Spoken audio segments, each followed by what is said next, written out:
Audible Realms presents The Big Four by Agatha Christie, narrated by John Kelsey.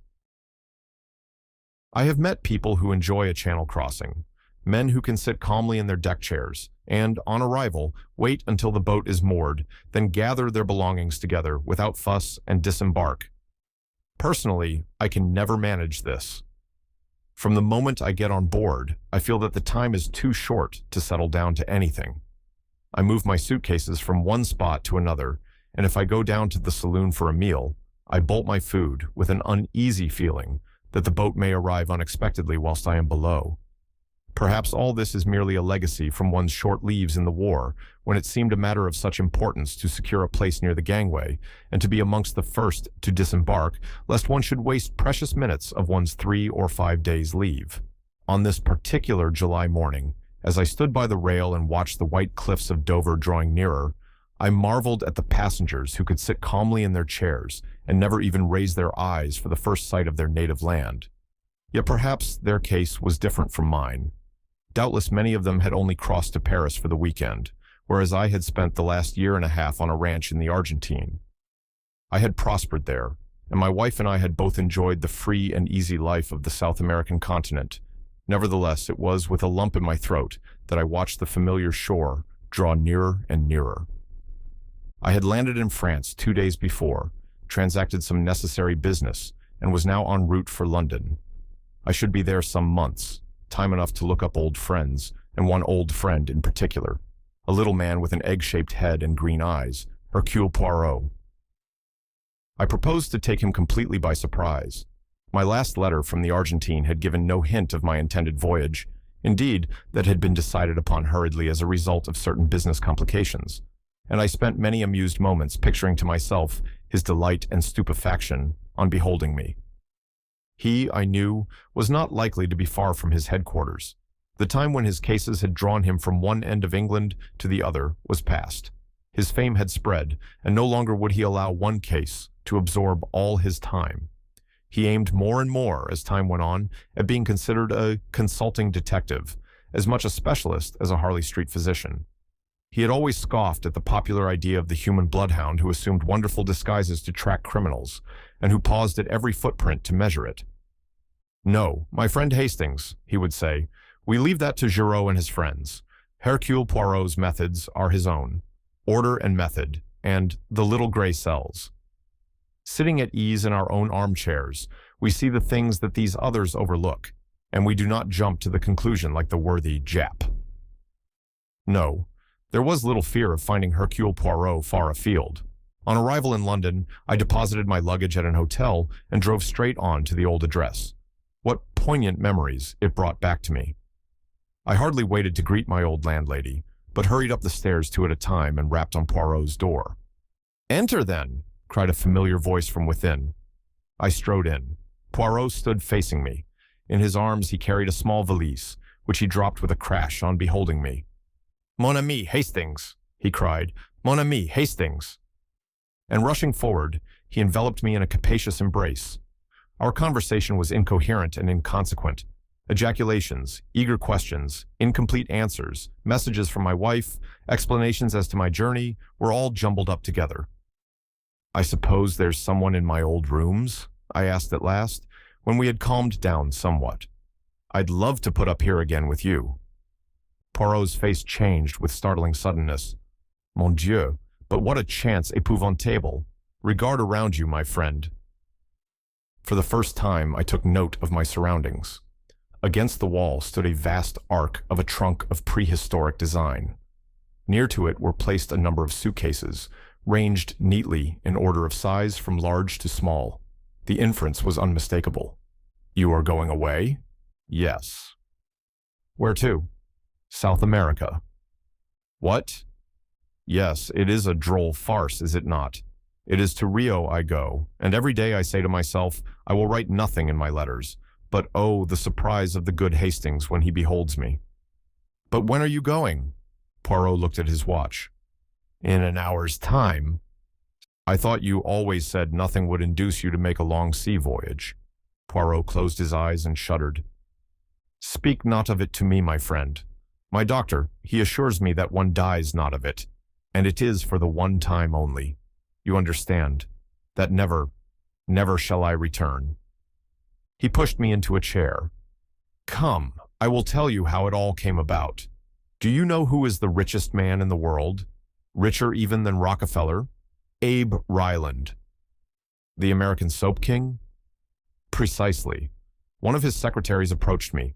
There is some very considerable, as you would call it, hocus-pocus going on in connection with a big company in Rio. He wished me to investigate matters on the spot. I refused. I told him that if the facts were laid before me, I would give him my expert opinion, but that he professed himself unable to do. I was to be put in possession of the facts only on my arrival out there. Normally, that would have closed the matter. To dictate to Hercule Poirot is sheer impertinence, but the sum offered was so stupendous that for the first time in my life, I was tempted by mere money. It was a competence, a fortune, and there was a second attraction, you, my friend. For this last year and a half, I have been a very lonely old man. I thought to myself, why not? I am beginning to weary of this unending solving of foolish problems. I have achieved sufficient fame. Let me take this money and settle down somewhere near my old friend. I was quite affected by this token of Poirot's regard. So I accepted, he continued, and in an hour's time I must leave to catch the boat train. One of life's little ironies, is it not? But I will admit to you, Hastings, that had not the money offered been so big, I might have hesitated, for just lately I have begun a little investigation of my own. Tell me, what is commonly meant by the phrase, the Big Four? I suppose it had its origin at the Versailles Conference, and then there's the famous Big Four in the film world, and the term is used by hosts of smaller fry. I see, said Poirot thoughtfully. I have come across the phrase, you understand, under certain circumstances where none of those explanations would apply. It seems to refer to a gang of international criminals or something of that kind. Only what? I asked as he hesitated. Only that I fancy that it is something on a large scale. Just a little idea of mine, nothing more. But I must complete my packing. The time advances. Don't go, I urged. Cancel your passage and come out on the same boat with me. Poirot drew himself up and glanced at me reproachfully. It is that you don't understand. I have passed my word, you comprehend, the word of Hercule Poirot. Nothing but a matter of life or death could detain me now. And that's not likely to occur, I murmured ruefully, unless at the 11th hour the door opens and the unexpected guest comes in.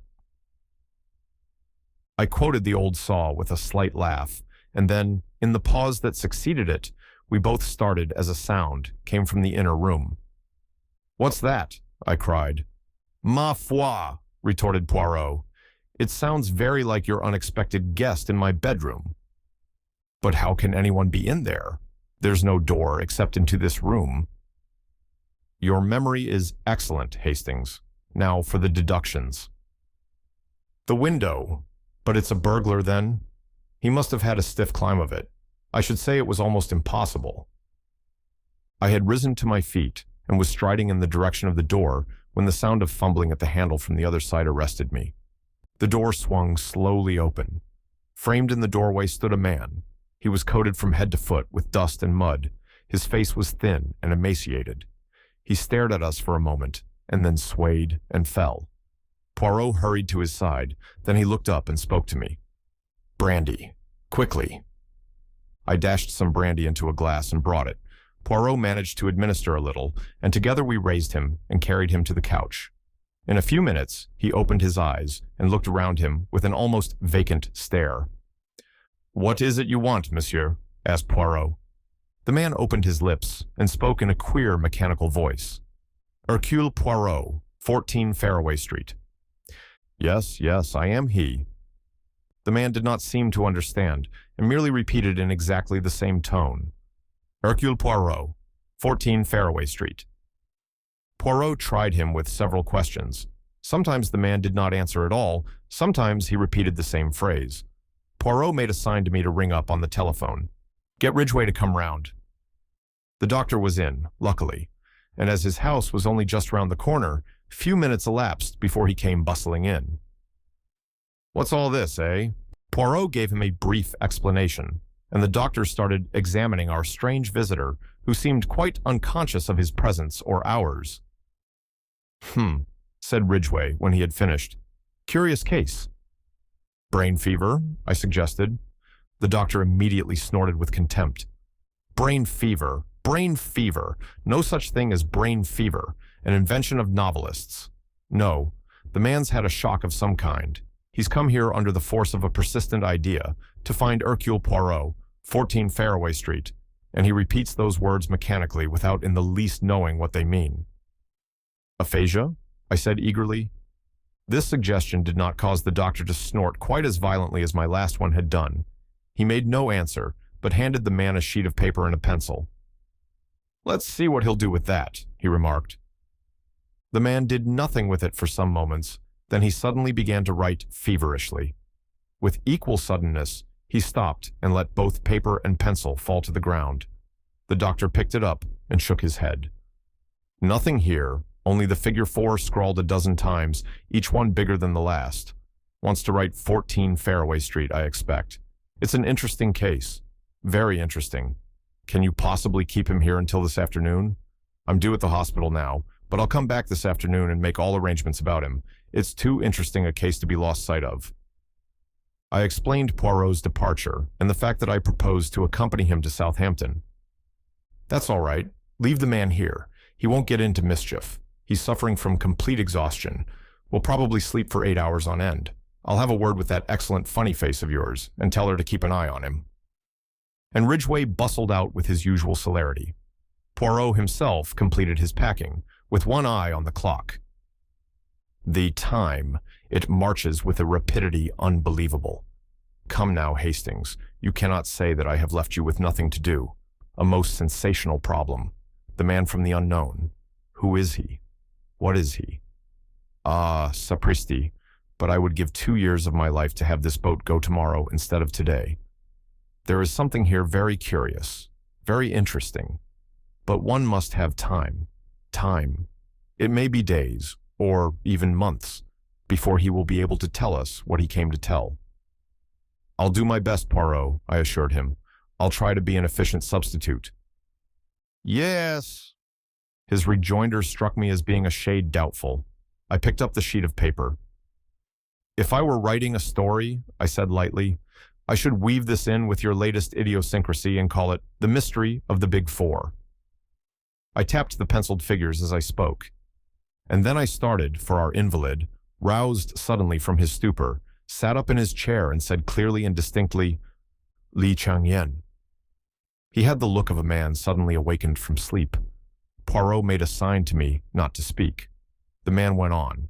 He spoke in a clear, high voice, and something in his enunciation made me feel that he was quoting from some written report or lecture.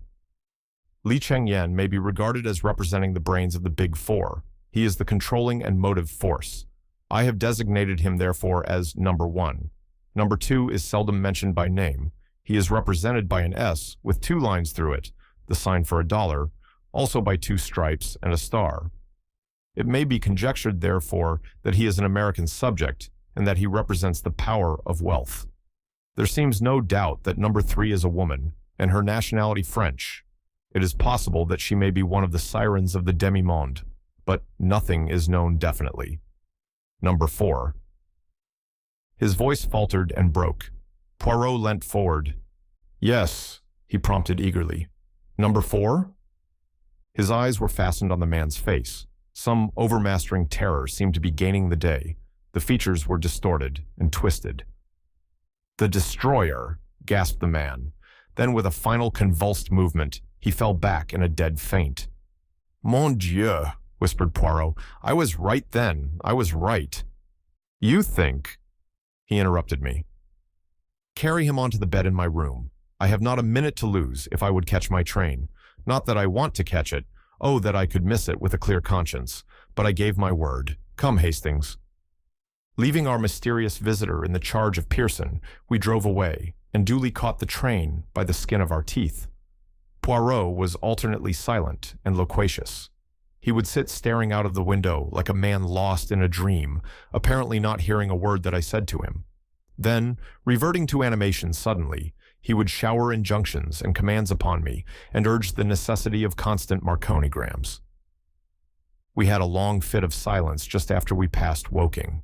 The train, of course, did not stop anywhere until Southampton, but just here it happened to be held up by a signal. "Ah, sacré mille tonnerres," cried Poirot suddenly. "But I have been an imbecile. I see clearly at last. It is undoubtedly the blessed saints who stopped the train. Jump, Hastings, but jump, I tell you." In an instant, he had unfastened the carriage door and jumped out on the line. "Throw out the suitcases and jump yourself." I obeyed him, just in time. As I alighted beside him, the train moved on. "And now, Poirot," I said in some exasperation, "perhaps you will tell me what all this is about." "It is, my friend, that I have seen the light." "That," I said, "is very illuminating to me." "It should be," said Poirot, "but I very much fear that it is not. If you can carry 2 of these valises, I think I can manage the rest." Fortunately, the train had stopped near a station. A short walk brought us to a garage where we were able to obtain a car, and half an hour later we were spinning rapidly back to London. Then, and not till then, did Poirot deign to satisfy my curiosity. "You do not see, no more did I, but I see now, Hastings, I was being got out of the way." "What?" "Yes, very cleverly. Both the place and the method were chosen with great knowledge and acumen. They were afraid of me." "Who were?" "Those 4 geniuses who have banded themselves together to work outside the law. A Chinaman, an American, a Frenchwoman, and another. Pray the good God we arrive back in time, Hastings." "You think there is danger to our visitor?" "I am sure of it." Pearson greeted us on arrival. Brushing aside her ecstasies of astonishment on beholding Poirot, we asked for information. It was reassuring. No one had called, and our guest had not made any sign. With a sigh of relief, we went up to the rooms. Poirot crossed the outer one and went through to the inner one. Then he called me, his voice strangely agitated. "Hastings, he's dead." I came running to join him. The man was lying as we had left him, but he was dead, and had been dead some time. I rushed out for a doctor. Ridgway, I knew, would not have returned yet. I found one almost immediately, and brought him back with me. "He's dead right enough, poor chap. Tramp you've been befriending, eh?" "Something of the kind," said Poirot evasively. "What was the cause of death, doctor?" "Hard to say. Might have been some kind of fit. There are signs of asphyxiation. No gas laid on, is there?" "No, electric light. Nothing else." "And both windows wide open, too. Been dead about 2 hours, I should say. You'll notify the proper people, won't you?" He took his departure. Poirot did some necessary telephoning. Finally, somewhat to my surprise, he rang up our old friend Inspector Japp and asked him if he could possibly come round. No sooner were these proceedings completed than Pearson appeared, her eyes as round as saucers. "There's a man here from Anwell, from the asylum. Did you ever? Shall I show him up?" We signified assent, and a big burly man in uniform was ushered in. "Morning, gentlemen," he said cheerfully. "I've got reason to believe you've got one of my birds here. Escaped last night, he did." "He was here," said Poirot quietly. "Not got away again, has he?" asked the keeper, with some concern. "He is dead." The man looked more relieved than otherwise. "You don't say so. Well, I dare say it's best for all parties." "Was he dangerous?" "Homicidal, do you mean?" "Oh, no. Harmless enough. Persecution mania very acute.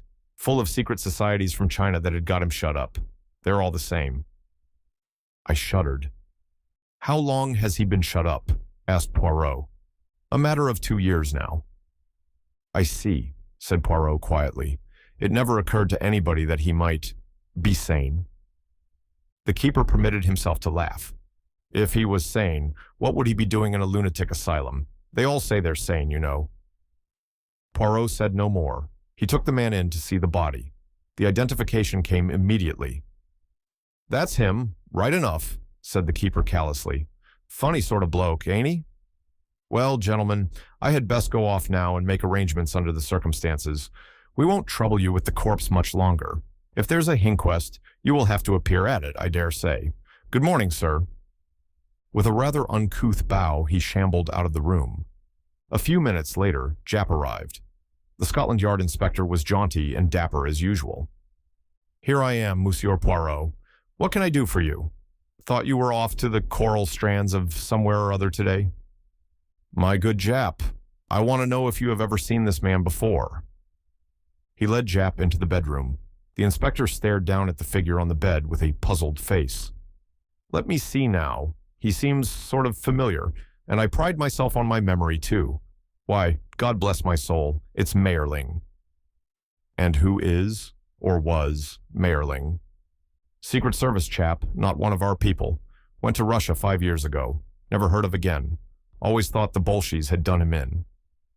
"It all fits in," said Poirot when Japp had taken his leave, "except for the fact that he seems to have died a natural death." He stood looking down on the motionless figure with a dissatisfied frown. A puff of wind set the window curtains flying out, and he looked up sharply. "I suppose you opened the windows when you laid him down on the bed, Hastings?" "No, I didn't," I replied. "As far as I remember, they were shut." Poirot lifted his head suddenly. "Shut. And now they are open. What can that mean?" "Somebody came in that way," I suggested. "Possibly," agreed Poirot, but he spoke absently and without conviction. After a minute or two, he said, "That is not exactly the point I had in mind, Hastings. If only one window was open, it would not intrigue me so much. It is both windows being open that strikes me as curious." He hurried into the other room. "The sitting room window is open, too. That also we left shut." "Ah!" He bent over the dead man, examining the corners of the mouth minutely. Then he looked up suddenly. "He has been gagged, Hastings. Gagged and then poisoned." "Good heavens!" I exclaimed, shocked. "I suppose we shall find out all about it from the post-mortem." "We shall find out nothing. He was killed by inhaling strong prussic acid. It was jammed right under his nose. Then the murderer went away again, first opening all the windows. Hydrocyanic acid is exceedingly volatile, but it has a pronounced smell of bitter almonds.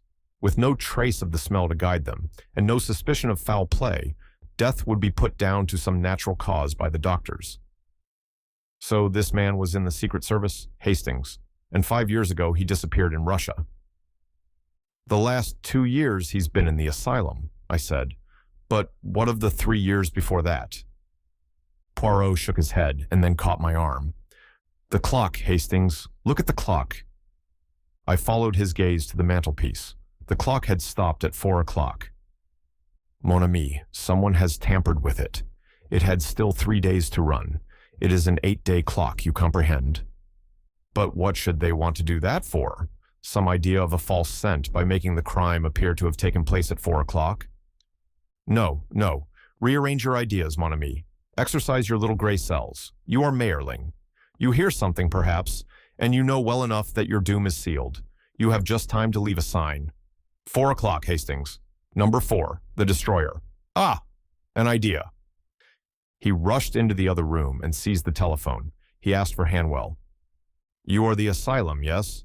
I understand there has been an escape today. What is that you say?" "A little moment, if you please. Will you repeat that?" "Ah, parfaitement." He hung up the receiver and turned to me. "You heard, Hastings? There has been no escape." "But the man who came, the keeper," I said. I very much wonder." "You mean number 4, the destroyer?" I gazed at Poirot dumbfounded. A minute or two after, on recovering my voice, I said, "We shall know him again, anywhere, that's one thing. He was a man of very pronounced personality." "Was he, mon ami?" "I think not. He was burly and bluff and red-faced, with a thick mustache and a hoarse voice. He will be none of those things by this time, and for the rest, he has nondescript eyes, nondescript ears, and a perfect set of false teeth. Identification is not such an easy matter as you seem to think. Next time—" "You think there will be a next time?" I interrupted. Poirot's face grew very grave. "It is a duel to the death, mon ami. You and I on the one side, the big 4 on the other. They have won the first trick, but they have failed in their plan to get me out of the way, and in the future, they have to reckon with Hercule Poirot. For a day or two after our visit from the fake asylum attendant, I was in some hopes that he might return, and I refused to leave the flat even for a moment. As far as I could see, he had no reason to suspect that we had penetrated his disguise. He might, I thought, return and try to remove the body, but Poirot scoffed at my reasoning. "Mon ami," he said, "if you wish, you may wait in to put salt on the little bird's tail, but for me, I do not waste my time so." "Well then, Poirot," I argued, "why did he run the risk of coming at all? If he intended to return later for the body, I can see some point in his visit. He would at least be removing the evidence against himself. As it is, he does not seem to have gained anything." Poirot shrugged his most Gallic shrug. "But you do not see with the eyes of number 4, Hastings," he said. "You talk of evidence, but what evidence have we against him? True, we have a body, but we have no proof even that the man was murdered. Prussic acid, when inhaled, leaves no trace. Again, we can find no one who saw anyone enter the flat during our absence, and we have found out nothing about the movements of our late friend, Mayerling. No, Hastings, number 4 has left no trace, and he knows it. His visit we may call a reconnaissance. Perhaps he wanted to make quite sure that Mayerling was dead, but more likely, I think, he came to see Hercule Poirot, and to have speech with the adversary whom alone he must fear." Poirot's reasoning appeared to be typically egotistical, but I forbore to argue. "And what about the inquest?" I asked. "I suppose you will explain things clearly there and let the police have a full description of number 4. And to what end? Can we produce anything to impress a coroner's jury of your solid Britishers? Is our description of number 4 of any value? No. We shall allow them to call it accidental death. And maybe, although I have not much hope, our clever murderer will pat himself on the back that he deceived Hercule Poirot in the first round." Poirot was right as usual. We saw no more of the man from the asylum, and the inquest at which I gave evidence, but which Poirot did not even attend, aroused no public interest. As, in view of his intended trip to South America, Poirot had wound up his affairs before my arrival, he had, at this time, no cases on hand, but although he spent most of his time in the flat, I could get little out of him. He remained buried in an armchair and discouraged my attempts at conversation. And then one morning, about a week after the murder, he asked me if I would care to accompany him on a visit he wished to make. I was pleased, for I felt he was making a mistake in trying to work things out so entirely on his own, and I wished to discuss the case with him. But I found he was not communicative. Even when I asked where we were going, he would not answer. Poirot loves being mysterious. He will never part with a piece of information until the last possible moment. In this instance, having taken successively a bus and 2 trains and arrived in the neighborhood of one of London's most depressing southern suburbs, he consented at last to explain matters. "We go, Hastings, to see the one man in England who knows most of the underground life of China." "Indeed? Who is he?" "A man you have never heard of, a John Ingalls. To all intents and purposes, he is a retired civil servant of mediocre intellect, with a house full of Chinese curios, with which he bores his friends and acquaintances. Nevertheless, I am assured by those who should know that the only man capable of giving me the information I seek is this same John Ingalls." A few moments more saw us ascending the steps of the Laurels, as Ingalls' residence was called. Personally, I did not notice a laurel bush of any kind, so deduced that it had been named according to the usual obscure nomenclature of the suburbs. We were admitted by an impassive-faced Chinese servant and ushered into the presence of his master. Ingalls was a squarely built man, somewhat yellow of countenance, with deep-set eyes that were oddly reflective in character. He rose to greet us, setting aside an open letter which he had held in his hand. He referred to it after his greeting. "Sit down, won't you? Hasley tells me that you want some information and that I may be useful to you in the matter." "That is so, monsieur. I ask of you if you have any knowledge of a man named Li Chang-yen?" "That's rum. Very rum indeed. How did you come to hear about the man?" "You know him, then?" "I've met him once, and I know something of him. Not quite as much as I should like to. But it surprises me that anyone else in England should even have heard of him. He's a great man in his way. Mandarin class and all that, you know. But that's not the crux of the matter. There's good reason to suppose that he's the man behind it all. Behind what? Everything. The worldwide unrest, the labor troubles that beset every nation, and the revolutions that break out in some. There are people, not scaremongers, who know what they are talking about, and they say that there is a force behind the scenes which aims at nothing less than the disintegration of civilization. In Russia, you know, there were many signs that Lenin and Trotsky were mere puppets whose every action was dictated by another's brain. I have no definite proof that would count with you, but I am quite convinced that this brain was Li Changyen's. "Oh, come," I protested. "Isn't that a bit far-fetched? How would a Chinaman cut any ice in Russia?" Poirot frowned at me irritably. "For you, Hastings," he said, "everything is far-fetched that comes not from your own imagination. For me, I agree with this gentleman. But continue, I pray, monsieur." "What exactly he hopes to get out of it all, I cannot pretend to say for certain," went on Ingles, "but I assume his disease is one that has attacked great brains from the time of Akbar and Alexander to Napoleon, a lust for power and personal supremacy. Up to modern times, armed force was necessary for conquest, but in this century of unrest, a man like Li Changyen can use other means. I have evidence that he has unlimited money behind him for bribery and propaganda, and there are signs that he controls some scientific force more powerful than the world has dreamed of." Poirot was following Angles's words with the closest attention. "And in China?" he asked. "He moves there too?" The other nodded in emphatic assent. "There," he said, "although I can produce no proof that would count in a court of law, I speak from my own knowledge. I know personally every man who counts for anything in China today, and this I can tell you. The men who loom most largely in the public eye are men of little or no personality. They are marionettes who dance to the wires pulled by a master hand, and that hand is Li Changyen's. His is the controlling brain of the East today. We don't understand the East. We never shall. But Li Changyen is its moving spirit. Not that he comes out into the limelight. Oh, not at all. He never moves from his palace in Peking. But he pulls strings. That's it. Pulls strings. And things happen far away." "And there is no one to oppose him?" asked Poirot. Ingles leant forward in his chair. "4 men have tried in the last 4 years," he said slowly. "Men of character and honesty and brain power. Any one of them might in time have interfered with his plans."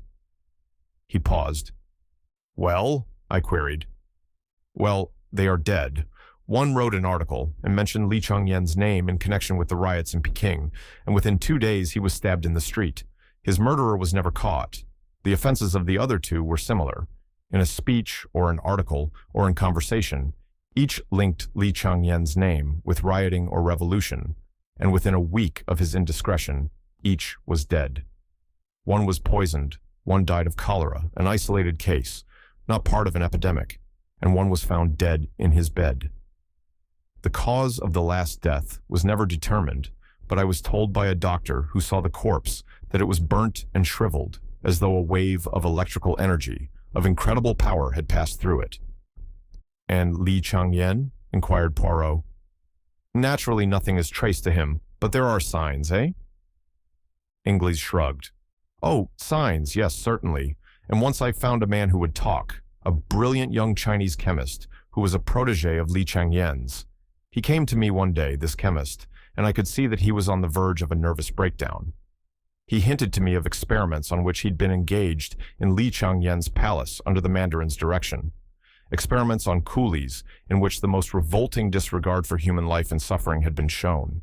His nerve had completely broken, and he was in the most pitiable state of terror. I put him to bed in a top room of my own house, intending to question him the next day, and that, of course, was stupid of me." "How did they get him?" demanded Poirot. "That I shall never know.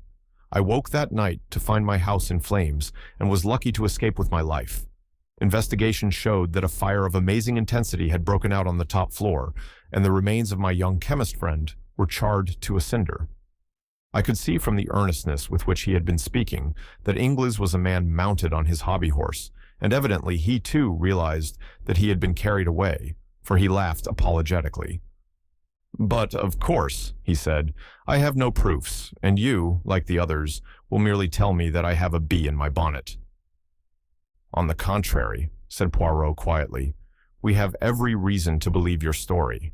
We ourselves are more than a little interested in Li Changyen." "Very odd your knowing about him.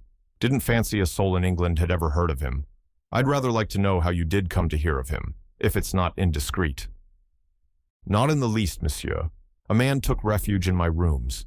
He was suffering badly from shock, but he managed to tell us enough to interest us in this Li Changyen. He described 4 people, the Big Four, an organization hitherto undreamed of. Number 1 is Li Changyen. Number 2 is an unknown American. Number 3, an equally unknown Frenchwoman. Number 4 may be called the executive of the organization, the destroyer. My informant died. Tell me, monsieur, is that phrase known to you at all? The Big Four? Not in connection with Li Changyen. No, I can't say it is, but I've heard it or read it just lately, and in some unusual connection too. Ah, I've got it. He rose and went across to an inlaid lacquer cabinet, an exquisite thing, as even I could see. He returned with a letter in his hand. Here you are. Note from an old seafaring man I ran against once in Shanghai. Hoary old reprobate. Maudlin with drink by now, I should say. I took this to be the ravings of alcoholism. He read it aloud. Dear sir, you may not remember me, but you did me a good turn once in Shanghai. Do me another now. I must have money to get out of the country. I'm well hid here, I hope, but any day they may get me. The Big Four, I mean. It's life or death. I've plenty of money, but I daren't get at it, for fear of putting them wise. Send me a couple of hundred in notes. I'll repay it faithful, I swear to that. Your servant, sir, Jonathan Whalley. Dated from Granite Bungalow, Hoppiton, Dartmoor. I'm afraid I regarded it as rather a crude method of relieving me of a couple of hundred which I can ill spare. If it's any use to you. He held it out. Je vous remercie, monsieur. I start for Hoppiton alors même. Dear me, this is very interesting. Supposing I came along too. Any objection? I should be charmed to have your company, but we must start at once. We shall not reach Dartmoor until close on nightfall, as it is. John Ingalls did not delay us more than a couple of minutes, and soon we were in the train moving out of Paddington, bound for the West Country. Hoppiton was a small village clustering in a hollow, right on the fringe of the moorland. It was reached by a 9-mile drive from Morton Hampstead. It was about 8 o'clock when we arrived, but as the month was July, the daylight was still abundant. We drove into the narrow street of the village, and then stopped to ask our way of an old rustic. Granite Bungalow, said the old man reflectively. It be Granite Bungalow you do want, eh? We assured him that this was what we did want. The old man pointed to a small gray cottage at the end of the street. There be to bungalow. Do you want a seat, Inspector? What, Inspector? Asked Poirot sharply. What do you mean? Haven't ye heard about the murder, then? A shocking business 'twas seemingly. Pools of blood, they do say. Mon Dieu, murmured Poirot. This inspector of yours, I must see him at once. 5 minutes later, we were closeted with Inspector Meadows. The inspector was inclined to be stiff at first, but at the magic name of Inspector Japp of Scotland Yard, he unbent. Yes, sir, murdered this morning. A shocking business. They phoned to Morton, and I came out at once. Looked a mysterious thing to begin with. The old man, he was about 70, you know, and fond of his glass from all I hear, was lying on the floor of the living room. There was a bruise on his head and his throat was cut from ear to ear. Blood all over the place, as you can understand. The woman who cooks for him, Betsy Andrews, she told us that her master had several little Chinese jade figures that he'd told her were very valuable, and these had disappeared. That, of course, looked like assault and robbery, but there were all sorts of difficulties in the way of that solution. The old fellow had 2 people in the house, Betsy Andrews, who was a Hoppiton woman, and a rough kind of manservant, Robert Grant. Grant had gone to the farm to fetch the milk, which he does every day, and Betsy had stepped out to have a chat with a neighbor. She was only away 20 minutes, between 10 and half past, and the crime must have been done then. Grant returned to the house first. He went in by the back door, which was open. No one locks up doors round here. Not in broad daylight, at all events. Put the milk in the larder and went into his own room to read the paper and have a smoke. He had no idea anything unusual had occurred, at least that's what he says. Then Betsy comes in, goes into the living room, sees what's happened, and lets out a screech to wake the dead. That's all fair and square. Someone got in whilst those two were out and did the poor old man in. But it struck me at once that he must be a pretty cool customer. He'd have to come right up the village street or creep through someone's backyard. Granite Bungalow has got houses all round it, as you can see. How is it that no one had seen him? The inspector paused with a flourish. "Aha! I perceive your point," said Poirot. "To continue?" "Well, sir, fishy," I said to myself. Fishy. And I began to look about me. Those jade figures now. Would a common tramp ever suspect that they were valuable? Anyway, it was madness to try such a thing in broad daylight. Suppose the old man had yelled for help. "I suppose, Inspector," said Ingles, "that the bruise on the head was inflicted before death?" "Quite right, sir. First knocked him silly, the murderer did, and then cut his throat. That's clear enough. But how the dickens did he come or go? They noticed strangers quick enough in a little place like this. It came to me all at once. Nobody did come." I took a good look round. It had rained the night before, and there were footprints clear enough going in and out of the kitchen. In the living room, there were 2 sets of footprints only. Betsy Andrews stopped at the door, Wally's, he was wearing carpet slippers, and another man's. The other man had stepped in the bloodstains, and I traced his bloody footprints. "I beg your pardon, sir." "Not at all," said Ingles with a faint smile. "The adjective is perfectly understood." "I traced them to the kitchen, but not beyond. Point number 1. On the lintel of Robert Grant's door was a faint smear, a smear of blood. That's point number 2. Point number 3 was when I got hold of Grant's boots, which he had taken off, and fitted them to the marks. That settled it. It was an inside job. I warned Grant and took him into custody. And what do you think I found packed away in his portmanteau? The little jade figures and a ticket of leave. Robert Grant was also Abraham Biggs, convicted for felony and housebreaking 5 years ago." The inspector paused triumphantly. "What do you think of that, gentlemen?" "I think," said Poirot, "that it appears a very clear case, of a surprising clearness, in fact. This Biggs, or Grant, he must be a man very foolish and uneducated, eh?" "Oh, he is that. A rough, common sort of fellow. No idea of what a footprint may mean." "Clearly he reads not the detective fiction." "Well, Inspector, I congratulate you. We may look at the scene of the crime, yes?" "I'll take you there myself this minute. I'd like you to see those footprints." "I, too, should like to see them. Yes, very interesting, very ingenious." We set out forthwith. Ingles and the inspector forged ahead. I drew Poirot back a little, so as to be able to speak to him out of the inspector's hearing. "What do you really think, Poirot? Is there more in this than meets the eye?" "That is just the question, mon ami.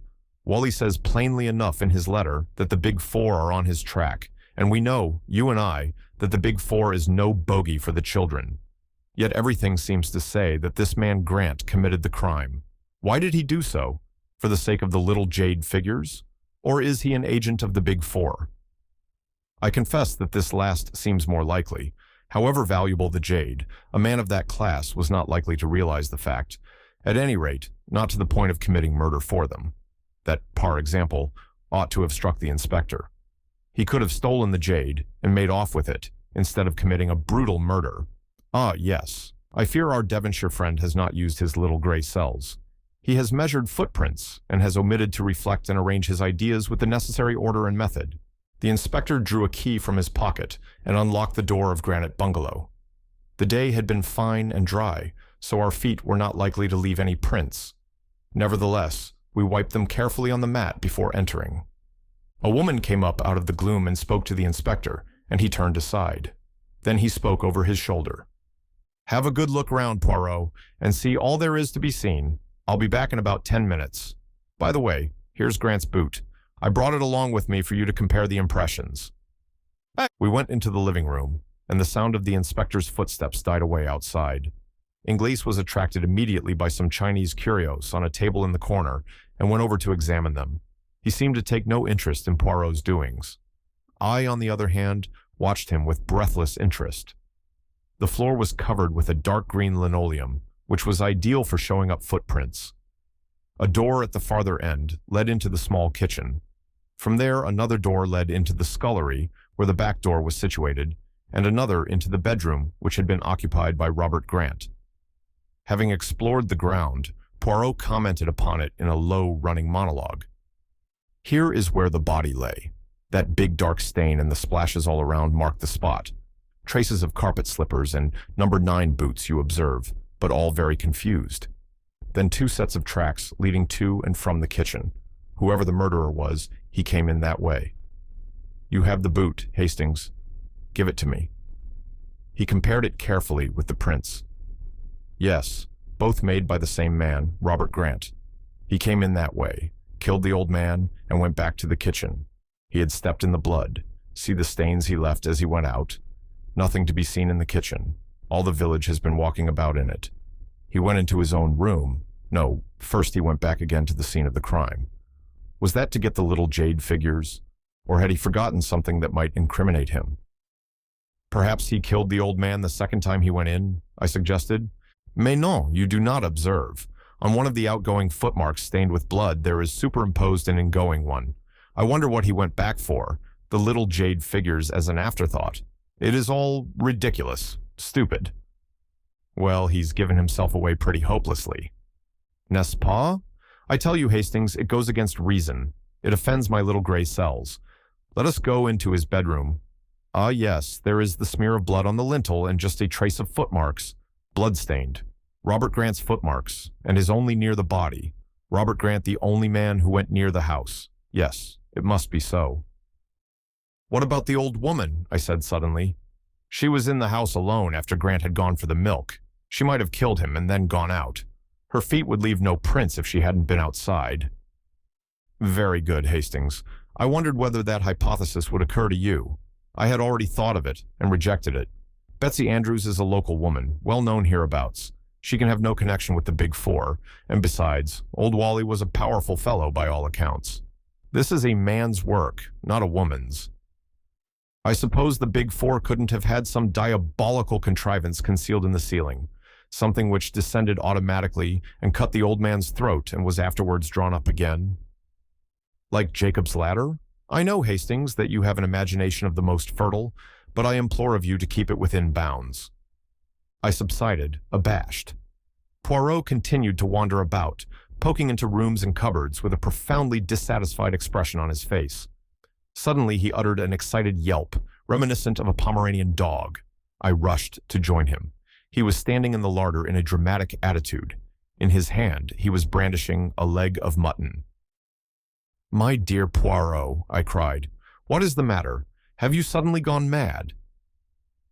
Regard, I pray you, this mutton, but regard it closely. I regarded it as closely as I could, but could see nothing unusual about it. It seemed to me a very ordinary leg of mutton. I said as much. Poirot threw me a withering glance. But do you not see this, and this, and this? He illustrated each this with a jab at the unoffending joint, dislodging small icicles as he did so. Poirot had just accused me of being imaginative, but I now felt that he was far more wildly so than I had ever been. Did he seriously think these slivers of ice were crystals of a deadly poison? That was the only construction I could put upon his extraordinary agitation. It's frozen meat, I explained gently. Imported, you know, New Zealand. He stared at me for a moment or two and then broke into a strange laugh. How marvelous is my friend Hastings. He knows everything, but everything. How do they say? Inquire within upon everything. That is my friend Hastings. He flung down the leg of mutton onto its dish again and left the larder. Then he looked through the window. Here comes our friend the inspector. It is well. I have seen all I want to see here. He drummed on the table absent-mindedly, as though absorbed in calculation, and then asked suddenly, What is the day of the week, mon ami? Monday, I said, rather astonished. What? Ah, Monday, is it? A bad day of the week. To commit a murder on a Monday is a mistake. Passing back to the living room, he tapped the glass on the wall and glanced at the thermometer. Set fair and 70 degrees Fahrenheit, an orthodox English summer's day. Ingalls was still examining various pieces of Chinese pottery. "You do not take much interest in this inquiry, monsieur?" said Poirot. The other gave a slow smile. "It's not my job, you see. I'm a connoisseur of some things, but not of this. So I just stand back and keep out of the way. I've learnt patience in the East." The inspector came bustling in, apologizing for having been so long away. He insisted on taking us over most of the ground again, but finally we got away. "I must appreciate your 1,000 politenesses, Inspector," said Poirot as we were walking down the village street again. "There is just one more request I should like to put to you." "You want to see the body, perhaps, sir?" "Oh, dear me, no. I have not the least interest in the body. I want to see Robert Grant." "You'll have to drive back with me to Morton to see him, sir." "Very well, I will do so. But I must see him and be able to speak to him alone." The inspector caressed his upper lip. "Well, I don't know about that, sir. I assure you that if you can get through to Scotland Yard, you will receive full authority." "I've heard of you, of course, sir, and I know you've done us a good turn now and again, but it's very irregular." "Nevertheless, it is necessary," said Poirot calmly. "It is necessary for this reason. Grant is not the murderer." "What? Who is, then?" "The murderer was, I should fancy, a youngish man. He drove up to Granite Bungalow in a trap, which he left outside. He went in, committed the murder, came out, and drove away again. He was bareheaded, and his clothing was slightly blood-stained." But the whole village would have seen him." "Not under certain circumstances." "Not if it was dark, perhaps, but the crime was committed in broad daylight." Poirot merely smiled. "And the horse and trap, sir? How could you tell that? Any amount of wheeled vehicles have passed along outside. There's no mark of one in particular to be seen." "Not with the eyes of the body, perhaps, but with the eyes of the mind, yes." The inspector touched his forehead significantly with a grin at me. I was utterly bewildered, but I had faith in Poirot. Further discussion ended in our all driving back to Morton with the inspector. Poirot and I were taken to Grant, but a constable was to be present during the interview. Poirot went straight to the point. "Grant, I know you to be innocent of this crime. Relate to me in your own words exactly what happened." The prisoner was a man of medium height, with a somewhat unpleasing cast of features. He looked a jailbird, if ever a man did. "Honest to God, I never did it," he whined. "Someone put those little glass figures amongst my traps. It was a frame-up, that's what it was. I went straight to my rooms when I came in, like I said. I never knew a thing till Betsy screeched out. Swelp me God, I didn't." Poirot rose. "If you can't tell me the truth, that is the end of it. But, governor, you did go into the room, you did know your master was dead, and you were just preparing to make a bolt of it when the good Betsy made her terrible discovery." The man stared at Poirot with a dropped jaw. "Come now, is it not so? I tell you solemnly, on my word of honor, that to be frank now is your only chance." "I'll risk it," said the man suddenly. "It was just as you say. I came in and went straight to the master, and there he was, dead on the floor and blood all round. Then I got the wind up proper. They'd ferret out my record, and for a certainty they'd say it was me, as had done him in. My only thought was to get away, at once, before he was found." "And the jade figures?" The man hesitated. "You see, you took them by a kind of reversion to instinct, as it were. You had heard your master say that they were valuable, and you felt you might as well go the whole hog. That, I understand. Now, answer me this. Was it the second time that you went into the room that you took the figures?" "I didn't go in a second time. Once was enough for me." "You are sure of that?" "Absolutely certain." "Good. Now, when did you come out of prison?" 2 months ago." "How did you obtain this job?" "Through one of them prisoners' help societies. Bloke met me when I came out." "What was he like?" "Not exactly a parson, but looked like one. Soft black hat and mincing way of walking. Got a broken front tooth. Spectacled chap. Saunders his name was. Said he hoped I was repentant, and that he'd find me a good post. I went to old Wally on his recommendation." Poirot rose once more. "I thank you. I know all now. Have patience." He paused in the doorway and added, "Saunders gave you a pair of boots, didn't he?" Grant looked very astonished. "Why, yes, he did. But how did you know?" "It is my business to know things," said Poirot gravely. After a word or two to the inspector, the three of us went to the White Hart and discussed eggs and bacon and Devonshire cider. "Any elucidations yet?" asked Ingalls with a smile. "Yes, the case is clear enough now, but, see you, I shall have a good deal of difficulty in proving it. Wally was killed by order of the Big Four, but not by Grant. A very clever man got Grant the post and deliberately planned to make him the scapegoat. An easy matter with Grant's prison record. He gave him a pair of boots, one of two duplicate pairs. The other he kept himself. It was all so simple. When Grant is out of the house and Betsy is chatting in the village, which she probably did every day of her life, he drives up wearing the duplicate boots, enters the kitchen, goes through into the living room, fells the old man with a blow, and then cuts his throat.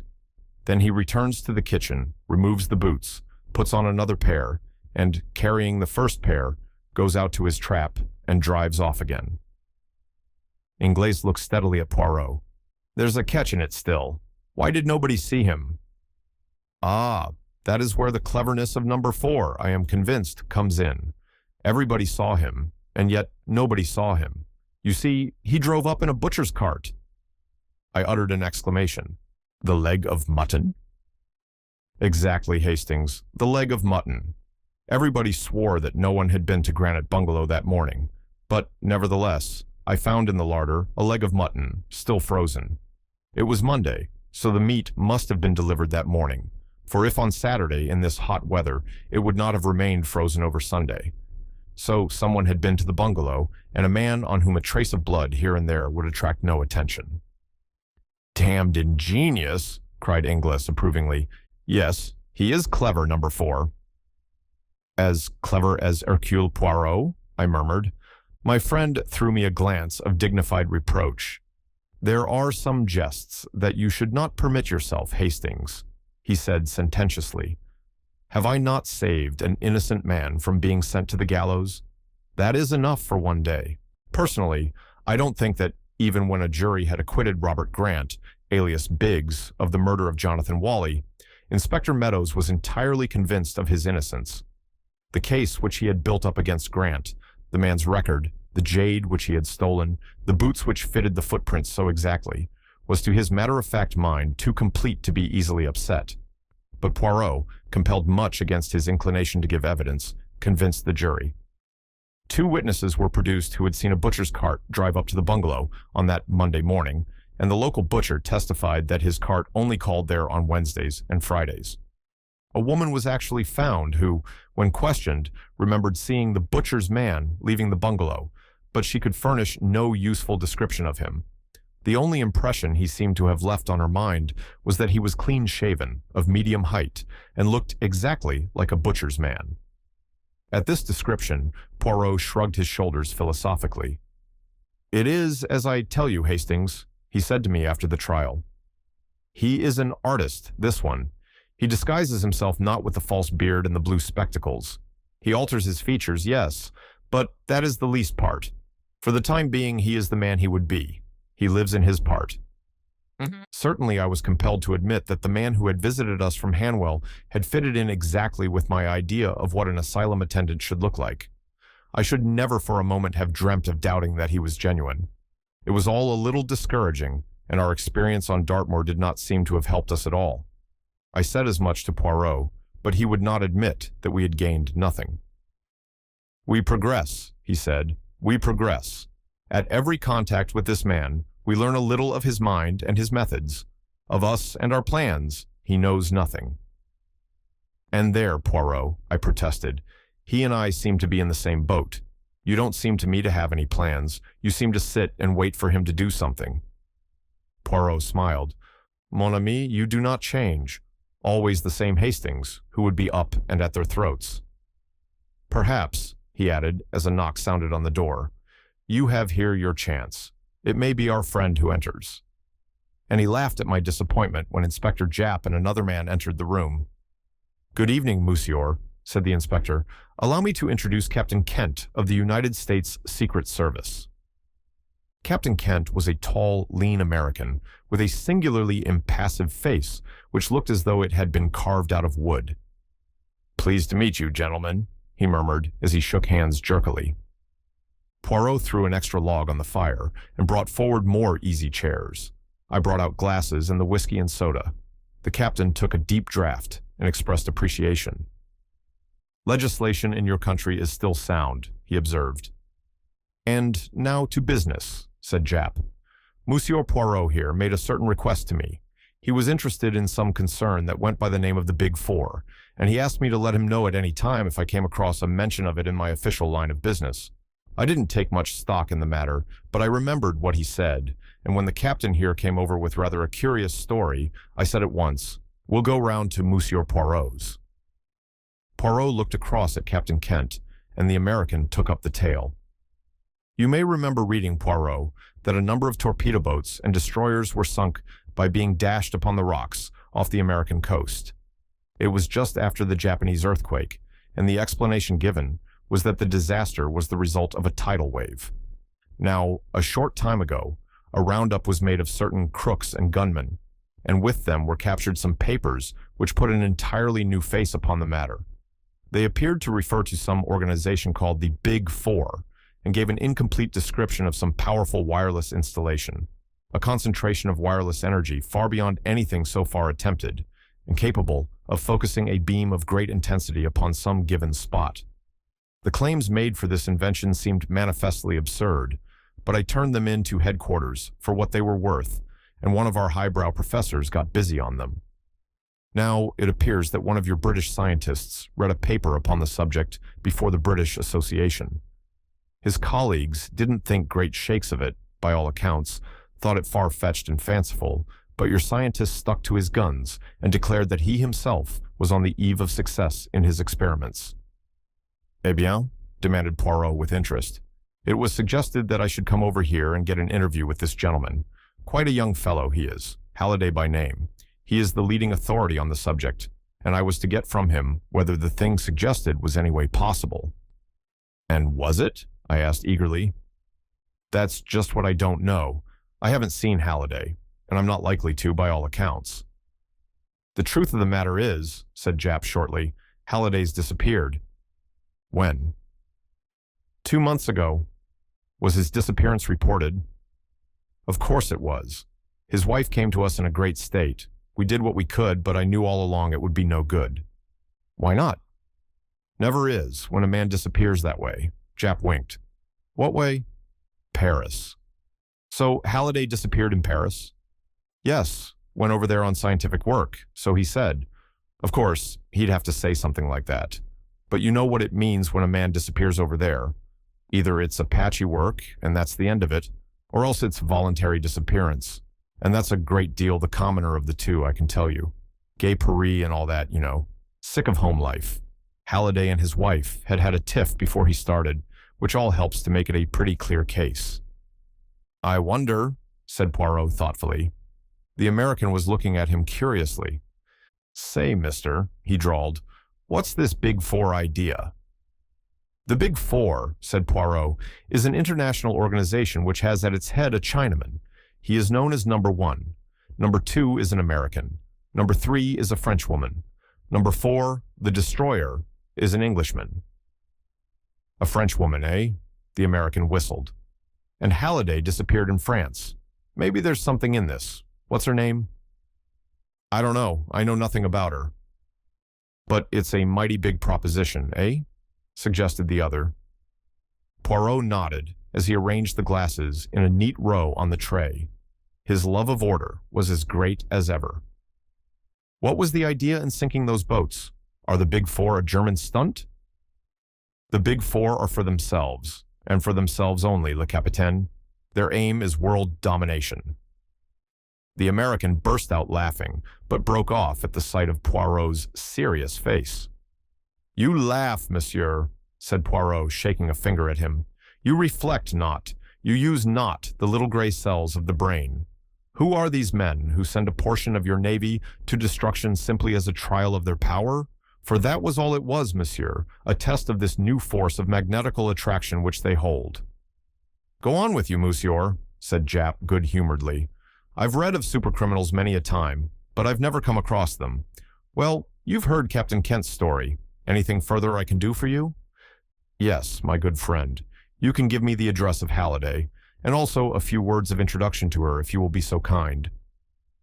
Thus it was that the following day saw us bound for Chetwynd Lodge, near the village of Chobham, in Surrey. Halliday received us at once, a tall, fair woman, nervous and eager in manner. With her was her little girl, a beautiful child of 5. Poirot explained the purpose of our visit. "Oh, Monsieur Poirot, I am so glad, so thankful. I have heard of you, of course. You will not be like these Scotland Yard people, who will not listen or try to understand. And the French police are just as bad. Worse, I think. They are all convinced that my husband has gone off with some other woman. But he wasn't like that. All he thought of in life was his work. Half our quarrels came from that. He cared for it more than he did for me." "Englishmen, they are like that," said Poirot soothingly. "And if it is not work, it is the games, the sport.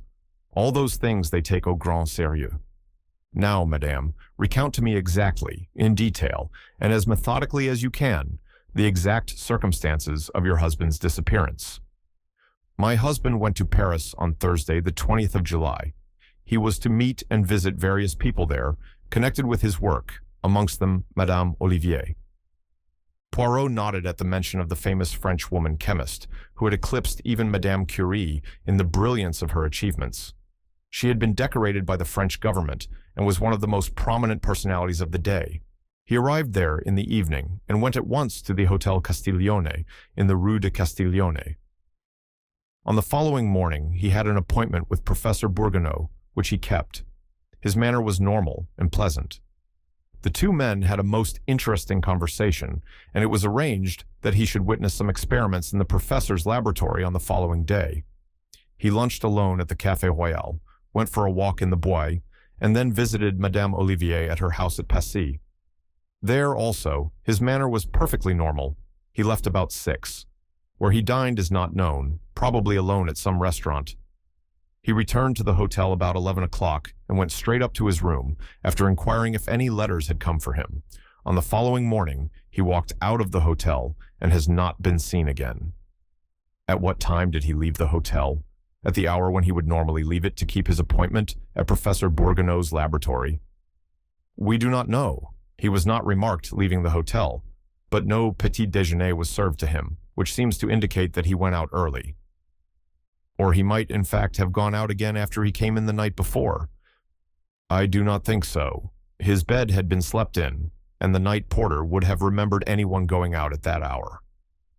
A very just observation, madame. We may take it, then, that he left early on the following morning, and that is reassuring from one point of view.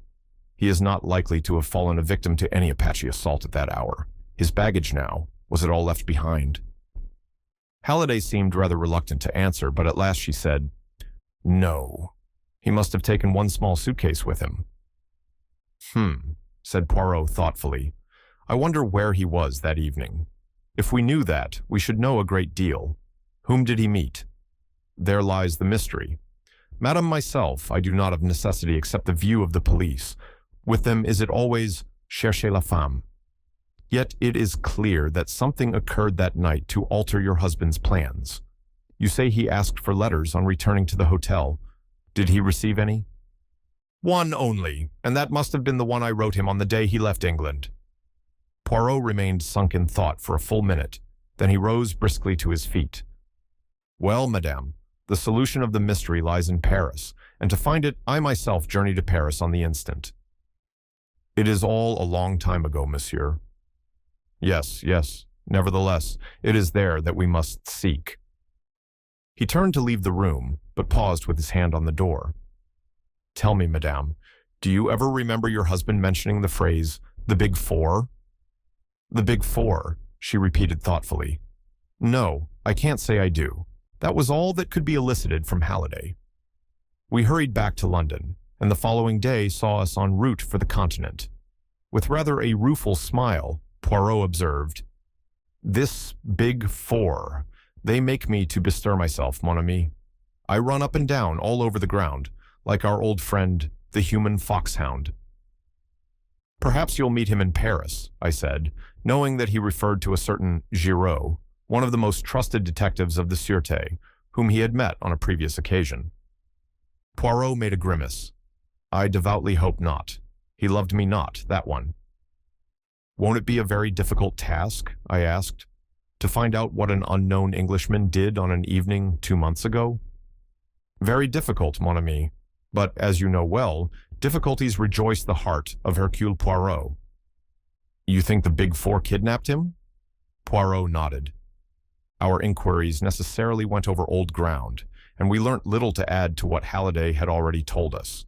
Poirot had a lengthy interview with Professor Bourgognot, during which he sought to elicit whether Halliday had mentioned any plan of his own for the evening, but we drew a complete blank. Our next source of information was the famous Madame Olivier. I was quite excited as we mounted the steps of her villa at Passy. It has always seemed to me extraordinary that a woman should go so far in the scientific world. I should have thought a purely masculine brain was needed for such work. The door was opened by a young lad of 17 or thereabouts, who reminded me vaguely of an acolyte. So ritualistic was his manner. Poirot had taken the trouble to arrange our interview beforehand, as he knew Madame Olivier never received anyone without an appointment, being immersed in research work most of the day. We were shown into a small salon, and presently the mistress of the house came to us there. Madame Olivier was a very tall woman, her tallness accentuated by the long white overall she wore, and a coif, like a nun's, that shrouded her head. She had a long, pale face, and wonderful dark eyes that burnt with a light almost fanatical. She looked more like a priestess of old than a modern Frenchwoman. One cheek was disfigured by a scar, and I remembered that her husband and co-worker had been killed in an explosion in the laboratory 3 years before, and that she herself had been terribly burned. Ever since then, she had shut herself away from the world and plunged with fiery energy into the work of scientific research. She received us with cold politeness. I have been interviewed by the police many times, monsieur. I think it hardly likely that I can help you, since I have not been able to help them. Madame, it is possible that I shall not ask you quite the same questions. To begin with, of what did you talk together, you and Halliday? She looked a trifle surprised.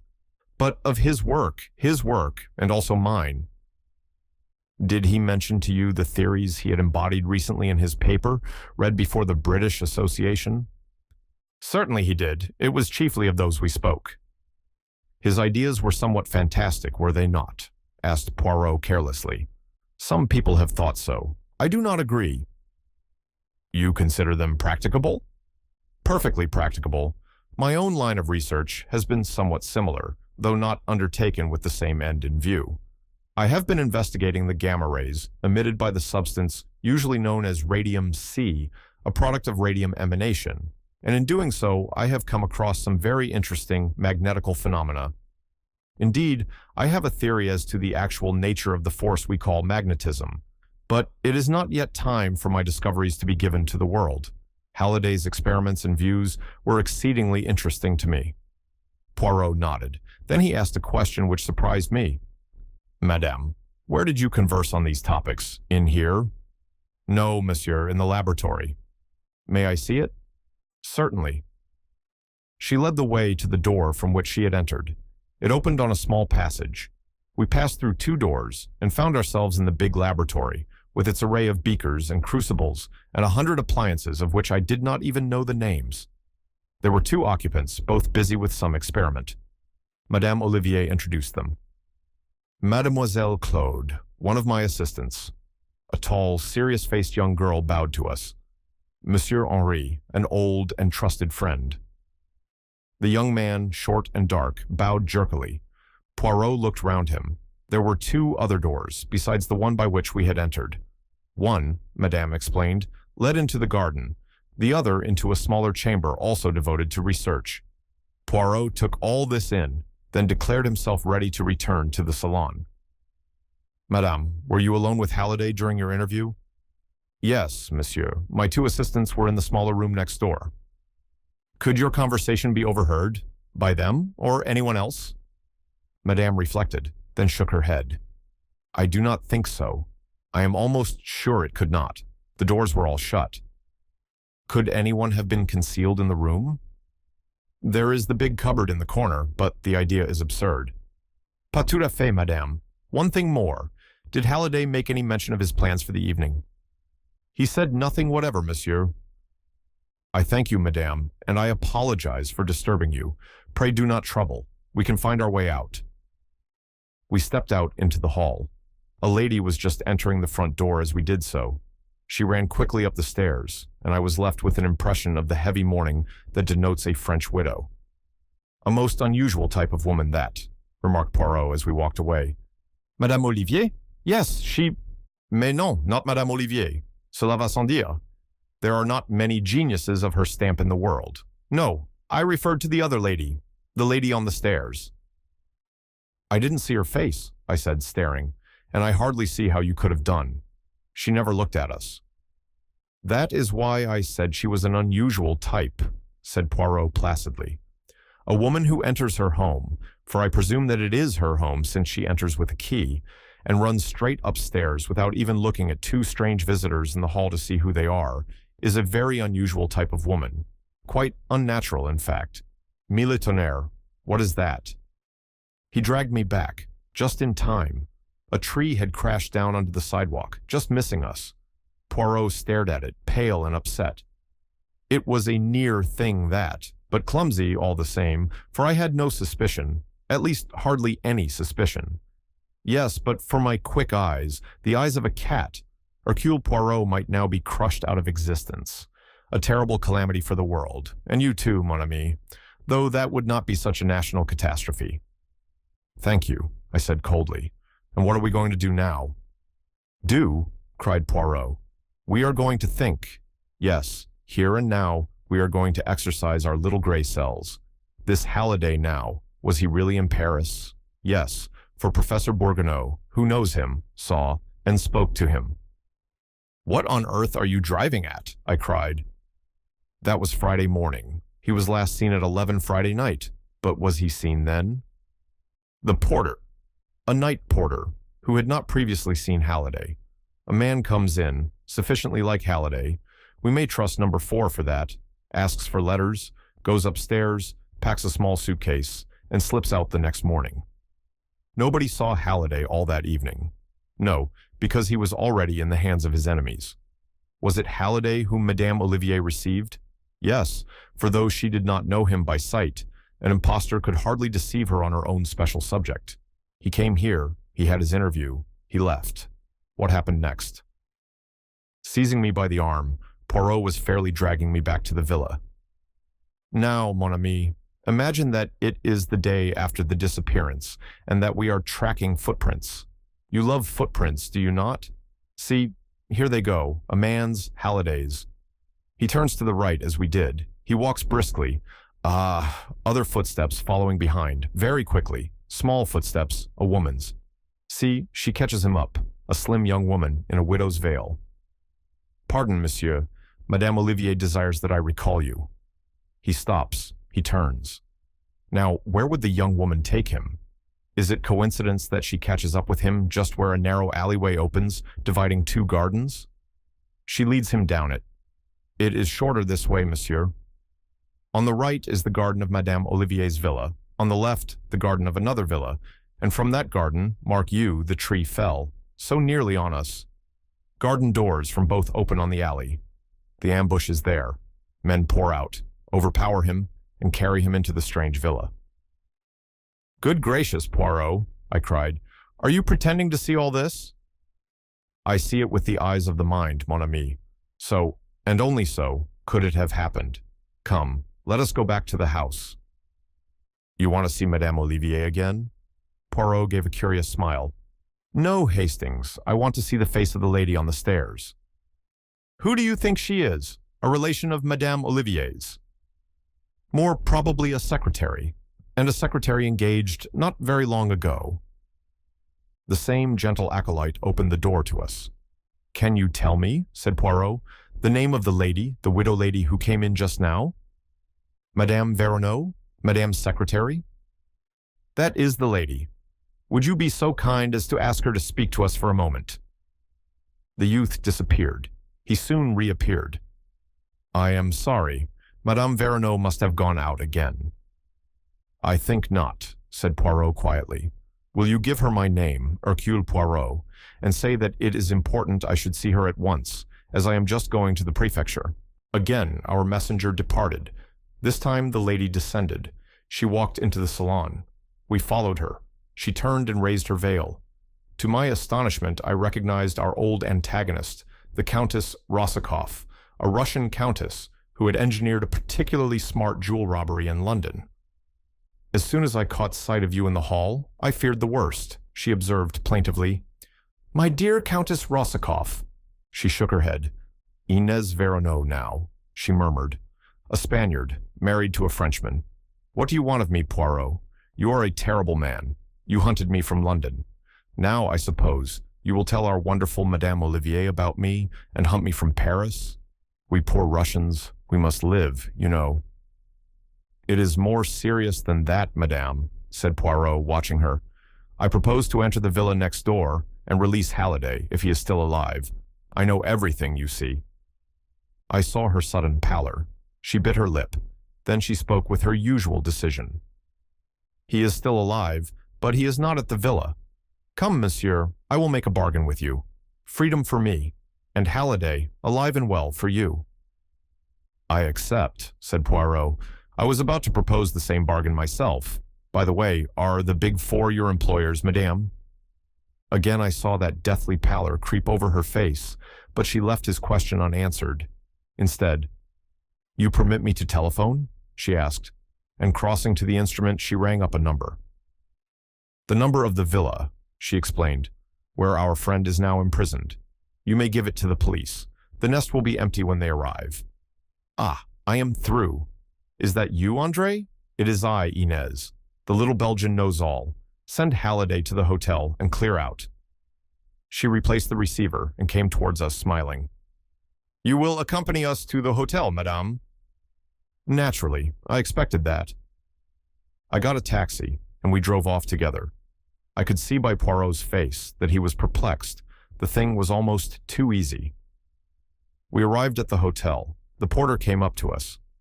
"A gentleman has arrived. He is in your rooms. He seems very ill.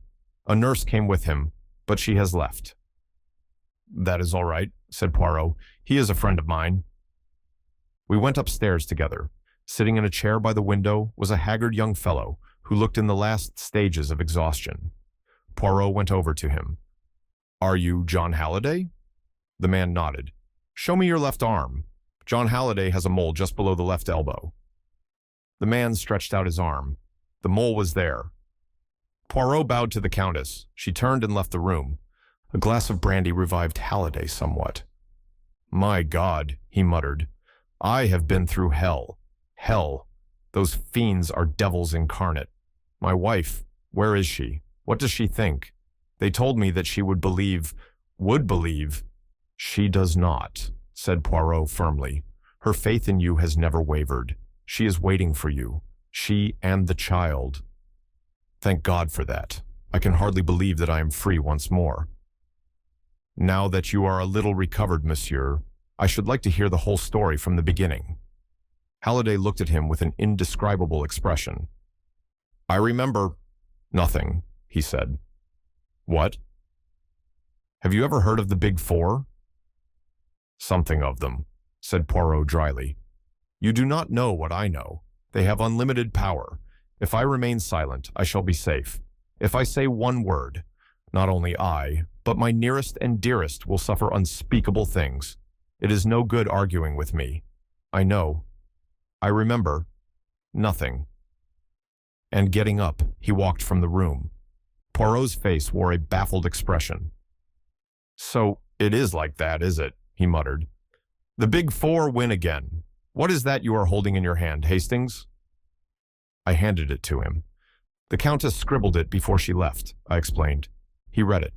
"Au revoir," signed with her initials. Just a coincidence, perhaps, that they also stand for 4. I wonder, Hastings, I wonder. On the night of his release, Halliday slept in the room next to ours at the hotel, and all night long I heard him moaning and protesting in his sleep. Undoubtedly, his experience in the villa had broken his nerve, and in the morning we failed completely to extract any information from him.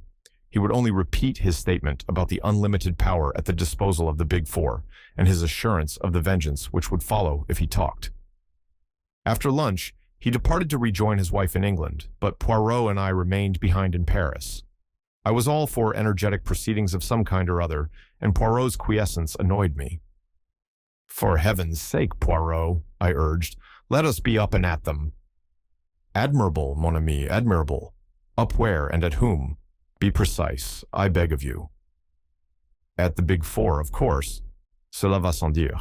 But how would you set about it?" "The police," I hazarded doubtfully. Poirot smiled. "They would accuse us of romancing.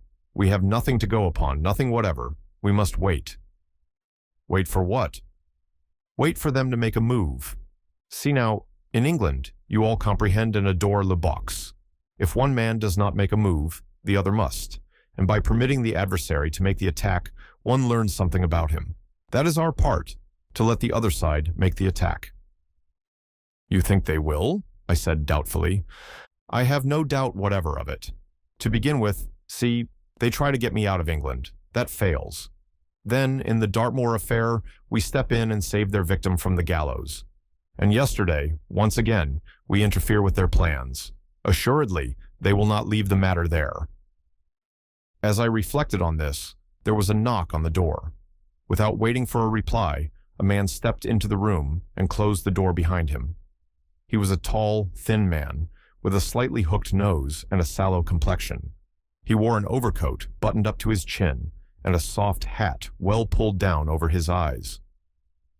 "Excuse me, gentlemen, for my somewhat unceremonious entry," he said in a soft voice, "but my business is of a rather unorthodox nature." Smiling, he advanced to the table and sat down by it. I was about to spring up, but Poirot restrained me with a gesture. "As you say, monsieur, your entry is somewhat unceremonious. Will you kindly state your business?" "My dear Poirot, it is very simple. You have been annoying my friends." "In what way?" Come, Poirot. You do not seriously ask me that. You know as well as I do." "It depends, monsieur, upon who these friends of yours are." Without a word, the man drew from his pocket a cigarette case, and opening it, took out 4 cigarettes and tossed them on the table. Then he picked them up and returned them to his case, which he replaced in his pocket. "Aha," said Poirot. "So it is like that, is it? And what do your friends suggest?" "They suggest, monsieur, that you should employ your talents, your very considerable talents, in the detection of legitimate crime, return to your former avocations, and solve the problems of London society ladies." "A peaceful program," said Poirot.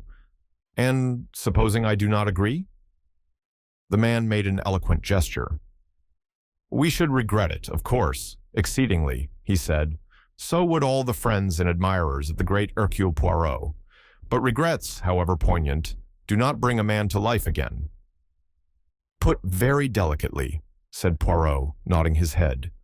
"And supposing I accept?" "In that case, I am empowered to offer you compensation."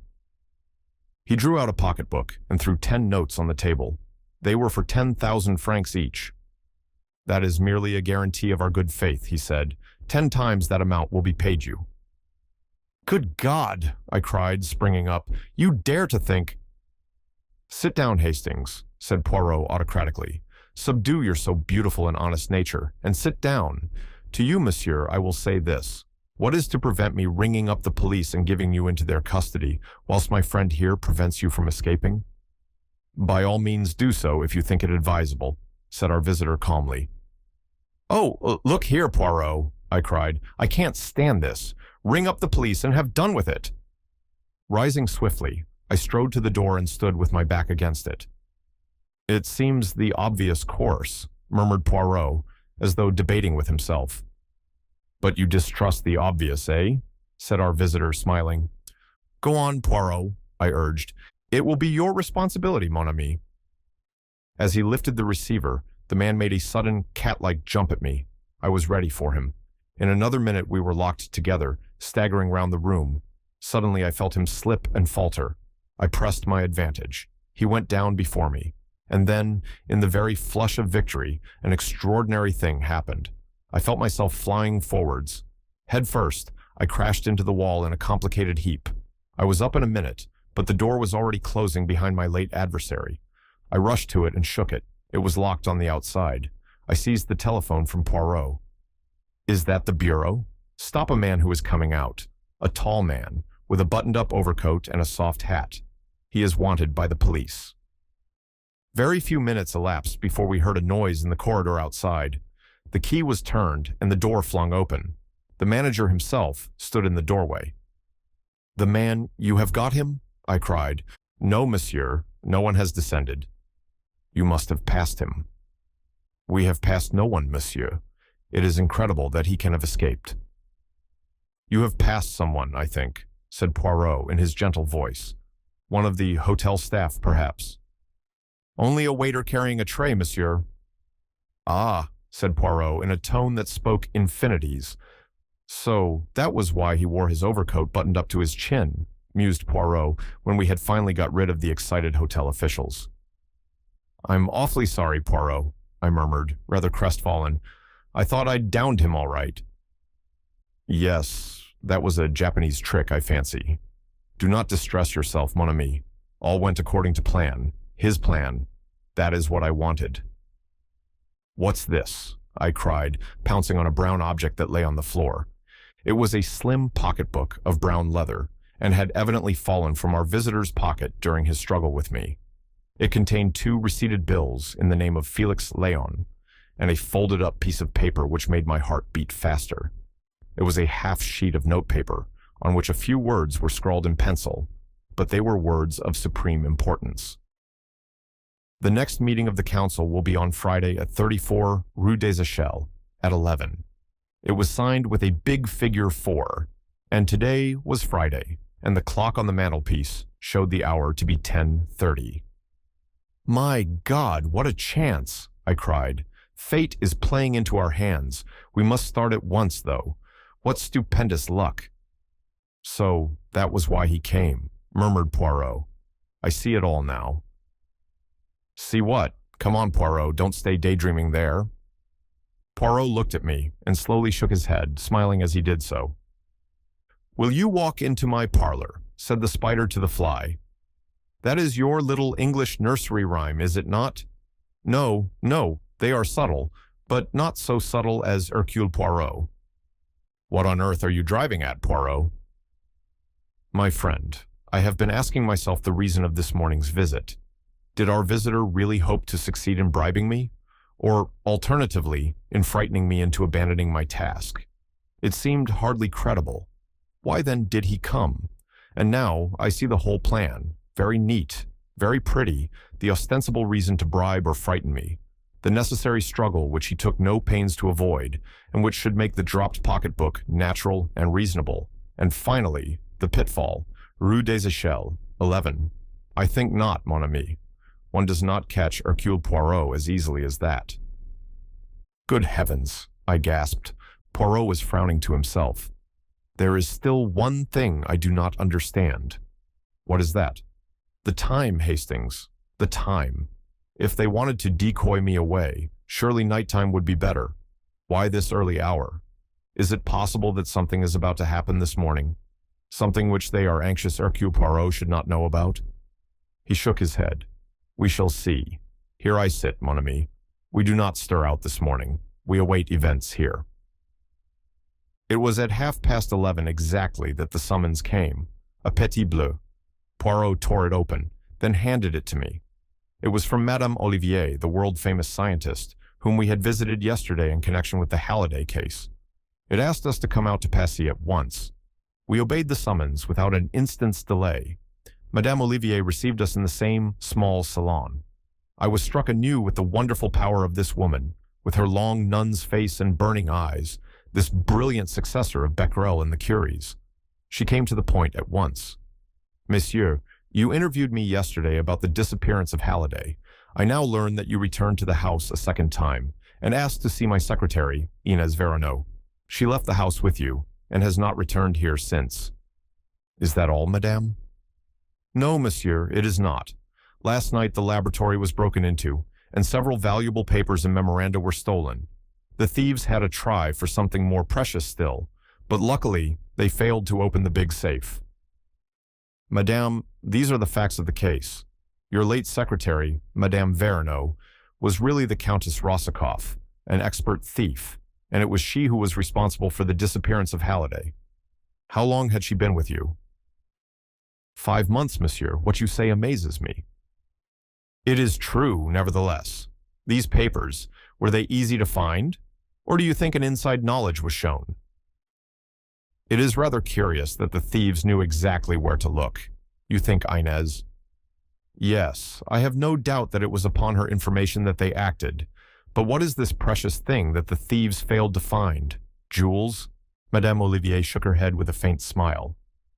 Something much more precious than that, monsieur. She looked round her, then bent forward, lowering her voice. Radium, monsieur. Radium? Yes, monsieur. I am now at the crux of my experiments. I possess a small portion of radium myself. More has been lent to me for the process I am at work upon. Small, though the actual quantity is, it comprises a large amount of the world's stock and represents a value of millions of francs. And where is it? In its leaden case in the big safe. The safe purposely appears to be of an old and worn-out pattern, but it is really a triumph of the safe-maker's art. That is probably why the thieves were unable to open it.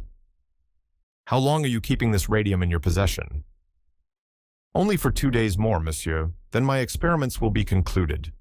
Poirot's eyes brightened. And Inez Verneau is aware of the fact? Good. Then our friends will come back. Not a word of me to anyone, madam. But rest assured, I will save your radium for you. You have a key of the door leading from the laboratory to the garden? Yes, monsieur. Here it is. I have a duplicate for myself. And here is the key of the garden door, leading out into the alleyway between this villa and the next one. I thank you, madame. Tonight, go to bed as usual, have no fears, and leave all to me. But not a word to anyone, not to your 2 assistants, Mademoiselle Claude and Monsieur Henri, is it not? Particularly not a word to them. Poirot left the villa, rubbing his hands in great satisfaction. What are we going to do now? I asked. Now, Hastings, we are about to leave Paris, for England. What? We will pack our effects, have lunch, and drive to the Gare du Nord. But the radium? I said we were going to leave for England. I did not say we were going to arrive there. Reflect a moment, Hastings. It is quite certain that we are being watched and followed. Our enemies must believe that we are going back to England, and they certainly will not believe that unless they see us get on board the train and start. Do you mean we are to slip off again at the last minute?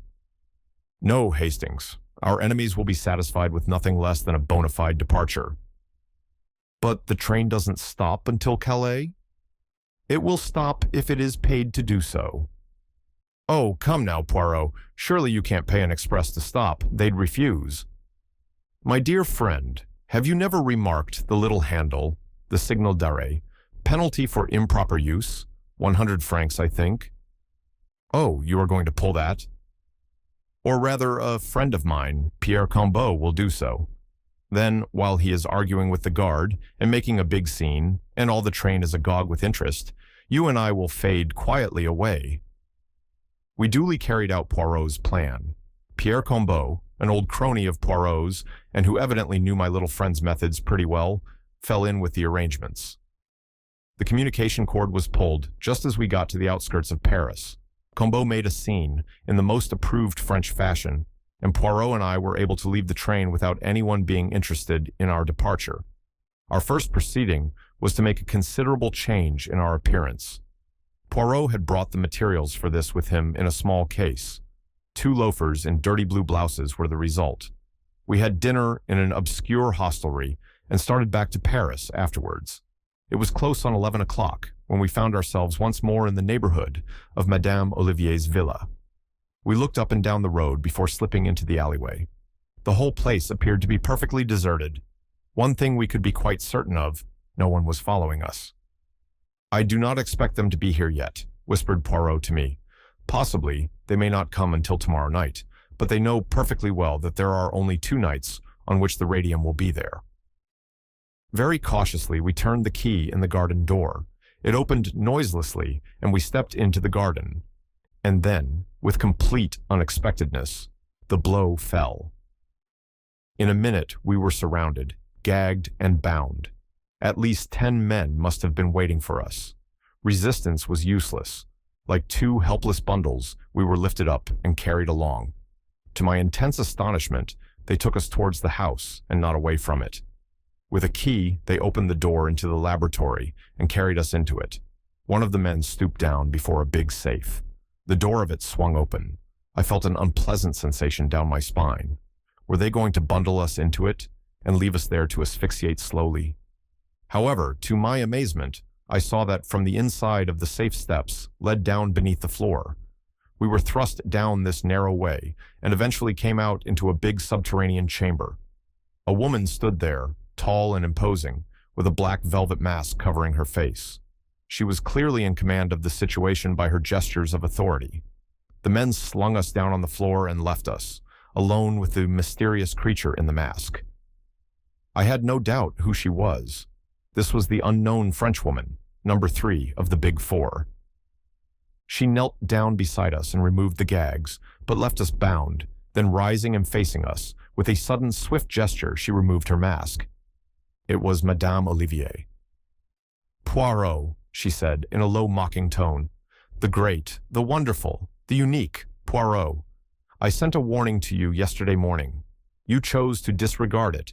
You thought you could pit your wits against us. And now you are here." There was a cold malignity about her that froze me to the marrow. It was so at variance with the burning fire of her eyes. She was mad, mad, with the madness of genius. Poirot said nothing. His jaw had dropped, and he was staring at her. "Well," she said softly, "this is the end. We cannot permit our plans to be interfered with. Have you any last request to make?" Never before, or since, have I felt so near death. Poirot was magnificent. He neither flinched nor paled, just stared at her with unabated interest.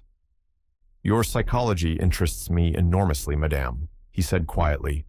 "It is a pity that I have so short a time to devote to studying it. Yes, I have a request to make. A condemned man is always allowed a last smoke, I believe. I have my cigarette case on me. If you would permit—" He looked down at his bonds. "Oh yes," she laughed. "You would like me to untie your hands, would you not? You are clever, Hercule Poirot, I know that. I shall not untie your hands, but I will find you a cigarette." She knelt down by him, extracted his cigarette case, took out a cigarette, and placed it between his lips. "And now a match," she said, rising. "It is not necessary, madame." Something in his voice startled me. She, too, was arrested. "Do not move, I pray of you, madame. You will regret it if you do. Are you acquainted at all with the properties of curare? The South American Indians use it as an arrow poison. A scratch with it means death. Some tribes use a little blowpipe. I, too, have a little blowpipe constructed so as to look exactly like a cigarette. I have only to blow. Ah, you start. Do not move, madame. The mechanism of this cigarette is most ingenious. One blows, and a tiny dart resembling a fishbone flies through the air to find its mark. You do not wish to die, madame. Therefore, I beg of you to release my friend Hastings from his bonds. I cannot use my hands, but I can turn my head. So, you are still covered, madame. Make no mistake, I beg of you." Slowly, with shaking hands, and rage and hate convulsing her face, she bent down and did his bidding. I was free. Poirot's voice gave me instructions. "Your bonds will now do for the lady, Hastings. That is right. Is she securely fastened? Then release me, I pray of you. It is a fortunate circumstance she sent away her henchmen. With a little luck, we may hope to find the way out, unobstructed." In another minute, Poirot stood by my side. He bowed to the lady. "Hercule Poirot is not killed so easily, madame. I wish you good night." The gag prevented her from replying, but the murderous gleam in her eyes frightened me. I hoped devoutly that we should never fall into her power again. 3 minutes later, we were outside the villa and hurriedly traversing the garden. The road outside was deserted, and we were soon clear of the neighborhood. Then Poirot broke out. "I deserve all that woman said to me. I am a triple imbecile, a miserable animal, 36 times an idiot. I was proud of myself for not falling into their trap. And it was not even meant as a trap, except exactly in the way in which I fell into it. They knew I would see through it. They counted on my seeing through it. This explains all, the ease with which they surrendered Halliday. Everything." Madame Olivier was the ruling spirit, Vera Rosikoff only her lieutenant. Madame needs Halliday's ideas. She herself had the necessary genius to supply the gaps that perplexed him. "Yes, Hastings, we know now who number 3 is. The woman who is probably the greatest scientist in the world. Think of it. The brain of the East, the science of the West, and 2 others whose identities we do not yet know. But we must find out. Tomorrow we will return to London and set about it." "You are not going to denounce Madame Olivier to the police?" "I should not be believed. The woman is one of the idols of France, and we can prove nothing. We are lucky if she does not denounce us." "What?" "Think of it. We are found at night upon the premises with keys in our possession, which she will swear she never gave us. She surprises us at the safe, and we gag and bind her and make away. Have no illusions, Hastings. The boot is not upon the right leg. Is that how you say it?" After our adventure in the villa at Passy, we returned post-haste to London. Several letters were awaiting Poirot. He read one of them with a curious smile, and then handed it to me. "Read this, mon ami." I turned first to the signature, Abe Ryland, and recalled Poirot's words, "the richest man in the world." Ryland's letter was curt and incisive. He expressed himself as profoundly dissatisfied with the reason Poirot had given for withdrawing from the South American proposition at the last moment. "This gives one furiously to think, does it not?" said Poirot. "I suppose it's only natural he should be a bit ratty." "No, no, you comprehend not. Remember the words of Meyerling, the man who took refuge here, only to die by the hands of his enemies. Number 2 is represented by an S with 2 lines through it, the sign of $1, also by 2 stripes and a star. It may be conjectured, therefore, that he is an American subject and that he represents the power of wealth. Add to those words the fact that Ryland offered me a huge sum to tempt me out of England. And what about it, Hastings?" "You mean," I said, staring, "that you suspect Abe Ryland, the multimillionaire, of being number 2 of the Big 4. Your bright intellect has grasped the idea, Hastings. Yes, I do. The tone in which you said multimillionaire was eloquent, but let me impress upon you one fact. This thing is being run by men at the top, and Ryland has the reputation of being no beauty in his business dealings. An able, unscrupulous man, a man who has all the wealth that he needs and is out for unlimited power." There was undoubtedly something to be said for Poirot's view. I asked him when he had made up his mind, definitely, upon the point. "That is just it. I am not sure. I cannot be sure.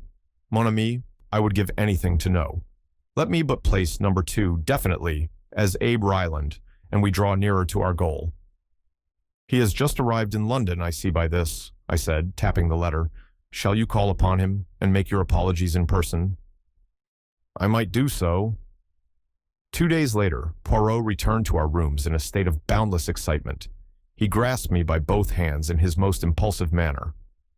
"My friend, an occasion stupendous, unprecedented, never to be repeated, has presented itself. But there is danger, grave danger. I should not even ask you to attempt it." If Poirot was trying to frighten me, he was going the wrong way to work, and so I told him. Becoming less incoherent, he unfolded his plan. It seemed that Ryland was looking for an English secretary, one with a good social manner and presence. It was Poirot's suggestion that I should apply for the post. "I would do it myself, mon ami," he explained apologetically. "But, see you, it is almost impossible for me to disguise myself in the needful manner. I speak the English very well, except when I am excited, but hardly so as to deceive the ear. And even though I were to sacrifice my mustaches, I doubt not but that I should still be recognizable as Hercule Poirot. I doubted it also, and declared myself ready and willing to take up the part and penetrate into Ryland's household. 10 to 1 he won't engage me anyway, I remarked. Oh, yes, he will. I will arrange for you such testimonials as shall make him lick his lips. The Home Secretary himself shall recommend you. This seemed to be carrying things a bit far, but Poirot waved aside my remonstrances. Oh, yes, he will do it. I investigated for him a little matter which might have caused a grave scandal. All was solved with discretion and delicacy, and now, as you would say, he perches upon my hand like the little bird and pecks the crumbs. Our first step was to engage the services of an artist in makeup. He was a little man, with a quaint bird-like turn of the head, not unlike Poirot's own. He considered me some time in silence, and then fell to work. When I looked at myself in the glass half an hour afterwards, I was amazed. Special shoes caused me to stand at least 2 inches taller, and the coat I wore was arranged so as to give me a long, lank, weedy look. My eyebrows had been cunningly altered, giving a totally different expression to my face. I wore pads in my cheeks, and the deep tan of my face was a thing of the past. My mustache had gone, and a gold tooth was prominent on one side of my mouth. Your name, said Poirot, is Arthur Neville. God guard you, my friend, for I fear that you go into perilous places. It was with a beating heart that I presented myself at the Savoy at an hour named by Ryland and asked to see the great man. After being kept waiting a minute or two, I was shown upstairs to his suite. Ryland was sitting at a table. Spread out in front of him was a letter which I could see, out of the tail of my eye, was in the Home Secretary's handwriting. It was my first sight of the American millionaire, and, in spite of myself, I was impressed. He was tall and lean, with a jutting-out chin and slightly hooked nose.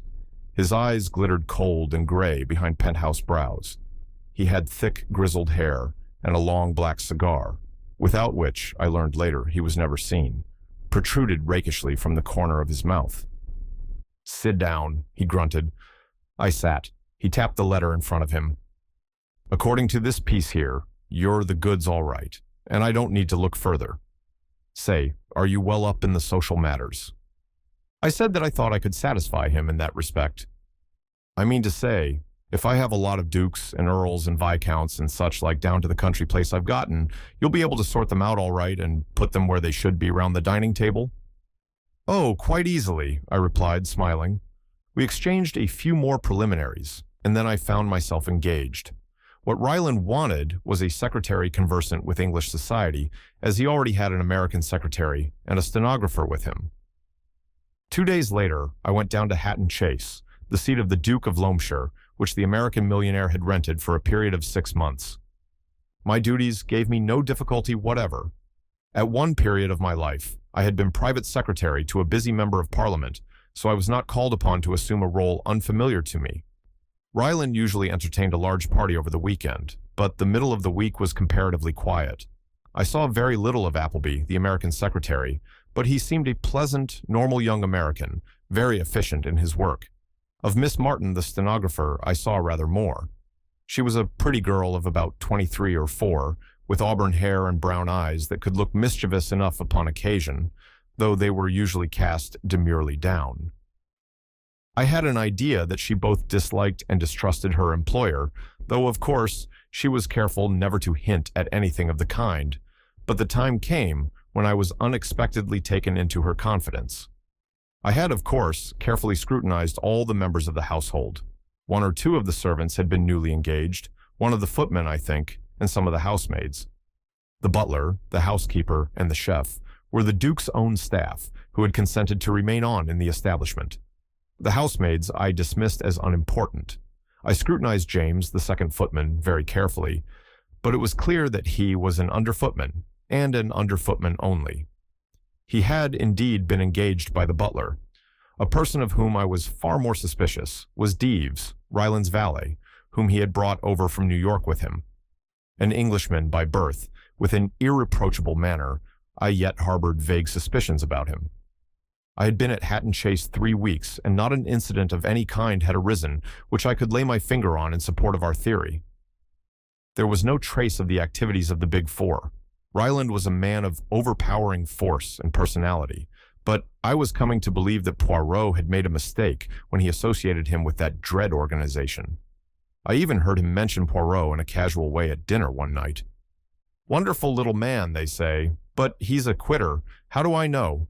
I put him on a deal, and he turned me down the last minute. I'm not taking any more of your Monsieur Hercule Poirot. It was at moments such as these that I felt my cheek pads most wearisome. And then Miss Martin told me a rather curious story. Ryland had gone to London for the day, taking Appleby with him. Miss Martin and I were strolling together in the garden after tea. I liked the girl very much. She was so unaffected and so natural. I could see that there was something on her mind, and at last out it came. "Do you know, Major Neville," she said, "I am really thinking of resigning my post here." I looked somewhat astonished, and she went on hurriedly. "Oh, I know it's a wonderful job to have gotten away. I suppose most people would think me a fool to throw it up, but I can't stand abuse, Major Neville. To be sworn at like a trooper is more than I can bear. No gentleman would do such a thing." "Has Ryland been swearing at you?" She nodded. "Of course, he's always rather irritable and short-tempered. That one expects. It's all in the day's work. But to fly into such an absolute fury over nothing at all, he really looked as though he could have murdered me. And, as I say, over nothing at all." "Tell me about it," I said, keenly interested. "As you know, I open all Ryland's letters. Some I hand on to Appleby, others I deal with myself, but I do all the preliminary sorting. Now, there are certain letters that come, written on blue paper, and with a tiny 4 marked on the corner. I beg your pardon? Did you speak?"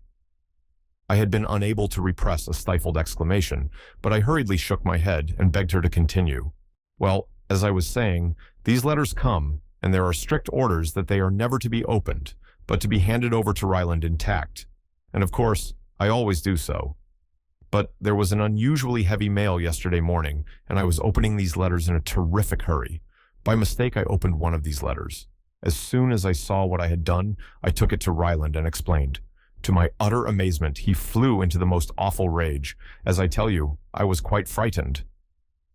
"What was there in the letter, I wonder, to upset him so?" "Absolutely nothing. That's just the curious part of it. I had read it before I discovered my mistake. It was quite short. I can still remember it word for word, and there was nothing in it that could possibly upset anyone." "You can repeat it, you say?" I encouraged her. "Yes." She paused a minute and then repeated slowly, whilst I noted down the words unobtrusively, the following. "Dear Sir, the essential thing now, I should say, is to see the property. If you insist on the quarry being included, then 17,000 seems reasonable. 11% commission too much. 4% is ample. Yours truly, Arthur Leversham." Miss Martin went on. "Evidently about some property Ryland was thinking of buying. But really, I do feel that a man who can get into a rage over such a trifle is, well, dangerous. What do you think I ought to do, Major Neville? You've more experience of the world than I have." I soothed the girl down, pointed out to her that Ryland had probably been suffering from the enemy of his race, dyspepsia. In the end, I sent her away quite comforted, but I was not so easily satisfied myself. When the girl had gone and I was alone, I took out my notebook and ran over the letter which I had jotted down. What did it mean, this apparently innocent-sounding missive? Did it concern some business deal which Ryland was undertaking, and was he anxious that no details about it should leak out until it was carried through? That was a possible explanation. But I remembered the small figure 4 with which the envelopes were marked, and I felt that at last I was on the track of the thing we were seeking. I puzzled over the letter all that evening, and most of the next day, and then suddenly the solution came to me. It was so simple, too. The figure 4 was the clue. Read every 4th word in the letter, and an entirely different message appeared. Essential should see you quarry 1711-4. The solution of the figures was easy. 17 stood for the 17th of October, which was tomorrow, 11 was the time, and 4 was the signature, either referring to the mysterious number 4 himself, or else it was the trademark, so to speak, of the Big 4. The quarry was also intelligible. There was a big, disused quarry on the estate about half a mile from the house. A lonely spot, ideal for a secret meeting. For a moment or two, I was tempted to run the show myself, It would be such a feather in my cap, for once, to have the pleasure of crowing over Poirot. But in the end, I overcame the temptation. This was a big business. I had no right to play a lone hand, and perhaps jeopardize our chances of success. For the first time, we had stolen a march upon our enemies. We must make good this time, and disguise the fact as I might, Poirot had the better brain of the two. I wrote off post-haste to him, laying the facts before him, and explaining how urgent it was that we should overhear what went on at the interview. If he liked to leave it to me, well and good, but I gave him detailed instructions how to reach the quarry from the station, in case he should deem it wise to be present himself. I took the letter down to the village and posted it myself. I had been able to communicate with Poirot throughout my stay by the simple expedient of posting my letters myself, but we agreed that he should not attempt to communicate with me in case my letters should be tampered with. I was in a glow of excitement the following evening. No guests were staying in the house, and I was busy with Ryland in his study all the evening. I had foreseen that this would be the case, which was why I had had no hope of being able to meet Poirot at the station. I was, however, confident that I would be dismissed well before 11 o'clock. Sure enough, just after 10:30, Ryland glanced at the clock and announced that he was through. I took the hint and retired discreetly. I went upstairs as though going to bed, but slipped quietly down a side staircase and let myself out into the garden, having taken the precaution to don a dark overcoat to hide my white shirt front. I had gone some way down the garden when I chanced to look over my shoulder. Ryland was just stepping out from his study window into the garden. He was starting to keep the appointment. I redoubled my pace, so as to get a clear start. I arrived at the quarry somewhat out of breath. There seemed no one about, and I crawled into a thick tangle of bushes and awaited developments. 10 minutes later, just on the stroke of 11, Ryland stalked up, his hat over his eyes and the inevitable cigar in his mouth. He gave a quick look round, and then plunged into the hollows of the quarry below. Presently, I heard a low murmur of voices come up to me. Evidently the other man, or men, whoever they were, had arrived first at the rendezvous. I crawled cautiously out of the bushes, and inch by inch, using the utmost precaution against noise, I wormed myself down the steep path. Only a boulder now separated me from the talking men. Secure in the blackness, I peeped around the edge of it and found myself facing the muzzle of a black, murderous-looking automatic. "Hands up," said Ryland succinctly. "I've been waiting for you."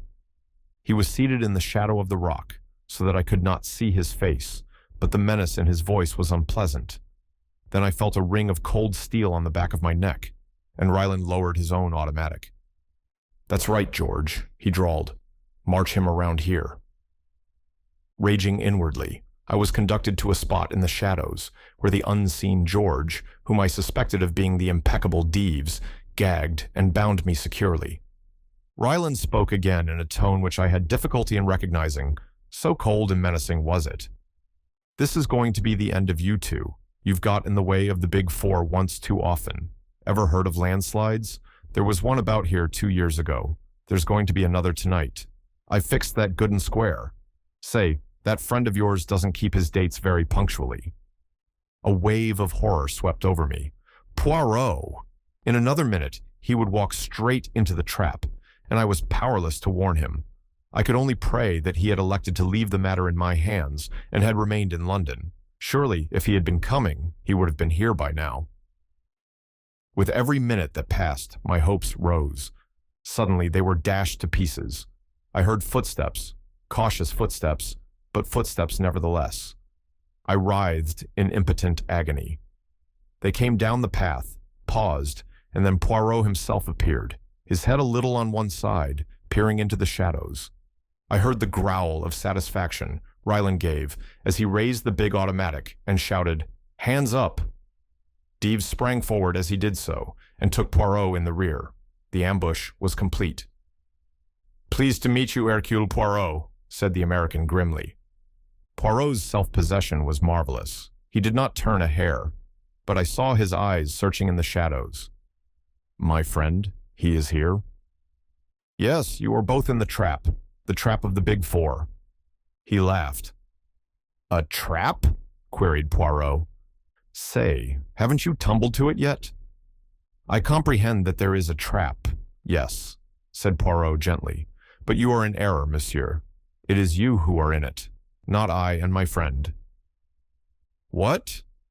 Ryland raised the big automatic, but I saw his gaze falter.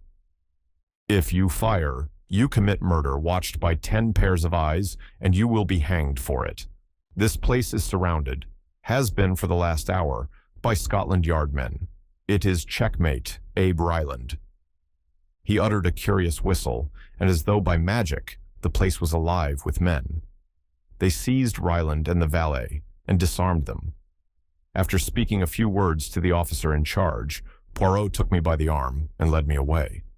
Once clear of the quarry, he embraced me with vigor. "You are alive. You are unhurt. It is magnificent.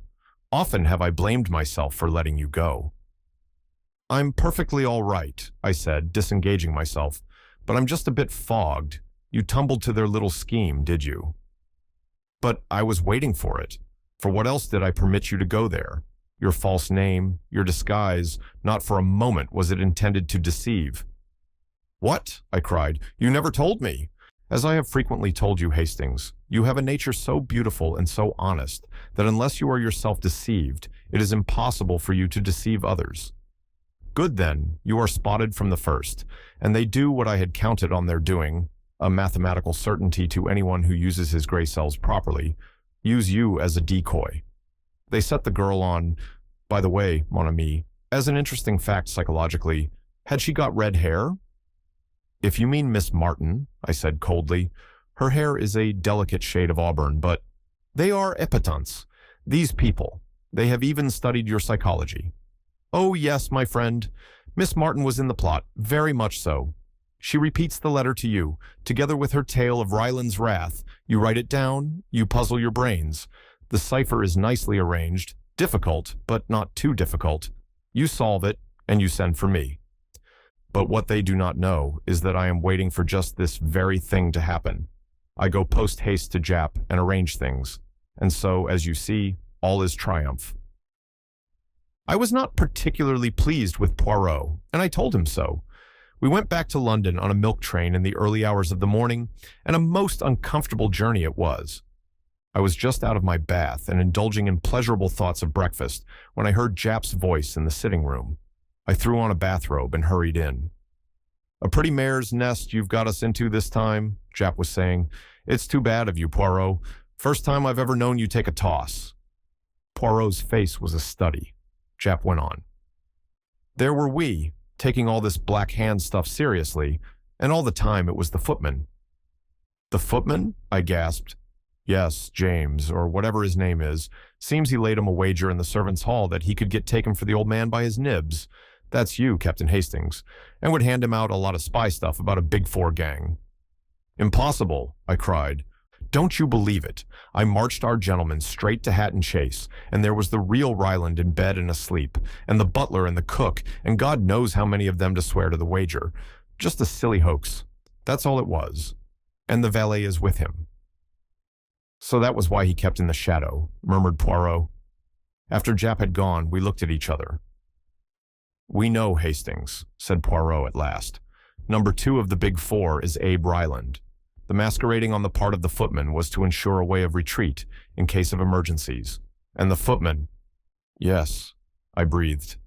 "Number 4, said Poirot gravely. It was all very well for Poirot to say that we were acquiring information all the time and gaining an insight into our adversaries' minds. I felt myself that I required some more tangible success than this. Since we had come into contact with the Big Four, they had committed 2 murders, abducted Halliday, and had been within an ace of killing Poirot and myself, whereas so far we had hardly scored a point in the game. Poirot treated my complaints lightly. "So far, Hastings," he said, "they laugh. That is true, but you have a proverb, have you not?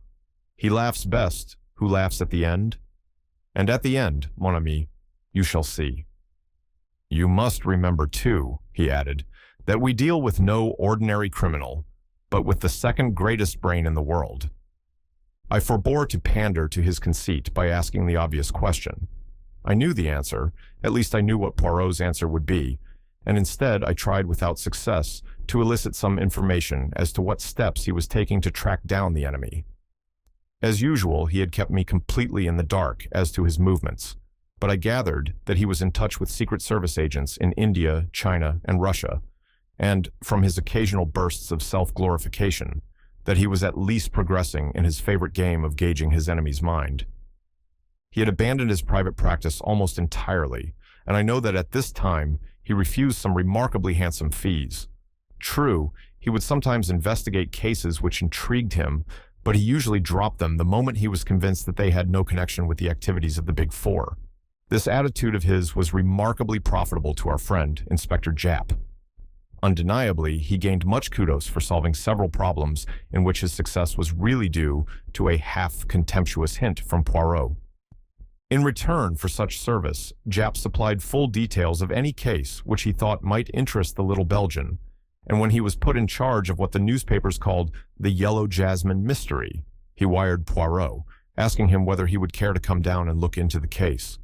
It was in response to this wire that, about a month after my adventure in Abe Ryland's house, we found ourselves alone in a railway compartment whirling away from the smoke and dust of London, bound for the little town of Market Handford in Worcestershire, the seat of the mystery. Poirot leant back in his corner. "And what exactly is your opinion of the affair, Hastings?" I did not at once reply to his question. I felt the need of going warily. "It all seems so complicated," I said cautiously. "Does it not?" said Poirot delightedly. "I suppose our rushing off like this is a pretty clear signal that you consider Painter's death to be murder, not suicide or the result of an accident?" No, you misunderstand me, Hastings. Granting that Painter died as a result of a particularly terrible accident, there are still a number of mysterious circumstances to be explained. That was what I meant when I said it was all so complicated. Let us go over all the main facts quietly and methodically. Recount them to me, Hastings, in an orderly and lucid fashion. I started forthwith, endeavoring to be as orderly and lucid as I could. "We start," I said, "with Painter, a man of 55, rich, cultured, and somewhat of a globetrotter. For the last 12 years he has been little in England, but suddenly tiring of incessant traveling, he bought a small place in Worcestershire, near Market Handford, and prepared to settle down. His first action was to write to his only relative, a nephew, Gerald Painter, the son of his youngest brother, and to suggest to him that he should come and make his home at Croftlands, as the place is called, with his uncle. Gerald Painter, who is an impecunious young artist, was glad enough to fall in with the arrangement, and had been living with his uncle for about 7 months when the tragedy occurred." "Your narrative style is masterly," murmured Poirot. "I say to myself, it is a book that talks, not my friend Hastings." Paying no attention to Poirot, I went on, warming to the story. Painter kept up a fair staff at Croftlands, 6 servants as well as his own Chinese body servant, Ah Ling. "His Chinese servant, Ah Ling," murmured Poirot. "On Tuesday last, Painter complained of feeling unwell after dinner, and one of the servants was dispatched to fetch the doctor. Painter received the doctor in his study, having refused to go to bed. What passed between them was not then known, but before Dr. Quentin left, he asked to see the housekeeper, and mentioned that he had given Painter a hypodermic injection, as his heart was in a very weak state, recommended that he should not be disturbed, and then proceeded to ask some rather curious questions about the servants, how long they had been there, from whom they had come. The housekeeper answered these questions as best she could, but was rather puzzled as to their purport. A terrible discovery was made on the following morning. One of the housemaids, on descending, was met by a sickening odor of burned flesh which seemed to come from her master's study. She tried the door, but it was locked on the inside. With the assistance of Gerald Painter and the Chinaman, that was soon broken in, but a terrible sight greeted them. Painter had fallen forward into the gas fire, and his face and head were charred beyond recognition. Of course, at the moment, no suspicion was aroused as to its being anything but a ghastly accident. If blame attached to anyone, it was to Dr. Quentin for giving his patient a narcotic and leaving him in such a dangerous position. And then a rather curious discovery was made. There was a newspaper on the floor, lying where it had slipped from the old man's knees. On turning it over, words were found to be scrawled across it, feebly traced in ink. A writing table stood close to the chair in which Painter had been sitting, and the forefinger of the victim's right hand was ink-stained up to the second joint. It was clear that, too weak to hold a pen, Painter had dipped his finger in the ink pot and managed to scrawl these two words across the surface of the newspaper he held. But the words themselves seemed utterly fantastic. Yellow jasmine, just that, and nothing more. Croftlands has a large quantity of yellow jasmine growing up its walls, and it was thought that this dying message had some reference to them, showing that the poor old man's mind was wandering. Of course, the newspapers, agog for anything out of the common, took up the story hotly, calling it The Mystery of the Yellow Jasmine, though in all probability the words are completely unimportant. "They are unimportant, you say?" said Poirot. "Well, doubtless, since you say so, it must be so." I regarded him dubiously, but I could detect no mockery in his eye. "And then," I continued, "there came the excitements of the inquest." "This is where you lick your lips, I perceive." "There was a certain amount of feeling evidenced against Quentin. To begin with, he was not the regular doctor, only a locum, putting in a month's work, whilst Bolitho was away on a well-earned holiday. Then it was felt that his carelessness was the direct cause of the accident, but his evidence was little short of sensational.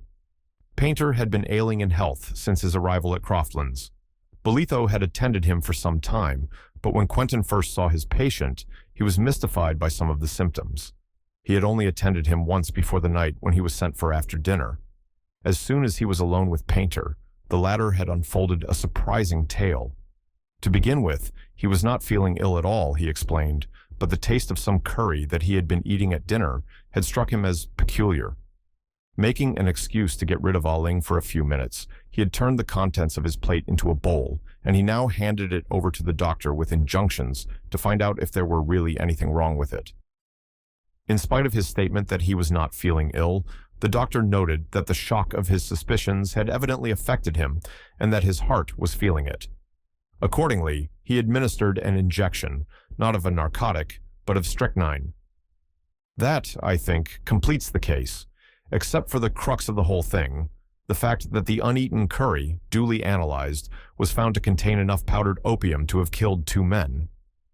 I paused. "And your conclusions, Hastings?"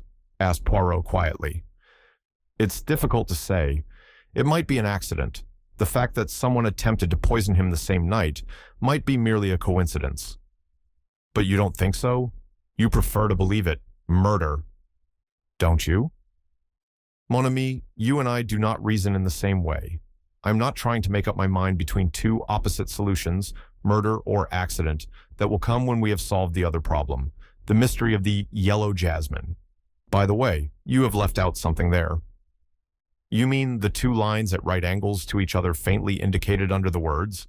I did not think they could be of any possible importance." "What you think is always so important to yourself, Hastings, but let us pass from the mystery of the yellow jasmine to the mystery of the curry." "I know. Who poisoned it? Why? There are 100 questions one can ask. Ah Ling, of course, prepared it. But why should he wish to kill his master? Is he a member of a tong or something like that? One reads of such things. The tong of the yellow jasmine, perhaps. Then there is Gerald Painter." I came to an abrupt pause. "Yes," said Poirot, nodding his head. "There is Gerald Painter, as you say. He is his uncle's heir. He was dining out that night, though." "He might have got at some of the ingredients of the curry," I suggested, "and he would take care to be out, so as not to have to partake of the dish." I think my reasoning rather impressed Poirot. He looked at me with a more respectful attention than he had given me so far. "He returns late," I mused, pursuing a hypothetical case, sees the light in his uncle's study, enters, and, finding his plan has failed, thrusts the old man down into the fire. Painter, who was a fairly hardy man of 55, would not permit himself to be burnt to death without a struggle, Hastings. Such a reconstruction is not feasible." "Well, Poirot," I cried, "we're nearly there, I fancy. Let us hear what you think." Poirot threw me a smile, swelled out his chest, and began in a pompous manner. "Assuming murder, the question at once arises, why choose that particular method? I can think of only one reason, to confuse identity, the face being charred beyond recognition. What? I cried. You think... A moment's patience, Hastings. I was going on to say that I examined that theory. Is there any ground for believing that the body is not that of Painter? Is there anyone else whose body it possibly could be? I examined these two questions, and finally I answered them both in the negative. Oh, I said, rather disappointed. And then? Poirot's eyes twinkled a little. And then I say to myself, since there is here something that I do not understand, it would be well that I should investigate the matter. I must not permit myself to be wholly engrossed by the big four. Ah, we are just arriving. My little clothes brush. Where does it hide itself? Here it is. Brush me down, I pray you, my friend, and then I will perform the same service for you. Yes, said Poirot thoughtfully as he put away the brush. One must not permit oneself to be obsessed by one idea. I have been in danger of that. Figure to yourself, my friend, that even here, in this case, I am in danger of it. Those two lines you mentioned, a downstroke and a line at right angles to it, what are they but the beginning of a four? Good gracious, Poirot, I cried, laughing. Is it not absurd? I see the hand of the big four everywhere. It is well to employ one's wits in a totally different milieu. Ah, there is Jap come to meet us. The Scotland Yard inspector was, indeed, waiting on the platform, and greeted us warmly. Well, Monsieur Poirot, this is good. Thought you'd like to be let in on this. Tip-top mystery, isn't it? I read this aright as showing Jap to be completely puzzled and hoping to pick up a pointer from Poirot. Jap had a car waiting, and we drove up in it to Croftlands. It was a square white house, quite unpretentious, and covered with creepers, including the starry yellow jasmine. Jap looked up at it as we did. Must have been balmy to go writing that, poor old cove, he remarked. Hallucinations, perhaps, and thought he was outside. Poirot was smiling at him. Which was it, my good Jap? He asked. Accident or murder? The inspector seemed a little embarrassed by the question. Well, if it weren't for that curry business, I'd be for accident every time. There's no sense in holding a live man's head in the fire. Why, he'd scream the house down. Ah, said Poirot in a low voice. Fool that I have been. Triple imbecile. You are a cleverer man than I am, Jap. Jap was rather taken aback by the compliment, Poirot being usually given to exclusive self-praise. He reddened and muttered something about there being a lot of doubt about that. He led the way through the house to the room where the tragedy had occurred, Painter's study. It was a wide, low room, with book-lined walls and big leather armchairs. Poirot looked across at once to the window, which gave upon a gravelled terrace. The window, was it unlatched? He asked. That's the whole point, of course. When the doctor left this room, he merely closed the door behind him. The next morning, it was found locked. Who locked it? Painter? Ling declares that the window was closed and bolted. Quentin, on the other hand, has an impression that it was closed but not fastened, but he won't swear either way. If he could, it would make a great difference. If the man was murdered, someone entered the room either through the door or the window. If through the door, it was an inside job. If through the window, it might have been anyone. First thing, when they had broken the door down, they flung the window open, and the housemaid who did it thinks that it wasn't fastened, but she's a precious bad witness. Will remember anything you ask her to. What about the key? There you are again. It was on the floor among the wreckage of the door. Might have fallen from the keyhole, might have been dropped there by one of the people who entered, might have been slipped underneath the door from the outside. In fact, everything might have been. You've hit it, Monsieur Poirot. That's just what it is. Poirot was looking around him, frowning unhappily. I cannot see light, he murmured. Just now, yes, I got a gleam, but now all is darkness once more. I have not the clue, the motive. Young Gerald Painter had a pretty good motive, remarked Jap grimly. He's been wild enough in his time, I can tell you, and extravagant. You know what artists are, too. No morals at all. Poirot did not pay much attention to Jap's sweeping strictures on the artistic temperament. Instead, he smiled knowingly. My good Jap, is it possible that you throw me the mud in my eyes? I know well enough that it is the Chinaman you suspect, but you are so artful. You want me to help you. and yet you dragged the red kipper across the trail." Japp burst out laughing. "That's you all over, Poirot. Yes, I'd bet on the chink, I'll admit it now. It stands to reason that it was he who doctored the curry, and if he'd try once in an evening to get his master out of the way, he'd try twice." "I wonder if he would," said Poirot softly. "But it's the motive that beats me. Some heathen revenge or other, I suppose." "I wonder," said Poirot again. "There has been no robbery, nothing has disappeared, no jewelry or money or papers?" "No, that is, not exactly." I pricked up my ears. So did Poirot. "There's been no robbery, I mean," explained Japp. "But the old boy was writing a book of some sort. We only knew about it this morning when there was a letter from the publishers asking about the manuscript. It was just completed, it seems. Young Painter and I have searched high and low, but can't find a trace of it. He must have hidden it away somewhere." Poirot's eyes were shining with the green light I knew so well. "How is it called, this book?" he asked. "The Hidden Hand in China, I think it was called." "Aha," said Poirot with almost a gasp. Then he said quickly, "Let me see the Chinaman, Ah Ling." The Chinaman was sent for and appeared, shuffling along, with his eyes cast down and his pigtail swinging. His impassive face showed no trace of any kind of emotion. "Ah Ling," said Poirot, "are you sorry your master is dead?" "I welly sorry, he good master." "You know who kill him?" "I not know. I tell policemen if I know." The questions and answers went on. With the same impassive face, Ah Ling described how he had made the curry. The cook had had nothing to do with it, he declared. No hand had touched it but his own. I wondered if he saw where his admission was leading him. He stuck to it too, that the window to the garden was bolted that evening. If it was open in the morning, his master must have opened it himself. At last Poirot dismissed him. "That will do, Ah Ling." Just as the Chinaman had got to the door, Poirot recalled him. "And you know nothing, you say, of the yellow jasmine?" "No. What should I know?" "Nor yet of the sign that was written underneath it?" Poirot leaned forward as he spoke and quickly traced something on the dust of a little table. I was near enough to see it before he rubbed it out. A downstroke, a line at right angles, and then a second line down which completed a big 4. The effect on the Chinaman was electrical.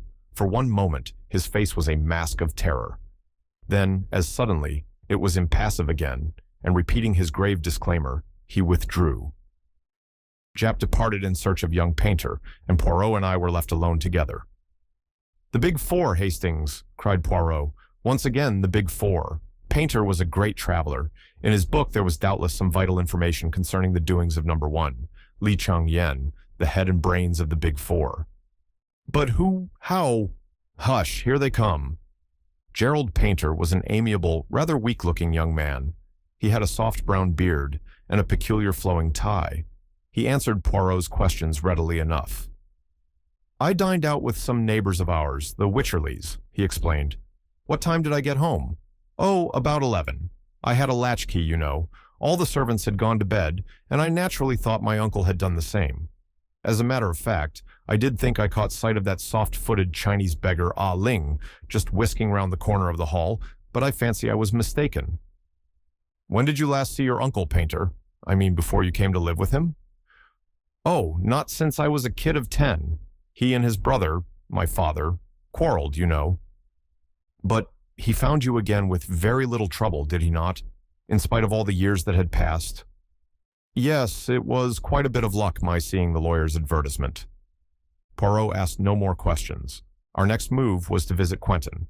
His story was substantially the same as he had told at the inquest, and he had little to add to it. He received us in his surgery, having just come to the end of his consulting patients. He seemed an intelligent man. A certain primness of manner went well with his pince-nez, but I fancied that he would be thoroughly modern in his methods. "I wish I could remember about the window," he said frankly. "But it's dangerous to think back. One becomes quite positive about something that never existed. That's psychology, isn't it, Poirot? You see, I've read all about your methods, and I may say I'm an enormous admirer of yours. No, I suppose it's pretty certain that the Chinaman put the powdered opium in the curry, but he'll never admit it, and we shall never know why. But holding a man down in a fire, That's not in keeping with our Chinese friend's character, it seems to me. I commented on this last point to Poirot as we walked down the main street of Market Hanford. Do you think he let a Confederate in? I asked. By the way, I suppose Jap can be trusted to keep an eye on him. The inspector had passed into the police station on some business or other. The emissaries of the Big Four are pretty spry. Jap is keeping an eye on both of them, said Poirot grimly. They have been closely shadowed ever since the body was discovered. Well, at any rate, we know that Gerald Painter had nothing to do with it. You always know so much more than I do, Hastings, that it becomes quite fatiguing. You old fox, I laughed. You never will commit yourself. To be honest, Hastings, the case is now quite clear to me, all but the words, Yellow Jasmine, and I am coming to agree with you that they have no bearing on the crime. In a case of this kind, you have got to make up your mind who is lying. I have done that. And yet, he suddenly darted from my side and entered an adjacent bookshop. He emerged a few minutes later, hugging a parcel. Then Jap rejoined us, and we all sought quarters at the inn. I slept late the next morning. When I descended to the sitting room reserved for us, I found Poirot already there, pacing up and down, his face contorted with agony.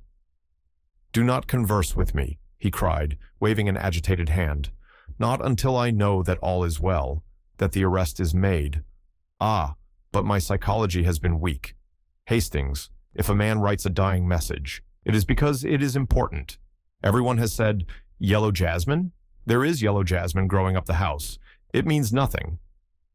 Well, what does it mean? Just what it says. Listen.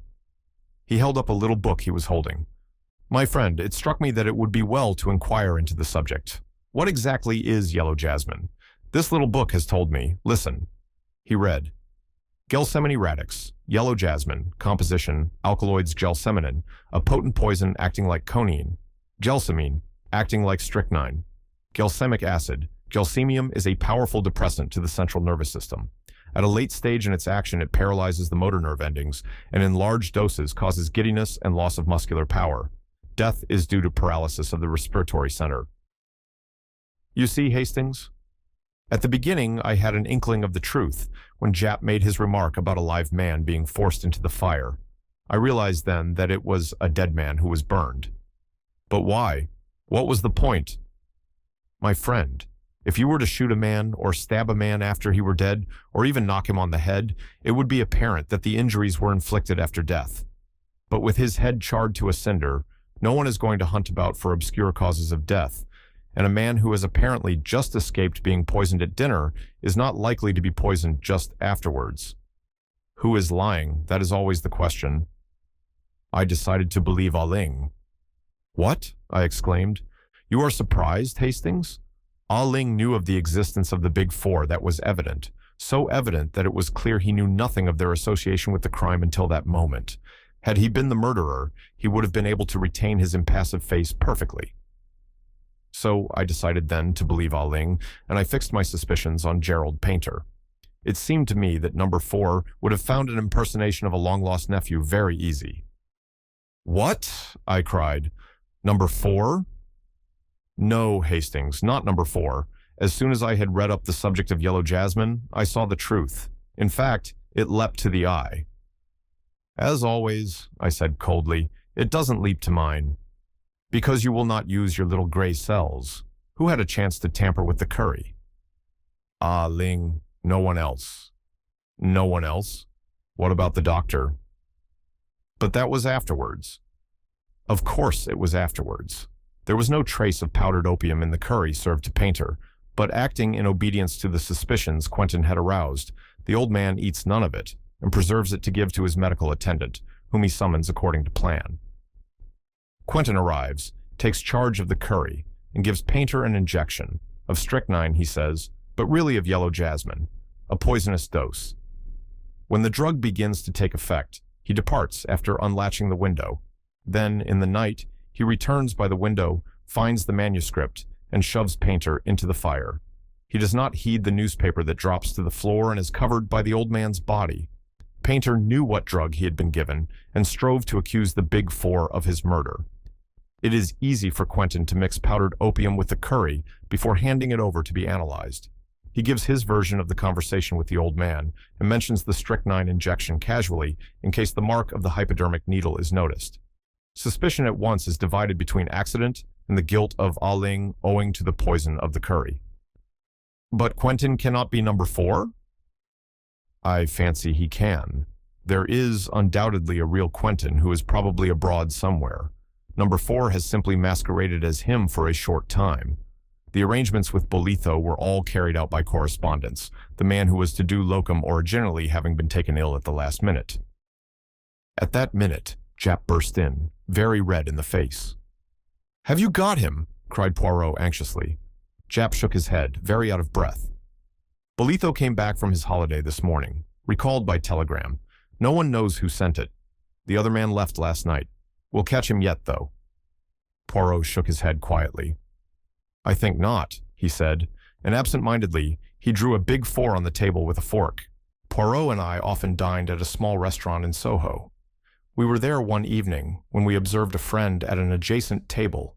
It was Inspector Japp, and as there was room at our table, he came and joined us. It was some time since either of us had seen him. "Never do you drop in to see us nowadays," declared Poirot reproachfully. "Not since the affair of the Yellow Jasmine have we met, and that is nearly a month ago." "I've been up north. That's why. How are things with you? Big 4 still going strong, eh?"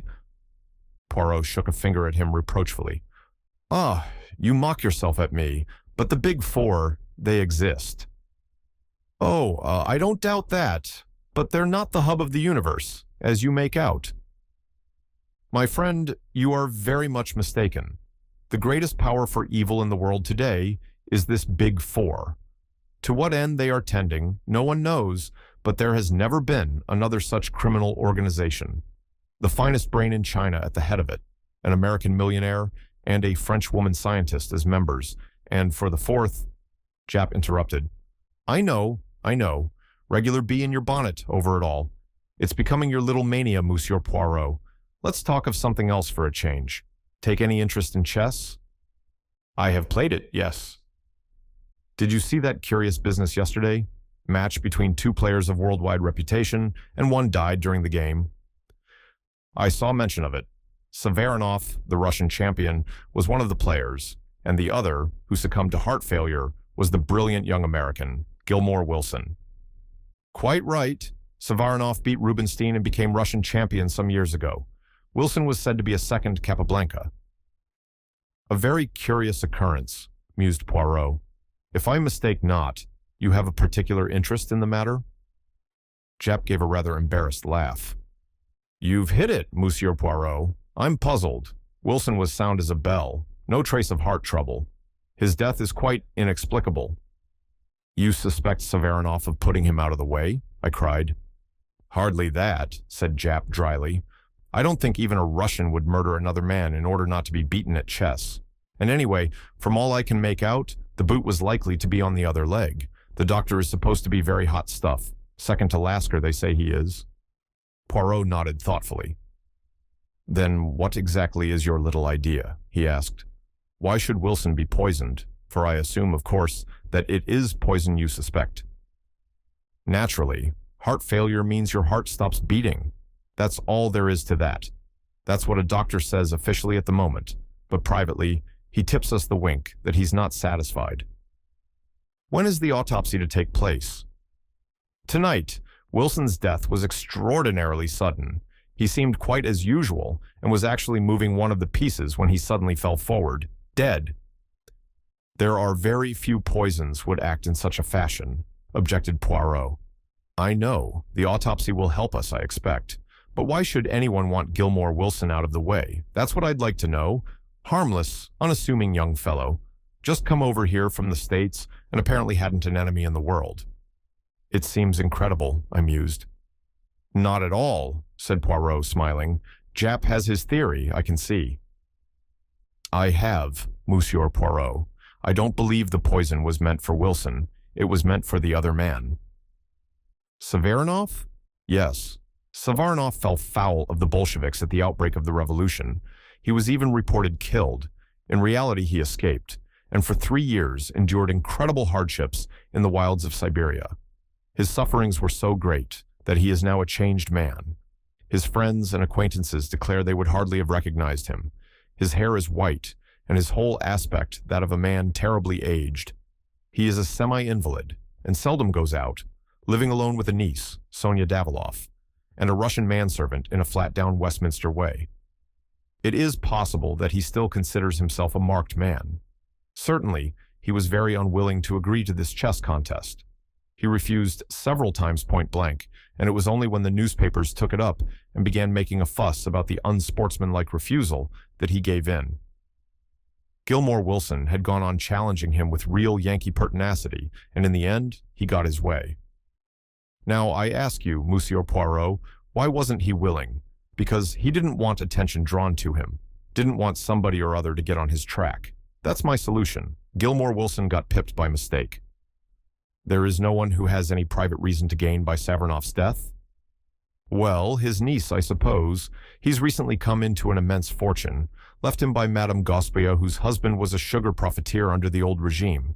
They had an affair together once, I believe, and she refused steadfastly to credit the reports of his death. Where did the match take place? In Savarinoff's own flat. He's an invalid, as I told you.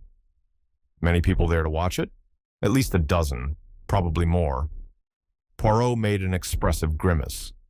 My poor Jap, your task is not an easy one. Once I know definitely that Wilson was poisoned, I can get on. Has it occurred to you that, in the meantime, supposing your assumption that Savarinoff was the intended victim to be correct, the murderer may try again? Of course it has. 2 men are watching Savarinoff's flat. That will be very useful if anyone should call with a bomb under his arm, said Poirot dryly. You're getting interested, Monsieur Poirot, said Jap with a twinkle. Care to come round to the mortuary and see Wilson's body before the doctors start on it? Who knows? His tippin' may be askew, and that may give you a valuable clue that will solve the mystery. My dear Jap, all through dinner my fingers have been itching to rearrange your own tea-pin. You permit, yes? Ah, that is much more pleasing to the eye. Yes, by all means, let us go to the mortuary. I could see that Poirot's attention was completely captivated by this new problem. It was so long since he had shown any interest over any outside case that I was quite rejoiced to see him back in his old form. For my own part, I felt a deep pity as I looked down upon the motionless form and convulsed face of the hapless young American who had come by his death in such a strange way. Poirot examined the body attentively. There was no mark on it anywhere, except a small scar on the left hand. And the doctor says that's a burn, not a cut, explained Jap. Poirot's attention shifted to the contents of the dead man's pockets, which a constable spread out for our inspection. There was nothing much, a handkerchief, keys, note case filled with notes, and some unimportant letters. But one object standing by itself filled Poirot with interest. A chessman, he exclaimed. A white bishop. Was that in his pocket? No, clasped in his hand. We had quite a difficulty to get it out of his fingers. It must be returned to Savarinoff sometime. It's part of a very beautiful set of carved ivory chessmen. Permit me to return it to him. It will make an excuse for my going there. Aha, cried Jap. So you want to come in on this case? I admit it. So skillfully have you aroused my interest. That's fine. Got you away from your brooding. Captain Hastings is pleased too, I can see. Quite right, I said, laughing. Poirot turned back towards the body. No other little detail you can tell me about him? He asked. I don't think so. Not even that he was left-handed? You're a wizard, Monsieur Poirot. How did you know that? He was left-handed. Not that it's anything to do with the case. Nothing whatever, agreed Poirot hastily, seeing that Jap was slightly ruffled. My little joke, that was all. I like to play you the trick. See you. We went out upon an amicable understanding. The following morning saw us wending our way to Savarinoff's flat in Westminster. Sonia Daviloff, I mused. It's a pretty name. Poirot stopped and threw me a look of despair. Always looking for romance. You are incorrigible. It would serve you right if Sonia Daviloff turned out to be our friend and enemy, the Countess Vera Rossakoff. At the mention of the Countess, my face clouded over. Surely, Poirot, you don't suspect. But no, it was a joke. I have not the big four on the brain to that extent, whatever Jap may say. The door of the flat was opened to us by a manservant with a peculiarly wooden face. It seemed impossible to believe that impassive countenance could ever display emotion. Poirot presented a card on which Jap had scribbled a few words of introduction, and we were shown into a low, long room, furnished with rich hangings and curios. One or two wonderful icons hung upon the walls, and exquisite Persian rugs lay upon the floor. A samovar stood upon a table. I was examining one of the icons, which I judged to be of considerable value, and turned to see Poirot prone upon the floor. Beautiful as the rug was, it hardly seemed to me to necessitate such close attention. "Is it such a very wonderful specimen?" I asked. Oh, the rug. But no, it was not the rug I was remarking. But it is a beautiful specimen, far too beautiful to have a large nail wantonly driven through the middle of it. No, Hastings, as I came forward, the nail is not there now, but the hole remains. A sudden sound behind us made me spin round, and Poirot sprang nimbly to his feet. A girl was standing in the doorway. Her eyes, full upon us, were dark with suspicion. She was of medium height, with a beautiful, rather sullen face, dark blue eyes, and very black hair, which was cut short. Her voice, when she spoke, was rich and sonorous, and completely un-English. "I fear my uncle will be unable to see you. He is a great invalid. That is a pity, but perhaps you will kindly help me instead. You are Mademoiselle Daviloff, are you not?" "Yes, I am Sonia Daviloff. What is it you want to know?" "I am making some inquiries about that sad affair the night before last, the death of Gilmore Wilson. What can you tell me about it?" The girl's eyes opened wide. "He died of heart failure as he was playing chess." "The police are not so sure that it was heart failure, mademoiselle." The girl gave a terrified gesture. "It was true then," she cried. "Ivan was right." "Who is Ivan, and why do you say he was right?"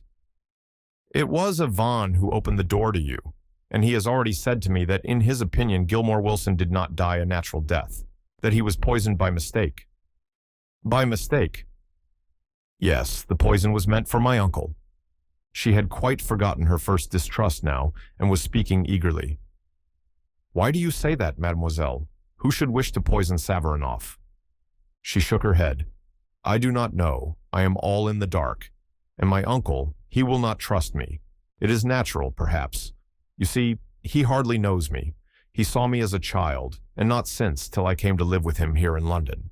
But this much I do know, he is in fear of something. We have many secret societies in Russia, and one day I overheard something which made me think it was of just such a society he went in fear. Tell me, monsieur." She came a step nearer and dropped her voice. "Have you ever heard of a society called the Big Four?" Poirot jumped nearly out of his skin. His eyes positively bulged with astonishment. What do you know of the Big Four, mademoiselle?"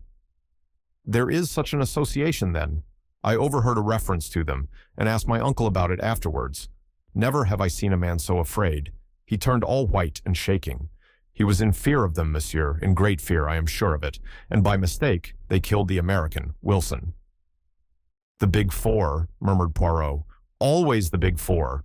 An astonishing coincidence, mademoiselle. Your uncle is still in danger. I must save him. Now recount to me exactly the events of that fatal evening. Show me the chessboard, the table, how the two men sat. Everything." She went to the side of the room and brought out a small table. The top of it was exquisite, inlaid with squares of silver and black to represent a chessboard. "This was sent to my uncle a few weeks ago as a present, with the request that he would use it in the next match he played. It was in the middle of the room. So." Poirot examined the table with what seemed to me quite unnecessary attention. He was not conducting the inquiry at all as I would have done. Many of the questions seemed to me pointless, and upon really vital matters, he seemed to have no questions to ask. I concluded that the unexpected mention of the Big Four had thrown him completely off his balance.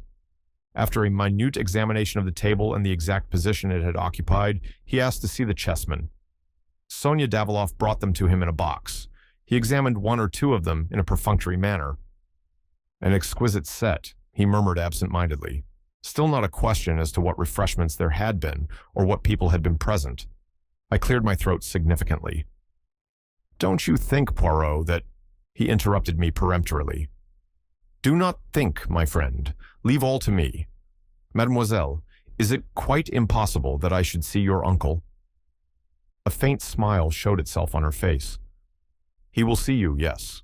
You understand, it is my part to interview all strangers first." She disappeared. I heard a murmur of voices in the next room, and a minute later she came back and motioned us to pass into the adjoining room.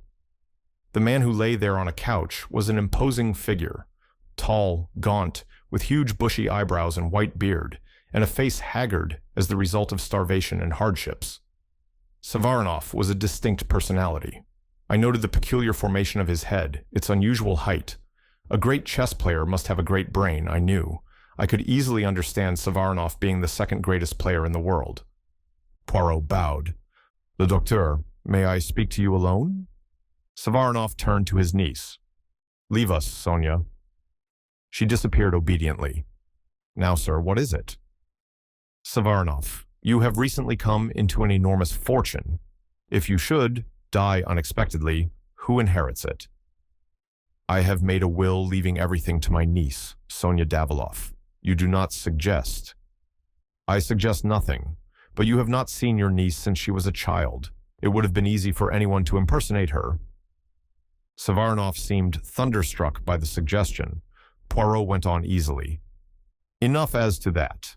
I give you the word of warning, that is all. What I want you to do now is to describe to me the game of chess the other evening." "How do you mean? Describe it."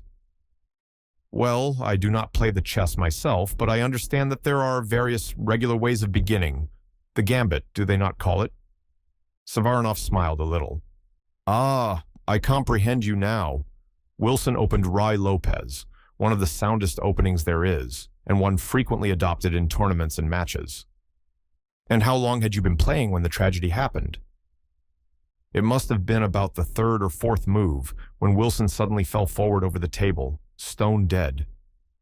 Poirot rose to depart. He flung out his last question, as though it was of absolutely no importance, but I knew better. "Had he anything to eat or drink?" "A whiskey and soda, I think." "Thank you. Savarinoff, I will disturb you no longer." Ivan was in the hall to show us out. Poirot lingered on the threshold. "The flat below this, do you know who lives there?" "Sir Charles Kingwell, a member of Parliament, sir. It has been let furnished lately, though." "Thank you." We went out into the bright winter sunlight. "Well, really, Poirot," I burst out, "I don't think you've distinguished yourself this time. Surely your questions were very inadequate." "You think so, Hastings?" Poirot looked at me appealingly. "I was bouleversé, yes. What would you have asked?" I considered the question carefully, and then outlined my scheme to Poirot. He listened with what seemed to be close interest. My monologue lasted until we had nearly reached home. "Very excellent, very searching, Hastings," said Poirot, as he inserted his key in the door and preceded me up the stairs. "But quite unnecessary." "Unnecessary?" I cried, amazed. "If the man was poisoned—" "Aha!" cried Poirot, pouncing upon a note which lay on the table. "From Jap, just as I thought." He flung it over to me. It was brief and to the point. No traces of poison had been found, and there was nothing to show how the man came by his death. "You see," said Poirot, "our questions would have been quite unnecessary." "You guessed this beforehand?" "Forecast the probable result of the deal," quoted Poirot from a recent bridge problem on which I had spent much time. "Mon ami, when you do that successfully, you do not call it guessing." "Don't let's split hairs," I said impatiently. "You foresaw this?" "I did." "Why?" Poirot put his hand into his pocket and pulled out a white bishop. "Why," I cried, "you forgot to give it back to Savarinoff." "You are in error, my friend. That bishop still reposes in my left-hand pocket. I took its fellow from the box of chessmen Mademoiselle Daviloff kindly permitted me to examine. The plural of one bishop is two bishops." He sounded the final S with a great hiss. I was completely mystified. But why did you take it? Parbleu, I wanted to see if they were exactly alike. Poirot looked at them with his head on one side. They seem so, I admit, but one should take no fact for granted until it is proved. Bring me, I pray you, my little scales. With infinite care he weighed the two chessmen, then turned to me with a face alight with triumph. I was right. See you, I was right. Impossible to deceive Hercule Poirot. He rushed to the telephone, waited impatiently. Is that Jap? Ah, Jap, it is you. Hercule Poirot speaks. Watch the manservant, Ivan. On no account let him slip through your fingers. Yes, yes, it is as I say. He dashed down the receiver and turned to me. You see it not, Hastings. I will explain. Wilson was not poisoned. He was electrocuted. A thin metal rod passes up the middle of one of those chessmen. The table was prepared beforehand and set upon a certain spot on the floor. When the bishop was placed upon one of the silver squares, the current passed through Wilson's body, killing him instantly. The only mark was the electric burn upon his hand. His left hand, because he was left-handed. The special table was an extremely cunning piece of mechanism. The table I examined was a duplicate, perfectly innocent. It was substituted for the other immediately after the murder. The thing was worked from the flat below, which, if you remember, was let furnished. But one accomplice at least was in Savaronoff's flat. The girl is an agent of the Big Four, working to inherit Savaronoff's money. And Ivan? I strongly suspect that Ivan is none other than the famous number 4. What? Yes, the man is a marvelous character actor. He can assume any part he pleases. I thought back over past adventures, the lunatic asylum keeper, the butcher's young man, the suave doctor, all the same man, and all totally unlike each other. It's amazing, I said at last. Everything fits in. Savaronoff had an inkling of the plot, and that's why he was so averse to playing the match. Poirot looked at me without speaking. Then he turned abruptly away and began pacing up and down. Have you a book on chess by any chance, mon ami? He asked suddenly. I believe I have somewhere. It took me some time to ferret it out, but I found it at last and brought it to Poirot, who sank down in a chair and started reading it with the greatest attention. In about a quarter of an hour, the telephone rang. I answered it. It was Jap. Ivan had left the flat, carrying a large bundle. He had sprung into a waiting taxi, and the chase had begun. He was evidently trying to lose his pursuers. In the end, he seemed to fancy that he had done so, and had then driven to a big empty house at Hampstead. The house was surrounded. I recounted all this to Poirot. He merely stared at me as though he scarcely took in what I was saying. He held out the chess book.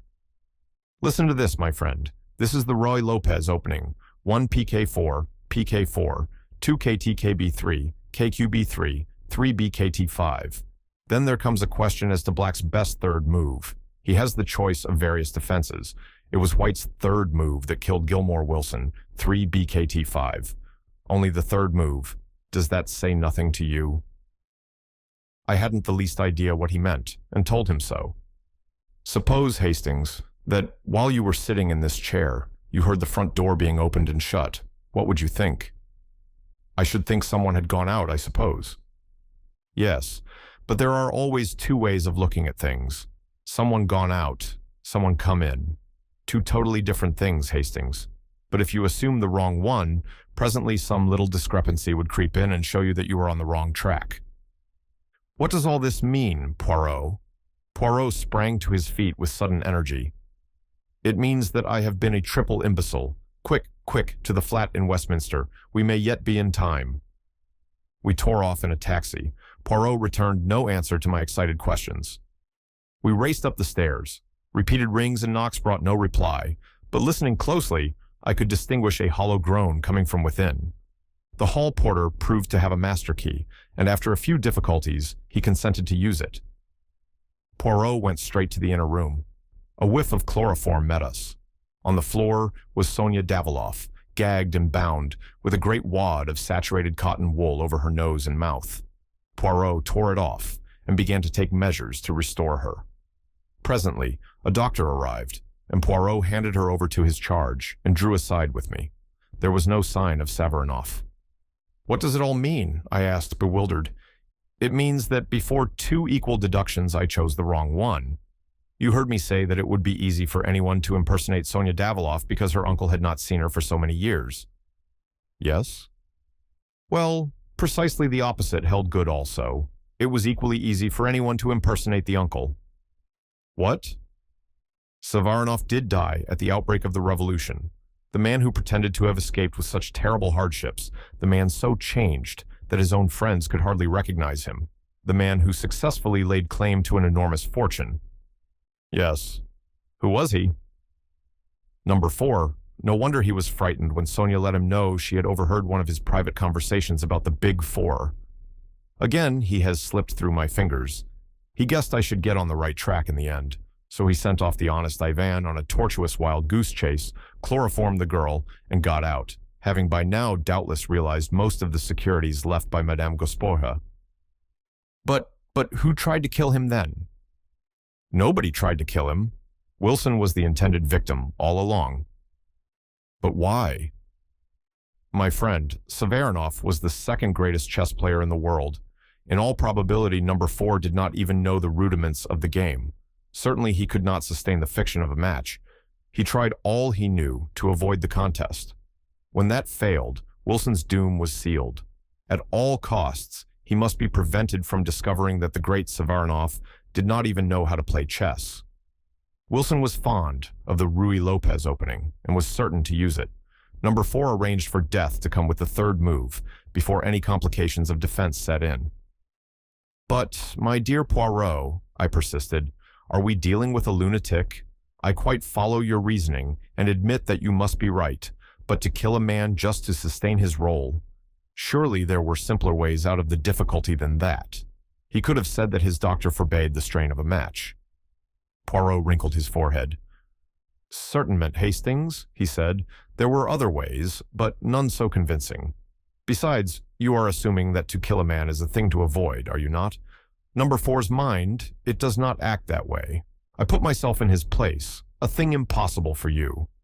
I picture his thoughts. He enjoys himself as the professor at that match. I doubt not he has visited the chess tourneys to study his part. He sits and frowns in thought. He gives the impression that he is thinking great plans, and all the time he laughs in himself.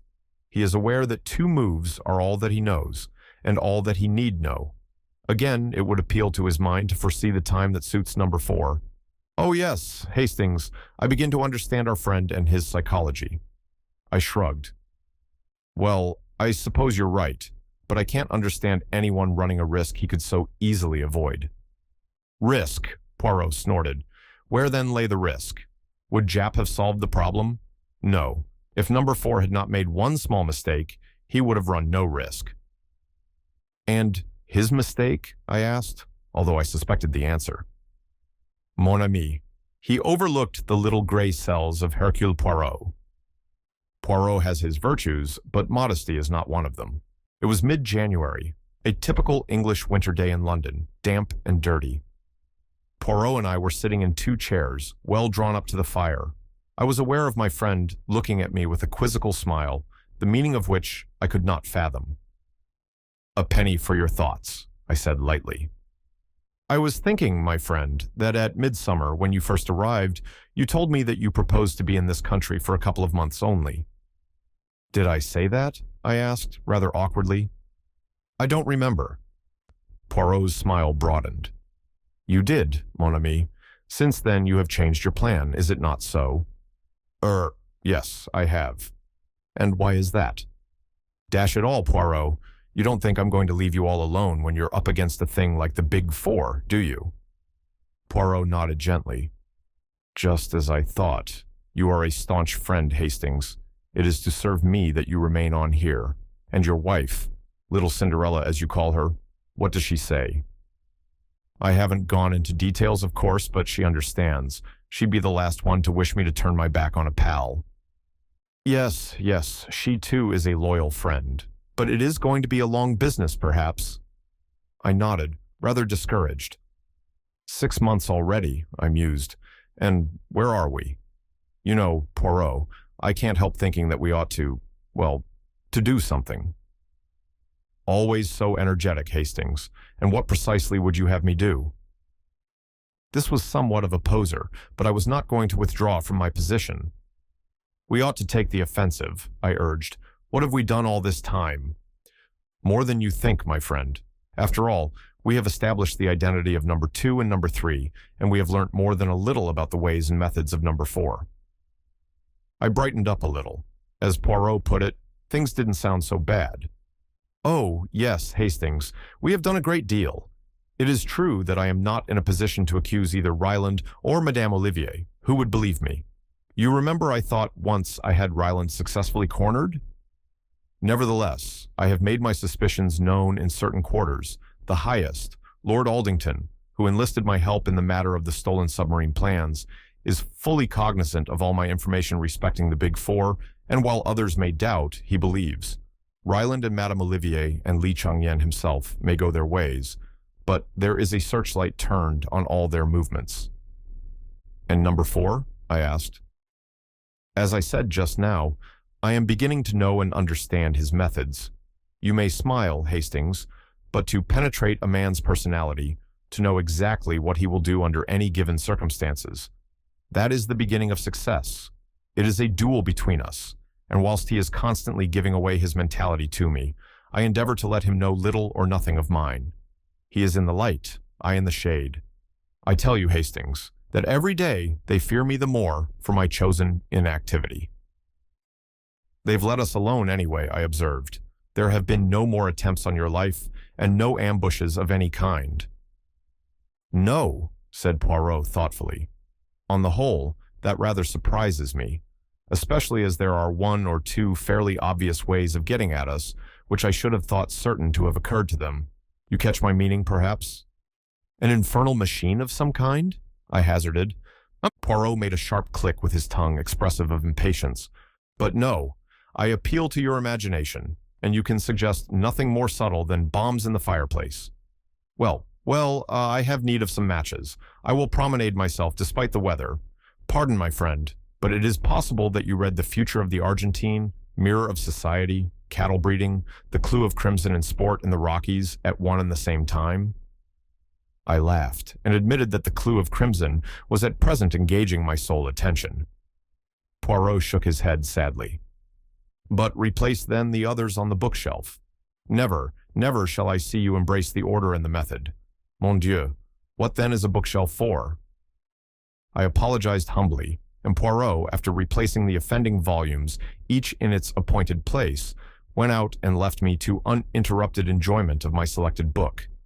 I must admit, however, that I was half asleep when Pearson's knock at the door aroused me. "A telegram for you, Captain." I tore the orange envelope open without much interest. Then I sat as though turned to stone. It was a cable from Bronson, my manager out at the South American ranch, and it ran as follows. "Hastings disappeared yesterday. Feared been kidnapped by some gang calling itself Big Four Cable Instructions. Have notified police, but no clue as yet. Bronson." I waved Pearson out of the room and sat as though stunned, reading the words over and over again. Cinderella, kidnapped, in the hands of the infamous Big Four. God, what could I do? Poirot. I must have Poirot. He would advise me. He would checkmate them somehow. In a few minutes now, he would be back. I must wait patiently until then. But Cinderella, in the hands of the Big Four. Another knock. Pearson put her head in once more. "A note for you, Captain, brought by a heathen Chinaman. He's awaiting downstairs." I seized it from her. It was brief and to the point. "If you ever wish to see your wife again, go with the bearer of this note immediately. Leave no message for your friend or she will suffer.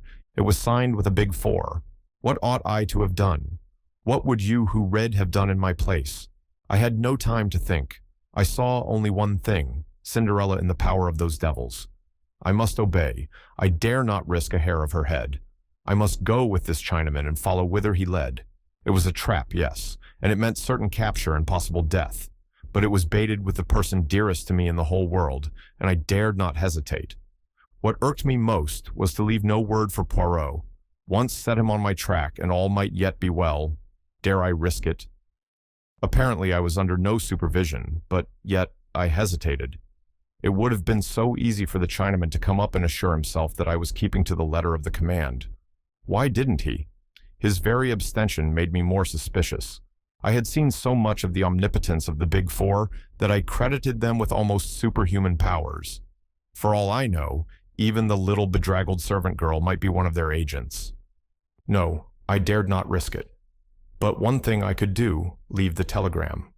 He would know then that Cinderella had disappeared, and who was responsible for her disappearance. All this passed through my head in less time than it takes to tell, and I had clapped my hat on my head and was descending the stairs to where my guide waited in a little over a minute. The bearer of the message was a tall, impassive Chinaman, neatly but rather shabbily dressed. He bowed and spoke to me. His English was perfect, but he spoke with a slight sing-song intonation. "You Captain Hastings?" "Yes," I said. "You give me note, please." I had foreseen the request and handed him over the scrap of paper without a word. But that was not all. "You have a telegram today, yes? Come along just now. From South America, yes?" I realized anew the excellence of their espionage system, or it might have been a shrewd guess. Bronson was bound to cable me. They would wait until the cable was delivered and would strike hard upon it. No good could come of denying what was palpably true. "Yes," I said. "I did get a telegram." "You fetch him, yes? Fetch him now." I ground my teeth, but what could I do? I ran upstairs again. As I did so, I thought of confiding in Pearson, at any rate as far as Cinderella's disappearance went. She was on the landing, but close behind her was the little maidservant, and I hesitated. If she was a spy, the words of the note danced before my eyes. "She will suffer." I passed into the sitting room without speaking. I took up the telegram and was about to pass out again when an idea struck me. Could I not leave some sign which would mean nothing to my enemies, but which Poirot himself would find significant? I hurried across to the bookcase and tumbled out 4 books onto the floor. No fear of Poirot's not seeing them. They would outrage his eyes immediately, and coming on top of his little lecture, surely he would find them unusual.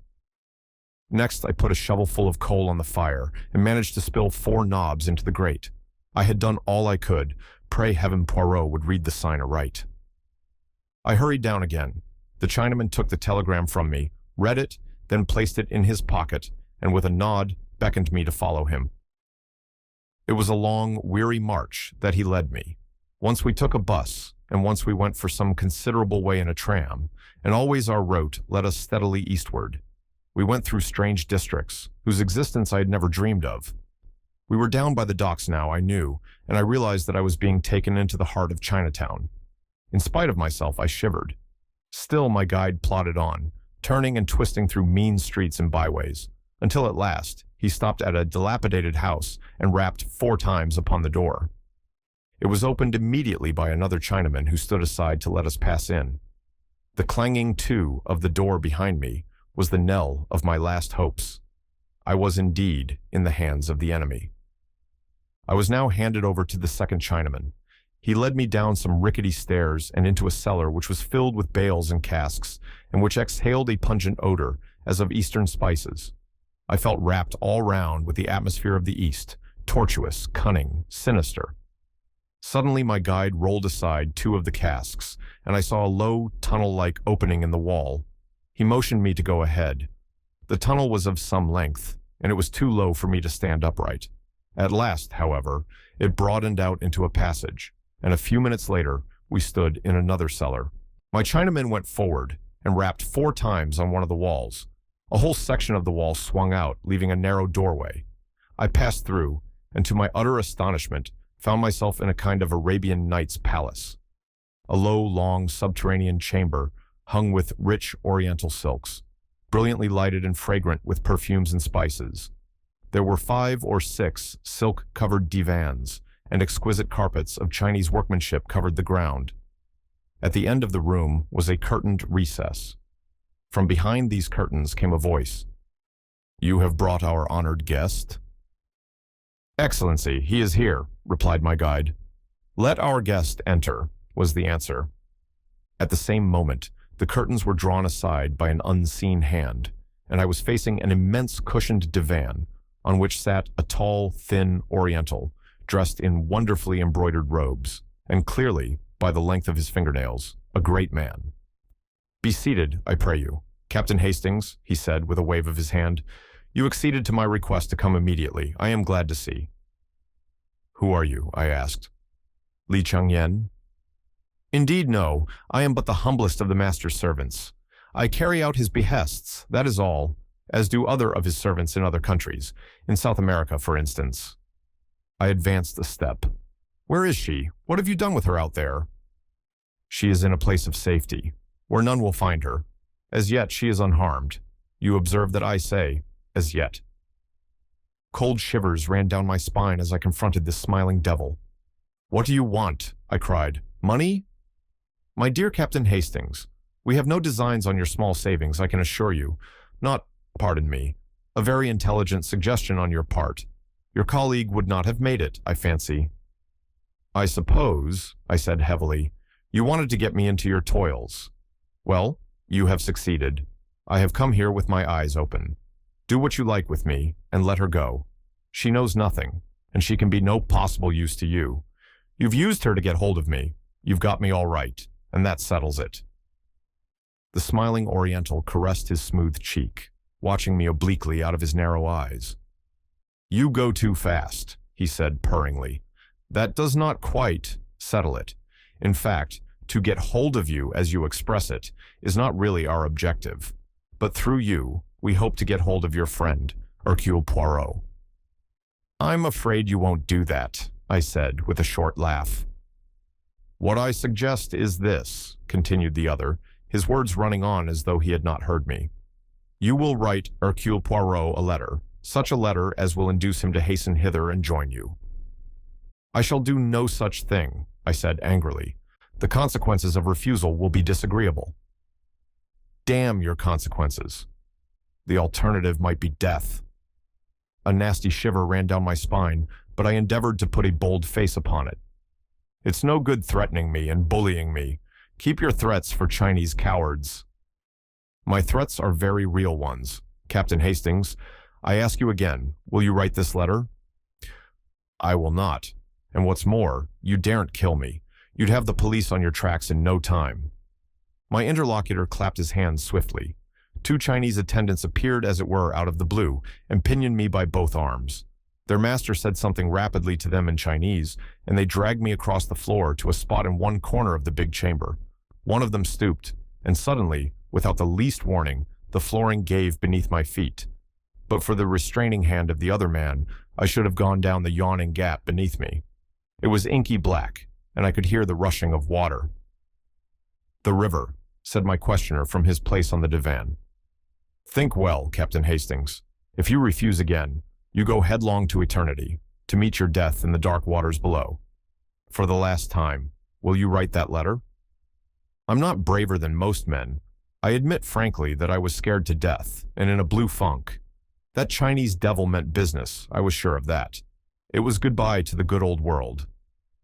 In spite of myself, my voice wobbled a little as I answered, "For the last time, no. To hell with your letter." Then, involuntarily, I closed my eyes and breathed a short prayer. Not often in a lifetime does a man stand on the edge of eternity, but when I spoke those words in that East End cellar, I was perfectly certain that they were my last words on earth. I braced myself for the shock of those black, rushing waters beneath, and experienced in advance the horror of that breath-choking fall. But to my surprise, a low laugh fell on my ears. I opened my eyes. Obeying a sign from the man on the divan, my two jailers brought me back to my old seat facing him. "You are a brave man, Captain Hastings," he said. "We of the East appreciate bravery. I may say that I expected you to act as you have done. That brings us to the appointed second act of your little drama. Death for yourself you have faced. Will you face death for another?" "What do you mean?" I asked hoarsely, a horrible fear creeping over me. "Surely you have not forgotten the lady who is in our power, the rose of the garden." I stared at him in dumb agony. "I think, Captain Hastings, that you will write that letter. See, I have a cable form here. The message I shall write on it depends on you and means life or death for your wife." The sweat broke out on my brow. my tormentor continued, smiling amiably and speaking with perfect sang-froid. "There, Captain, the pen is ready to your hand. You have only to write. If not—" "If not?" I echoed. "If not, that lady that you love dies, and dies slowly. My master, Li Chang-yen, amuses himself in his spare hours by devising new and ingenious methods of tortures." "My God," I cried, "you fiend, not that you wouldn't do that." "Shall I recount to you some of his devices?" Without heeding my cry of protest, his speech flowed on, evenly, serenely, till with a cry of horror I clapped my hands to my ears. "It is enough, I see. Take up the pen and write." "You would not dare." "Your speech is foolishness, and you know it. Take up the pen and write." "If I do?" "Your wife goes free. The cable shall be dispatched immediately." "How do I know that you will keep faith with me?" "I swear it to you on the sacred tombs of my ancestors. Moreover, judge for yourself. Why should I wish to do her harm? Her detention will have answered its purpose." And Poirot?" "We will keep him in safe custody until we have concluded our operations. Then we will let him go." "Will you swear that also on the tombs of your ancestors?" "I have sworn one oath to you. That should be sufficient." My heart sank. I was betraying my friend. To what? For a moment I hesitated. Then the terrible alternative rose like a nightmare before my eyes. Cinderella, in the hands of these Chinese devils, dying by slow torture. A groan rose to my lips. I seized the pen. Perhaps by careful wording of the letter, I could convey a warning, and Poirot would be enabled to avoid the trap. It was the only hope. But even that hope was not to remain. The Chinaman's voice rose, suave and courteous. "Permit me to dictate to you." He paused, consulted a sheaf of notes that lay by his side, and then dictated as follows. "Dear Poirot, I think I'm on the track of number 4. A Chinaman came this afternoon and lured me down here with a bogus message. Luckily, I saw through his little game in time and gave him the slip. Then I turned the tables on him and managed to do a bit of shadowing on my own account. Rather neatly, too, I flatter myself. I'm getting a bright young lad to carry this to you. Give him half a crown, will you?" That's what I promised him if it was delivered safely. "I'm watching the house and daren't leave. I shall wait for you until 6 o'clock, and if you haven't come then, I'll have a try at getting into the house on my own. It's too good a chance to miss, and, of course, the boy mightn't find you, but if he does, get him to bring you down here right away. And cover up those precious mustaches of yours in case anyone's watching out from the house and might recognize you. Yours in haste." Every word that I wrote plunged me deeper in despair. The thing was diabolically clever. I realized how closely every detail of our life must be known. It was just such an epistle as I might have penned myself. The acknowledgement that the Chinaman who had called that afternoon had endeavored to lure me away discounted any good I might have done by leaving my sign of 4 books. It had been a trap, and I had seen through it. That was what Poirot would think. The time, too, was cleverly planned. Poirot, on receiving the note, would have just time to rush off with his innocent-looking guide, and that he would do so, I knew. My determination to make my way into the house would bring him post-haste. He always displayed a ridiculous distrust of my capacities. He would be convinced that I was running into danger without being equal to the situation, and would rush down to take command of the situation. But there was nothing to be done. I wrote as bidden. My captor took the note from me, read it, then nodded his head approvingly, and handed it to one of the silent attendants who disappeared with it behind one of the silken hangings on the wall which masked a doorway. With a smile, the man opposite me picked up a cable form and wrote. He handed it to me. It read, "Release the white bird with all dispatch." I gave a sigh of relief. "You will send it at once?" I urged. He smiled and shook his head. "When Hercule Poirot is in my hands, it shall be sent. Not until then." "But you promised, if this device fails, I may have need of our white bird to persuade you to further efforts." I grew white with anger. "My God, if you—" He waved a long, slim yellow hand. "Be reassured, I do not think it will fail, and the moment Poirot is in our hands, I will keep my oath. If you play me false, I have sworn it by my honored ancestors. Have no fear. Rest here a while. My servants will see to your needs whilst I am absent." I was left alone in this strange underground nest of luxury. The second Chinese attendant had reappeared. One of them brought food and drink and offered it to me, but I waved them aside. I was sick at heart. And then suddenly, the master reappeared, tall and stately in his silken robes. He directed operations. By his orders, I was hustled back through the cellar and tunnel into the original house I had entered. There they took me into a ground floor room. The windows were shuttered, but one could see through the cracks into the street.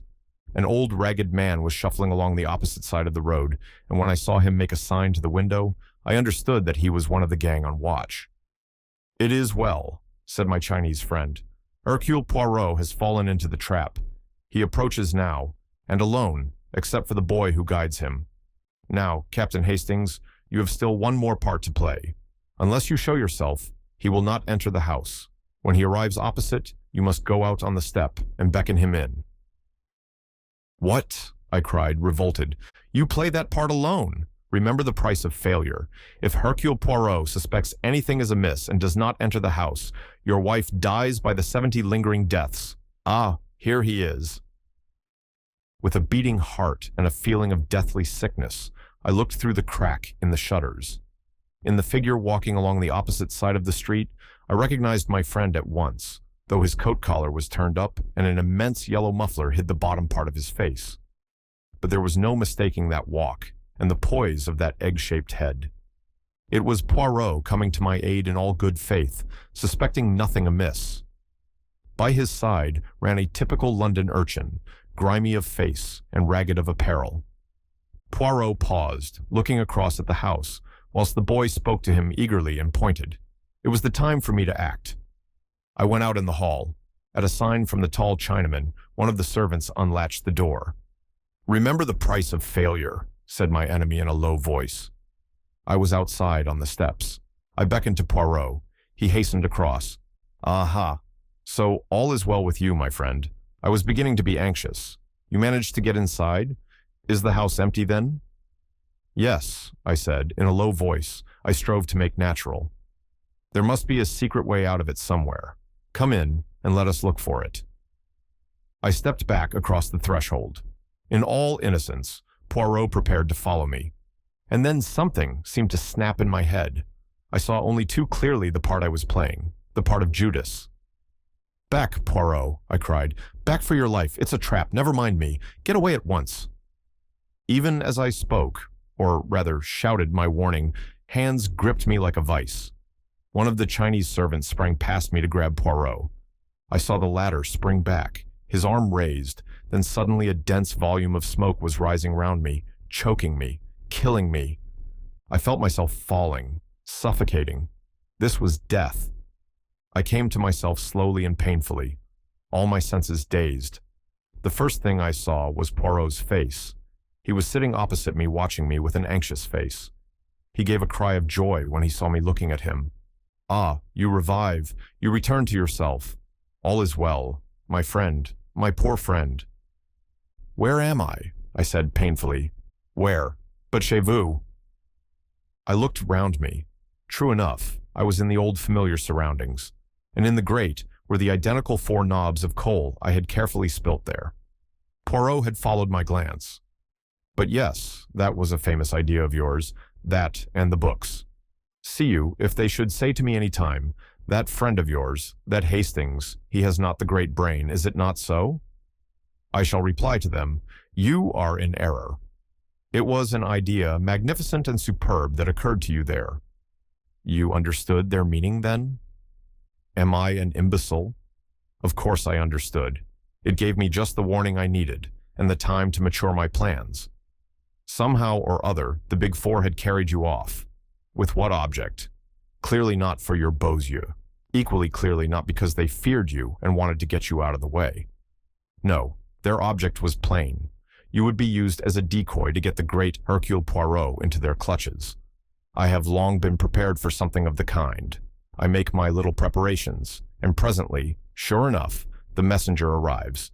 Such an innocent little street urchin.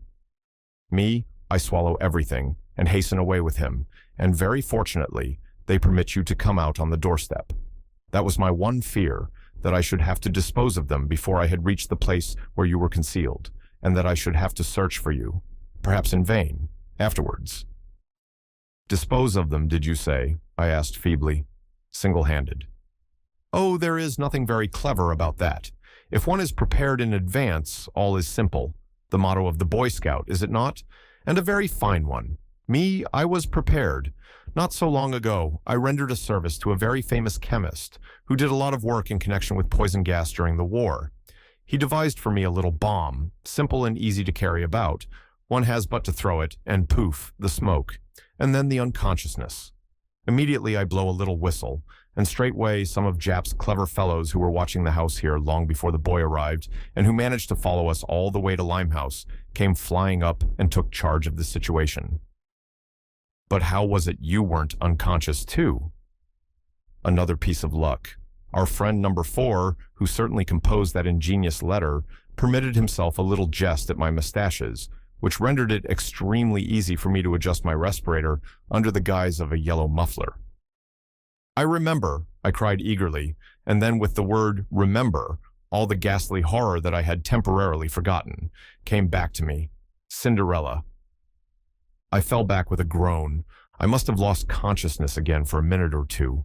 I awoke to find Poirot forcing some brandy between my lips. What is it, mon ami? But what is it then? Tell me. Word by word, I got the thing told, shuddering as I did so. Poirot uttered a cry. My friend, but what you must have suffered, and I who knew nothing of all this.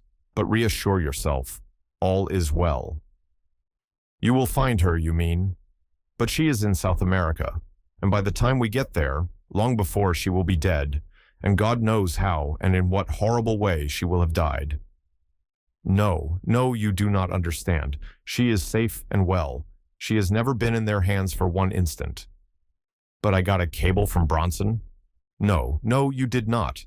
You may have got a cable from South America signed Bronson. That is a very different matter.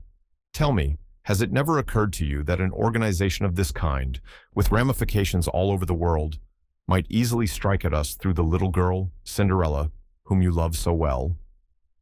No, never, I replied. Well, it did to me. I said nothing to you because I did not want to upset you unnecessarily, but I took measures of my own. Your wife's letters all seem to have been written from the ranch, but in reality she has been in a place of safety devised by me for over 3 months. I looked at him for a long time. You are sure of that? Parbleu, I know it. They tortured you with a lie. I turned my head aside. Poirot put his hand on my shoulder. There was something in his voice that I had never heard there before. You like not that I should embrace you or display the emotion, I know well. I will be very British. I will say nothing, but nothing at all. Only this, that in this last adventure of ours, the honors are all with you, and happy is the man who has such a friend as I have. I was very disappointed with the results of Poirot's bomb attack on the premises in Chinatown. To begin with, the leader of the gang had escaped. When Jap's men rushed up in response to Poirot's whistle, they found 4 Chinamen unconscious in the hall, but the man who had threatened me with death was not among them. I remembered afterwards that when I was forced out onto the doorstep to decoy Poirot into the house, this man had kept well in the background. Presumably, he was out of the danger zone of the gas bomb and made good his escape by one of the many exits which we afterwards discovered. From the 4 who remained in our hands, we learnt nothing. The fullest investigation by the police failed to bring to light anything to connect them with the Big 4. They were ordinary low-class residents of the district, and they professed bland ignorance of the name Li Chang-yen. A Chinese gentleman had hired them for service in the house by the waterside, and they knew nothing whatever of his private affairs. By the next day I had, except for a slight headache, completely recovered from the effects of Poirot's gas bomb. We went down together to Chinatown and searched the house from which I had been rescued. The premises consisted of 2 ramshackle houses joined together by an underground passage. The ground floors and the upper stories of each were unfurnished and deserted, the broken windows covered by decaying shutters. Jap had already been prying about in the cellars and had discovered the secret of the entrance to the subterranean chamber where I had spent such an unpleasant half-hour. Closer investigation confirmed the impression that it had made on me the night before. The silks on the walls and divan and the carpets on the floor were of exquisite workmanship. Although I know very little about Chinese art, I could appreciate that every article in the room was perfect of its kind. With the aid of Jap and some of his men, we conducted a most thorough search of the apartment. I had cherished high hopes that we would find documents of importance. A list, perhaps, of some of the more important agents of the Big Four, or cipher notes of some of their plans, but we discovered nothing of the kind. The only papers we found in the whole place were the notes which the Chinaman had consulted whilst he was dictating the letter to Poirot. These consisted of a very complete record of each of our careers, an estimate of our characters, and suggestions about the weaknesses through which we might best be attacked. Poirot was most childishly delighted with this discovery. Personally, I could not see that it was of any value whatever, especially as whoever compiled the notes was ludicrously mistaken in some of his opinions. I pointed this out to my friend when we were back in our rooms. "My dear Poirot," I said, "you know now what the enemy thinks of us. He appears to have a grossly exaggerated idea of your brain power and to have absurdly underrated mine, but I do not see how we are better off for knowing this." Poirot chuckled in rather an offensive way. "You do not see, Hastings, no, but surely now we can prepare ourselves for some of their methods of attack, now that we are warned of some of our faults. For instance, my friend, we know that you should think before you act. Again, if you meet a red-haired young woman in trouble, you should eye her. What you say, askance, is it not?" Their notes had contained some absurd references to my supposed impulsiveness and had suggested that I was susceptible to the charms of young women with hair of a certain shade. I thought Poirot's reference to be in the worst of taste, but fortunately I was able to counter him. "And what about you?" I demanded. "Are you going to try to cure your overweening vanity, your finicky tidiness?" I was quoting, and I could see that he was not pleased with my retort. "Oh, without doubt, Hastings. In some things they deceive themselves. Tant mieux. They will learn in due time. Meanwhile, we have learnt something, and to know is to be prepared." This last was a favorite axiom of his lately, so much so that I had begun to hate the sound of it. "We know something, Hastings," he continued. "Yes, we know something, and that is to the good, but we do not know nearly enough. We must know more." "In what way?" Poirot settled himself back in his chair, straightened a box of matches, which I had thrown carelessly down on the table, and assumed an attitude that I knew only too well. I saw that he was prepared to hold forth at some length. "See you, Hastings, we have to contend against 4 adversaries, that is, against 4 different personalities. With number 1 we have never come into personal contact. We know him, as it were, only by the impress of his mind. And in passing, Hastings, I will tell you that I begin to understand that mind very well, a mind most subtle and oriental. Every scheme and plot that we have encountered has emanated from the brain of Li Chang-yen. Number 2 and number 3 are so powerful, so high up, that they are for the present immune from our attacks. Nevertheless, what is their safeguard is, by a perverse chance, our safeguard also. They are so much in the limelight that their movements must be carefully ordered. And so we come to the last member of the gang. We come to the man known as number 4. Poirot's voice altered a little, as it always did when speaking of this particular individual. Number 2 and number 3 are able to succeed, to go on their way unscathed, owing to their notoriety and their assured position. Number 4 succeeds for the opposite reason. He succeeds by the way of obscurity. Who is he? Nobody knows. What does he look like? Again, nobody knows. How many times have we seen him, you and I? 5 times, is it not? And could either of us say truthfully that we could be sure of recognizing him again? I was forced to shake my head as I ran back in my mind over those 5 different people who, incredible as it seemed, were one and the same man. The burly lunatic asylum keeper, the man in the buttoned-up overcoat in Paris, James, the footman, the quiet young medical man in the yellow jasmine case, and the Russian professor. In no way did any 2 of these people resemble each other. "No," I said hopelessly, "we've nothing to go by whatsoever." Poirot smiled. "Do not, I pray of you, give way to such enthusiastic despair. We know 1 or 2 things." What kind of things? I asked skeptically. We know that he is a man of medium height and of medium or fair coloring. If he were a tall man of swarthy complexion, he could never have passed himself off as the fair, stocky doctor. It is child's play, of course, to put on an additional inch or so for the part of James, or the professor. In the same way, he must have a short, straight nose. Additions can be built onto a nose by skillful makeup, but a large nose cannot be successfully reduced at a moment's notice. Then again, he must be a fairly young man, certainly not over 35. You see, we are getting somewhere. A man between 30 and 35, of medium height and coloring, an adept in the art of makeup, and with very few or any teeth of his own. What? Surely, Hastings. As the keeper, his teeth were broken and discolored. In Paris, they were even and white. As a doctor, they protruded slightly, and as Savarinoff, they had unusually long canines. Nothing alters the face so completely as a different set of teeth. You see where all this is leading us? Not exactly, I said cautiously.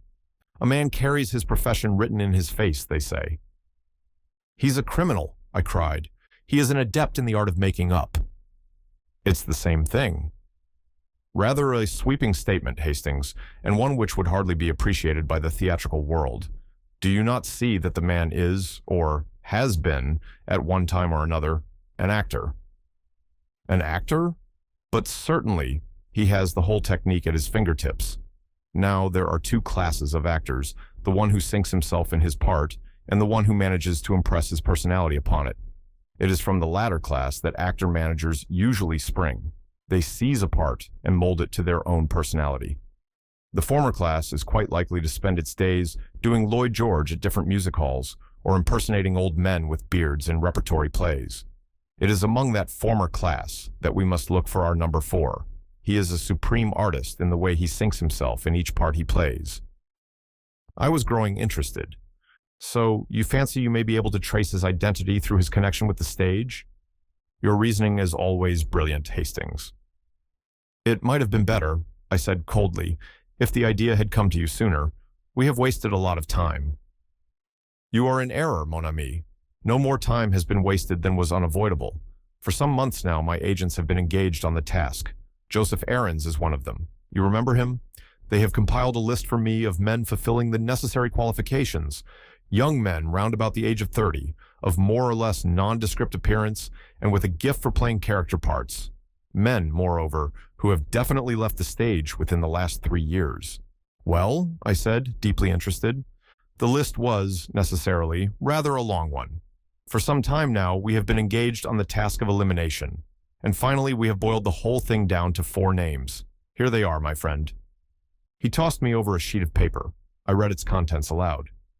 Ernest Luttrell, son of a North Country parson, always had a kink of some kind in his moral makeup, was expelled from his public school, went on the stage at the age of 23. Then followed a list of parts he had played, with dates and places. Addicted to drugs, supposed to have gone to Australia 4 years ago, cannot be traced after leaving England.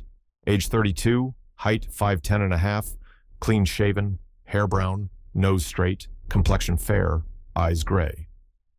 John Moore, assumed name, real name not known, believed to be of Cockney extraction, on stage since quite a child, did music hall impersonations, not been heard of for 3 years. Age about 33, height 5'10", slim build, blue eyes, fair coloring. Austin Lee, assumed name, real name Austin Foley, good family, always had taste for acting and distinguished himself in that way at Oxford. Brilliant war record, acted in, the usual list followed. It included many repertory plays. An enthusiast on criminology.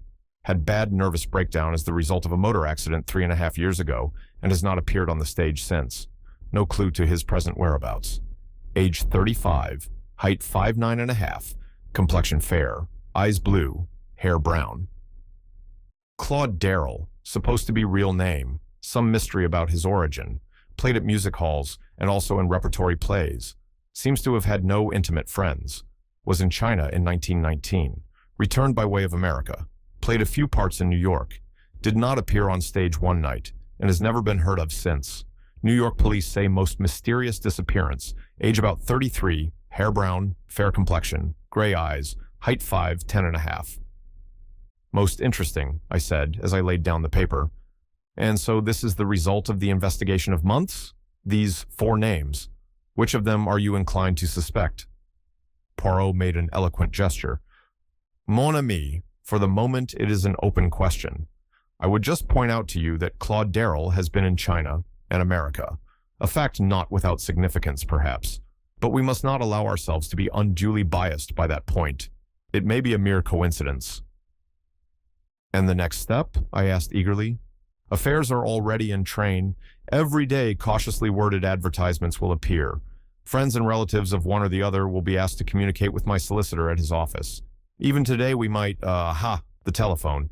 Probably it is, as usual, the wrong number, and they will regret to have troubled us. But it may be, yes, it may be, that something has arisen."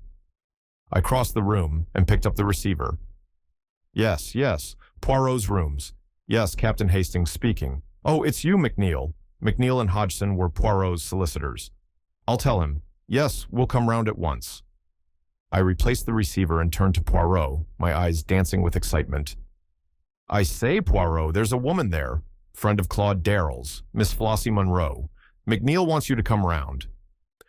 "At the instant!" cried Poirot, disappearing into his bedroom and reappearing with a hat.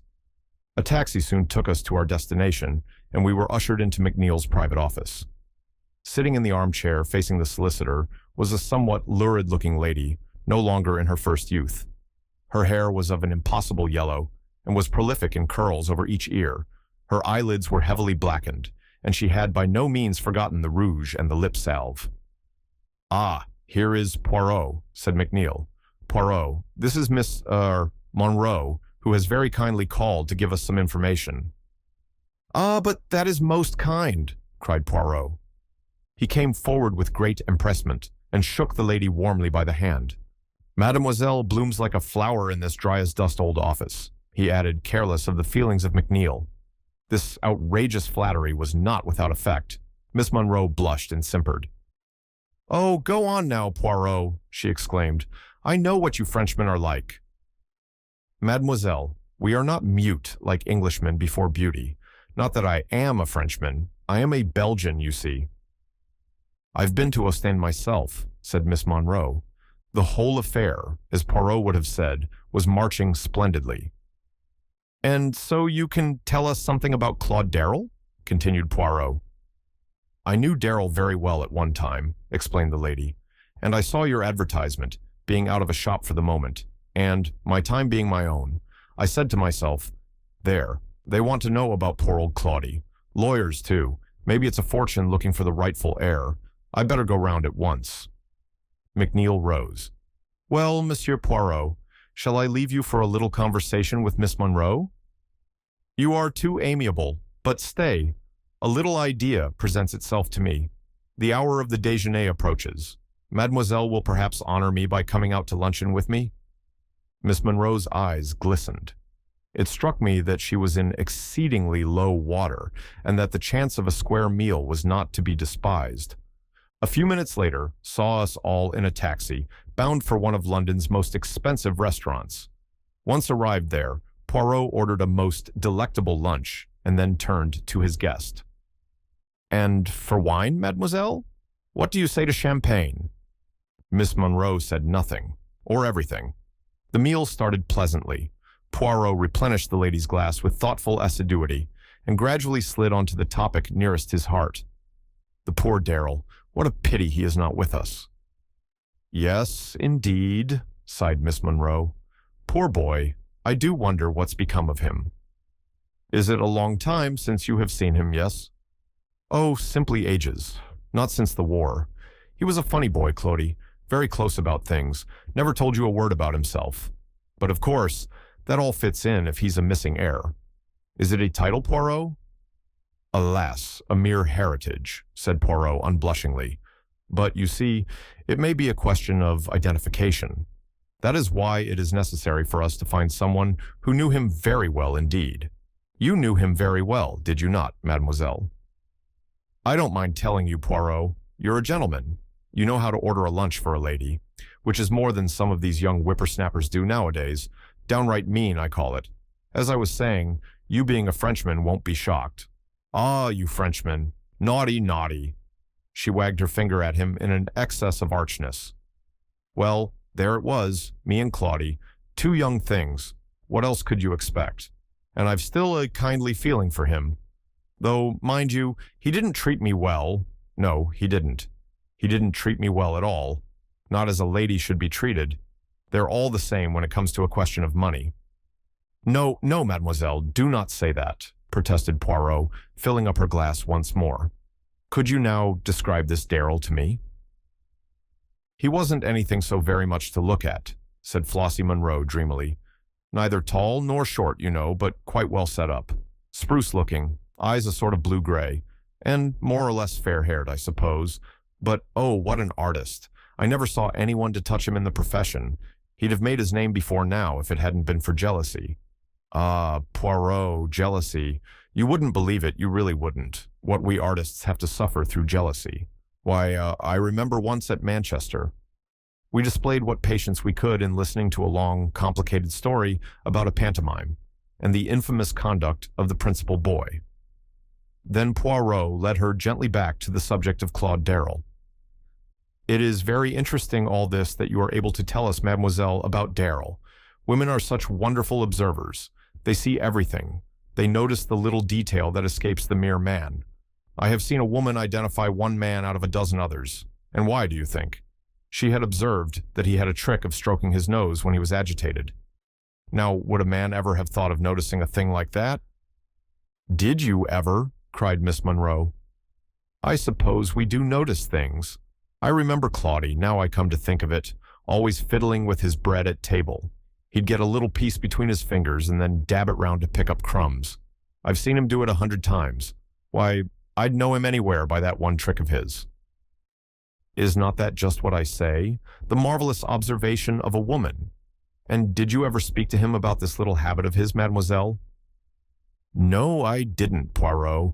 You know what men are. They don't like you to notice things, especially if it should seem you were telling them off about it. I never said a word, but many's the time I smiled to myself. Bless you, he never knew he was doing it even. Poirot nodded gently. I noticed that his own hand was shaking a little as he stretched it out to his glass. Then there is always handwriting as a means of establishing identity, he remarked. Without doubt you have preserved a letter written by Darrell? Flossie Munro shook her head regretfully. He was never one for writing, never wrote me a line in his life. That is a pity, said Poirot. I tell you what, though, said Miss Munro suddenly. I've got a photograph, if that would be any good. You have a photograph? Poirot almost sprang from his seat with excitement. It's quite an old one, 8 years old at least. Ça ne fait rien, no matter how old and faded. Ah, ma foi, but what stupendous luck. You will permit me to inspect that photograph, mademoiselle? Why, of course. Perhaps you will even permit me to have a copy made. It would not take long. Certainly, if you like. Miss Munro rose. Well, I must run away, she declared archly. Very glad to have met you and your friend Poirot. And the photograph, when may I have it? I'll look it out tonight. I think I know where to lay my hands upon it, and I'll send it to you right away. 1,000 thanks, mademoiselle. You are all that is of the most amiable. I hope that we shall soon be able to arrange another little lunch together. As soon as you like, said Miss Munro. I'm willing. Let me see. I do not think that I have your address. With a grand air, Miss Munro drew a card from her handbag and handed it to him. It was a somewhat dirty card, and the original address had been scratched out and another substituted in pencil. Then, with a good many bows and gesticulations on Poirot's part, we bade farewell to the lady and got away. Do you really think this photograph so important? I asked Poirot. Yes, mon ami, the camera does not lie. One can magnify a photograph, seize salient points that otherwise would remain unnoticed. And then there are 1,000 details, such as the structure of the ears, which no one could ever describe to you in words. Oh yes, it is a great chance, this which has come our way. That is why I propose to take precautions. He went across to the telephone as he finished speaking, and gave a number which I knew to be that of a private detective agency which he sometimes employed. His instructions were clear and definite. 2 men were to go to the address he gave, and, in general terms, were to watch over the safety of Miss Monroe. They were to follow her wherever she went. Poirot hung up the receiver and came back to me. "Do you really think that necessary, Poirot?" I asked. "It may be. There is no doubt that we are watched, you and I, and since that is so, they will soon know with whom we were lunching today. And it is possible that number 4 will scent danger." About 20 minutes later, the telephone bell rang. I answered it. A curt voice spoke into the phone. "Is that Poirot? James's Hospital speaking. A young woman was brought in 10 minutes ago. Street accident. Miss Flossie Monroe. She is asking very urgently for Poirot, but he must come at once. She can't possibly last long." I repeated the words to Poirot. His face went white. "Quick, Hastings. We must go like the wind." A taxi took us to the hospital in less than 10 minutes. We asked for Miss Monroe and were taken immediately to the accident ward. But a white-capped sister met us in the doorway. Poirot read the news in her face. "It is over, eh?" "She died 6 minutes ago."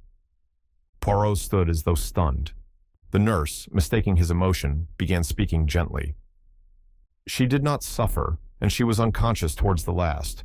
She was run over by a motor, you know, and the driver of the car did not even stop. Wicked, isn't it? I hope someone took the number."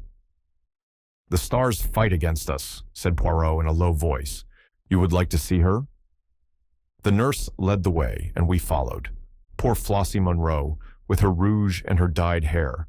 She lay there very peacefully, with a little smile on her lips. "Yes," murmured Poirot, "the stars fight against us. But is it the stars?" He lifted his head as though struck by a sudden idea. "Is it the stars, Hastings? If it is not, oh, I swear to you, my friend, standing here by this poor woman's body, that I will have no mercy when the time comes." "What do you mean?" I asked. But Poirot had turned to the nurse and was eagerly demanding information. A list of the articles found in her handbag was finally obtained. Poirot gave a suppressed cry as he read it over. "You see, Hastings? You see?" "See what?" "There is no mention of a latchkey, but she must have had a latchkey with her. No, she was run down in cold blood, and the first person who bent over her took the key from her bag. But we may yet be in time. He may not have been able to find at once what he sought."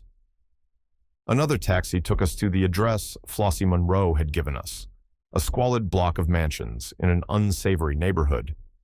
It was some time before we could gain admission to Miss Monroe's flat, but we had at least the satisfaction of knowing that no one could leave it whilst we were on guard outside. Eventually, we got in. It was plain that someone had been before us. The contents of drawers and cupboards were strewn all over the floor. Locks had been forced, and small tables had even been overthrown, so violent had been the searchers' haste. Poirot began to hunt through the debris. Suddenly he stood erect with a cry, holding out something. It was an old-fashioned photograph frame, empty. He turned it slowly over. Affixed to the back was a small round label, a price label. "It cost 4 shillings, I commented. "Mon Dieu! Hastings, use your eyes. That is a new, clean label. It was stuck there by the man who took out the photograph, the man who was here before us, but knew that we should come, and so left this for us, Claude Darrell, alias number 4. It was after the tragic death of Miss Flossie Monroe that I began to be aware of a change in Poirot. Up to now, his invincible confidence in himself had stood the test, but it seemed as though, at last, the long strain was beginning to tell. His manner was grave and brooding, and his nerves were on edge. In these days, he was as jumpy as a cat. He avoided all discussion of the Big Four as far as possible, and seemed to throw himself into his ordinary work with almost his old ardor. Nevertheless, I knew that he was secretly active in the big matter. Extraordinary-looking Slavs were constantly calling to see him, and though he vouchsafed no explanation as to these mysterious activities, I realized that he was building some new defense or weapon of opposition with the help of these somewhat repulsive-looking foreigners. Once, purely by chance, I happened to see the entries in his passbook. He had asked me to verify some small item, and I noticed the paying out of a huge sum even for Poirot, who was coining money nowadays, to some Russian with apparently every letter of the alphabet in his name. but he gave no clue as to the line on which he proposed to operate. Only over and over again he gave utterance to one phrase: "It is the greatest mistake to underestimate your adversary. Remember that, mon ami." And I realized that that was the pitfall he was striving at all costs to avoid. So matters went on until the end of March, and then one morning, Poirot made a remark which startled me considerably. "This morning, my friend, I should recommend the best suit. We go to call upon the Home Secretary." "Indeed? That is very exciting. He has called you in to take up a case?" "Not exactly. The interview is of my seeking. You may remember my saying that I once did him some small service. He is inclined to be foolishly enthusiastic over my capabilities in consequence, and I am about to trade on this attitude of his. As you know, the French Premier, Desjardins, is over in London, and at my request, the Home Secretary has arranged for him to be present at our little conference this morning.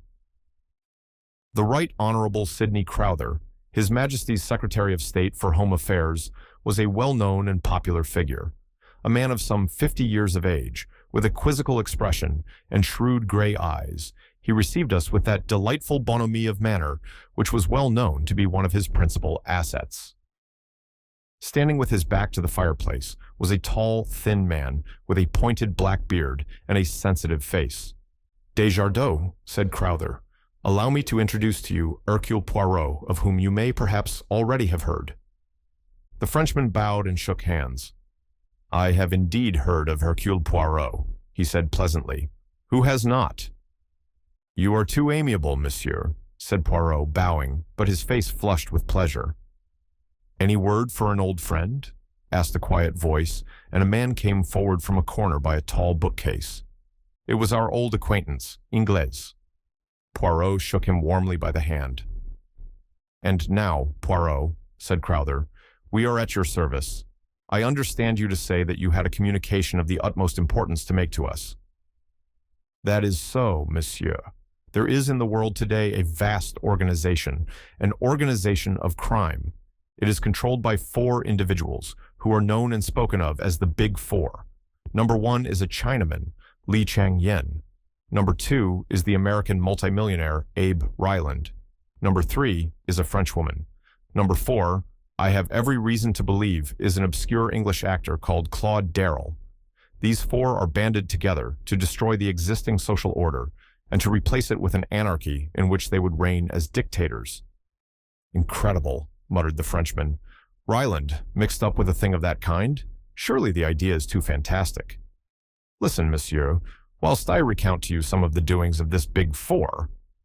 It was an enthralling narrative which Poirot unfolded. Familiar as I was with all the details, they thrilled me anew as I heard the bald recital of our adventures and escapes. Desjardins looked mutely at Crowther as Poirot finished. The other answered the look. "Yes, Desjardins, I think we must admit the existence of a Big Four." Scotland Yard was inclined to jeer at first, but they have been forced to admit that Poirot was right in many of his claims. The only question is the extent of its aims. I cannot but feel that Poirot exaggerates a little. For answer, Poirot set forth 10 salient points. I have been asked not to give them to the public even now, and so I refrain from doing so, but they included the extraordinary disasters to submarines which occurred in a certain month, and also a series of aeroplane accidents and forced landings. According to Poirot, these were all the work of the Big Four, and bore witness to the fact that they were in possession of various scientific secrets unknown to the world at large. This brought us straight to the question which I had been waiting for the French Premier to ask. "You say that the 3rd member of this organization is a Frenchwoman? Have you any idea of her name?" "It is a well-known name, monsieur, an honored name. Number 3 is no less than the famous Madame Olivier." At the mention of the world-famous scientist, successor to the Curies, Desjardins positively bounded from his chair, his face purple with emotion. "Madame Olivier? Impossible, absurd. It is an insult, what you say there." Poirot shook his head gently, but made no answer. Desjardins looked at him in stupefaction for some moments. Then his face cleared, and he glanced at the Home Secretary and tapped his forehead significantly. "Poirot is a great man," he observed. "But even the great man, sometimes he has his little mania, does he not? and seeks in high places for fancied conspiracies. It is well known. You agree with me, do you not, Crowther?" The Home Secretary did not answer for some minutes. Then he spoke slowly and heavily. "Upon my soul, I don't know," he said at last. "I have always had, and still have, the utmost belief in Poirot. But, well, this takes a bit of believing." "This Li Chang-yen, too," continued Desjardins.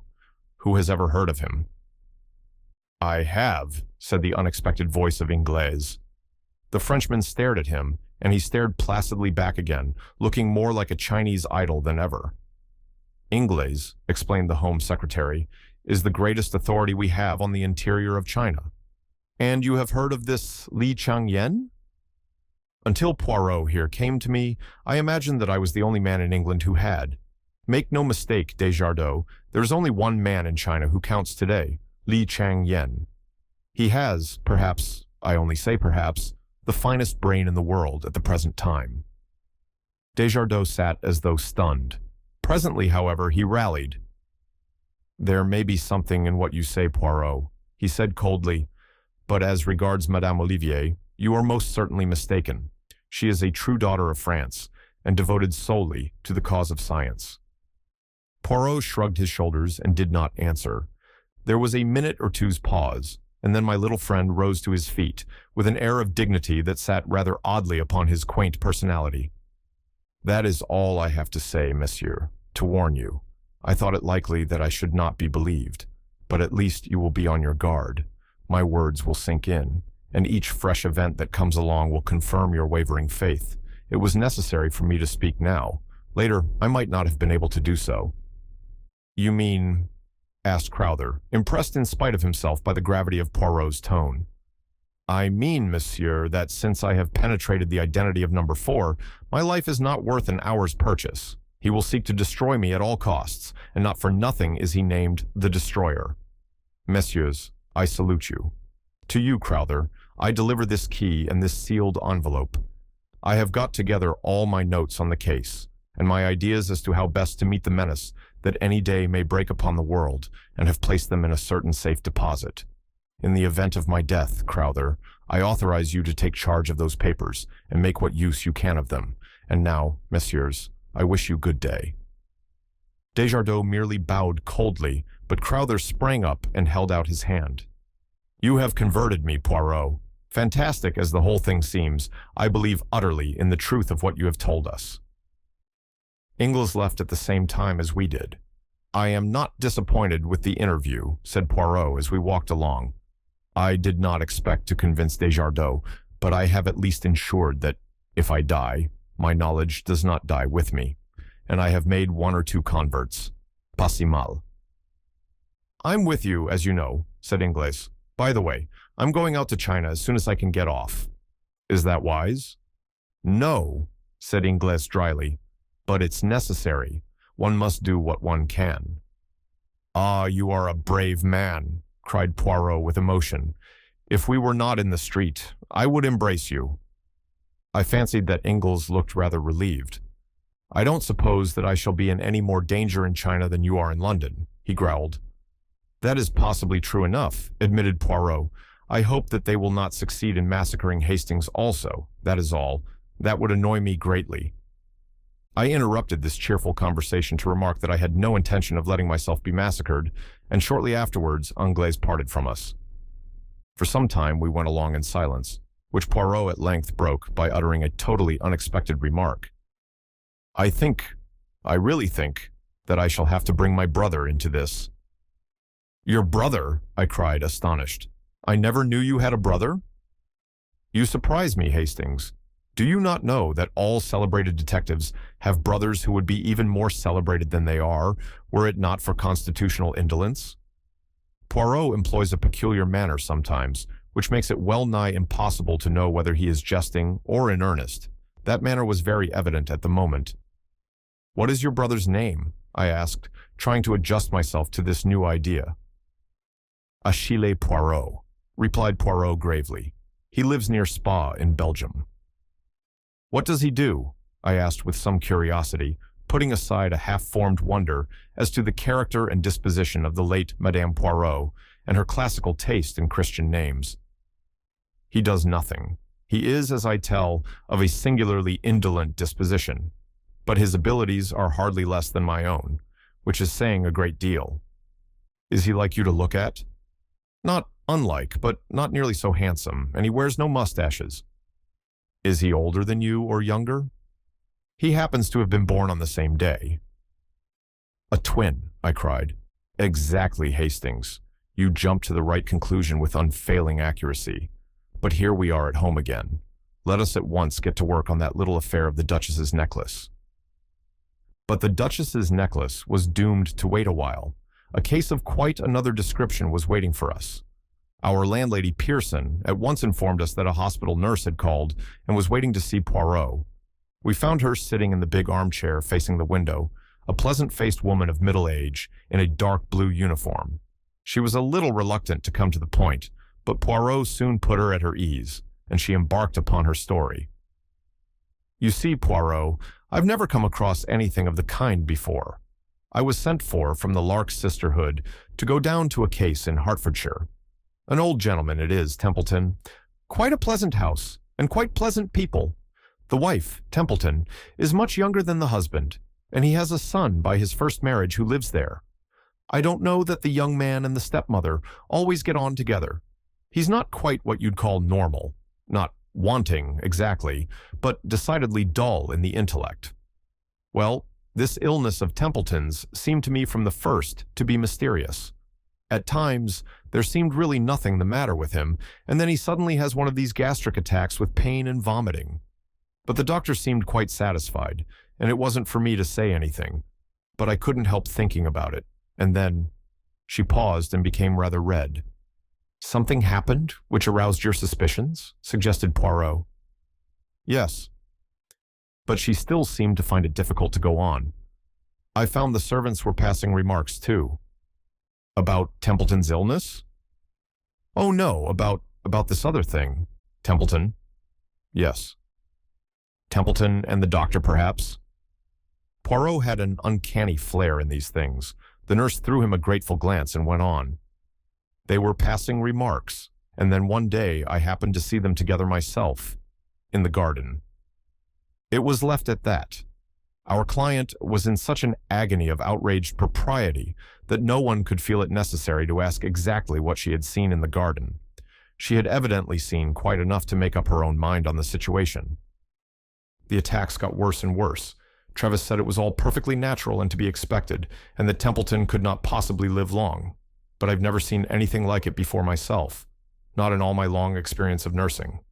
It seemed to me much more like some form of... She paused, hesitating. Arsenical poisoning? Said Poirot helpfully. She nodded. And then, too, he, the patient, said something queer. They'll do for me, the four of them. They'll do for me yet. Eh? Said Poirot quickly. Those were his very words, Poirot. He was in great pain at the time, of course, and hardly knew what he was saying. They'll do for me, the four of them, repeated Poirot thoughtfully. What did he mean by the four of them, do you think? That I can't say, Poirot. I thought perhaps he meant his wife and son, and the doctor, and perhaps Miss Clark, Templeton's companion. That would make four, wouldn't it? He might think they were all in league against him. Quite so, said Poirot in a preoccupied voice. What about food? Could you take no precautions about that? I'm always doing what I can, but of course, sometimes Templeton insists on bringing him his food herself, and then there are the times when I am off duty. Exactly. And you are not sure enough of your ground to go to the police? The nurse's face showed her horror at the mere idea. What I have done, Poirot, is this. Templeton had a very bad attack after partaking of a bowl of soup. I took a little from the bottom of the bowl afterwards, and have brought it up with me. I have been spared for the day to visit a sick mother, as Templeton was well enough to be left. She drew out a little bottle of dark fluid and handed it to Poirot. Excellent, mademoiselle. We will have this analyzed immediately. If you will return here in, say, an hour's time, I think that we shall be able to dispose of your suspicions one way or another. First extracting from our visitor her name and qualifications, he ushered her out. Then he wrote a note, and sent it off together with the bottle of soup. Whilst we waited to hear the result, Poirot amused himself by verifying the nurse's credentials, somewhat to my surprise. "No, no, my friend," he declared. "I do well to be careful. Do not forget the Big Four are on our track." However, he soon elicited the information that a nurse of the name of Mabel Palmer was a member of the Lark Institute and had been sent to the case in question. "So far, so good," he said with a twinkle. "And now here comes Nurse Palmer back again, and here also is our analyst's report." "Is there arsenic in it?" she asked breathlessly. Poirot shook his head, refolding the paper. "No." We were both immeasurably surprised. "There is no arsenic in it," continued Poirot, "but there is antimony, and that being the case, we will start immediately for Hertfordshire. Pray heaven that we are not too late."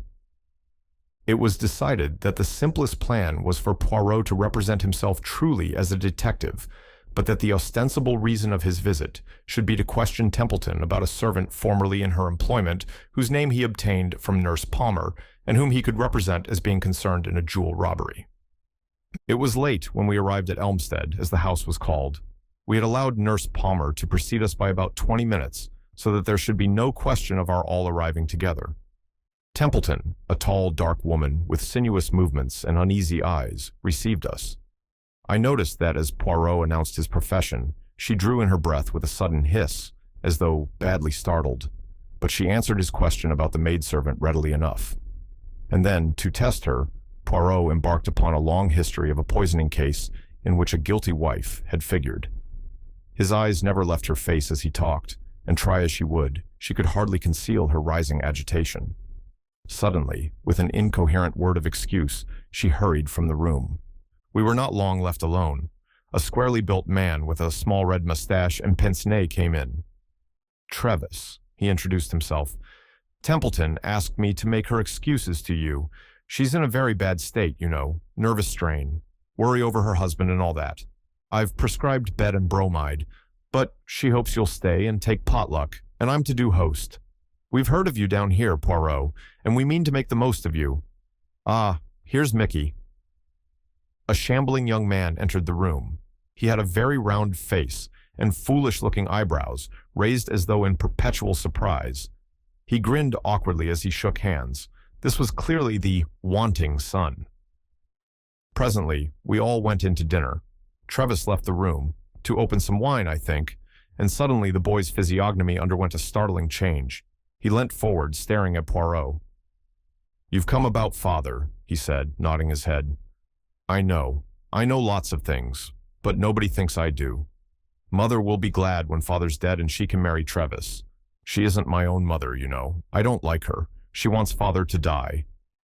It was all rather horrible. Luckily, before Poirot had time to reply, the doctor came back, and we had to carry on a forced conversation. And then suddenly, Poirot lay back in his chair with a hollow groan. His face was contorted with pain. "My dear sir, what's the matter?" cried the doctor. "A sudden spasm. I am used to them." No, I require no assistance from you, doctor. If I might lie down upstairs." His request was instantly acceded to, and I accompanied him upstairs, where he collapsed on the bed, groaning heavily. For the first minute or two I had been taken in, but I had quickly realized that Poirot was, as he would have put it, playing the comedy, and that his object was to be left alone upstairs near the patient's room. Hence, I was quite prepared when, the instant we were alone, he sprang up. "Quick, Hastings, the window. There is ivy outside. We can climb down before they begin to suspect." "Climb down?" "Yes, we must get out of this house at once. You saw him at dinner?" "The doctor?" "No, young Templeton. His trick with his bread. Do you remember what Flossie Monroe told us before she died?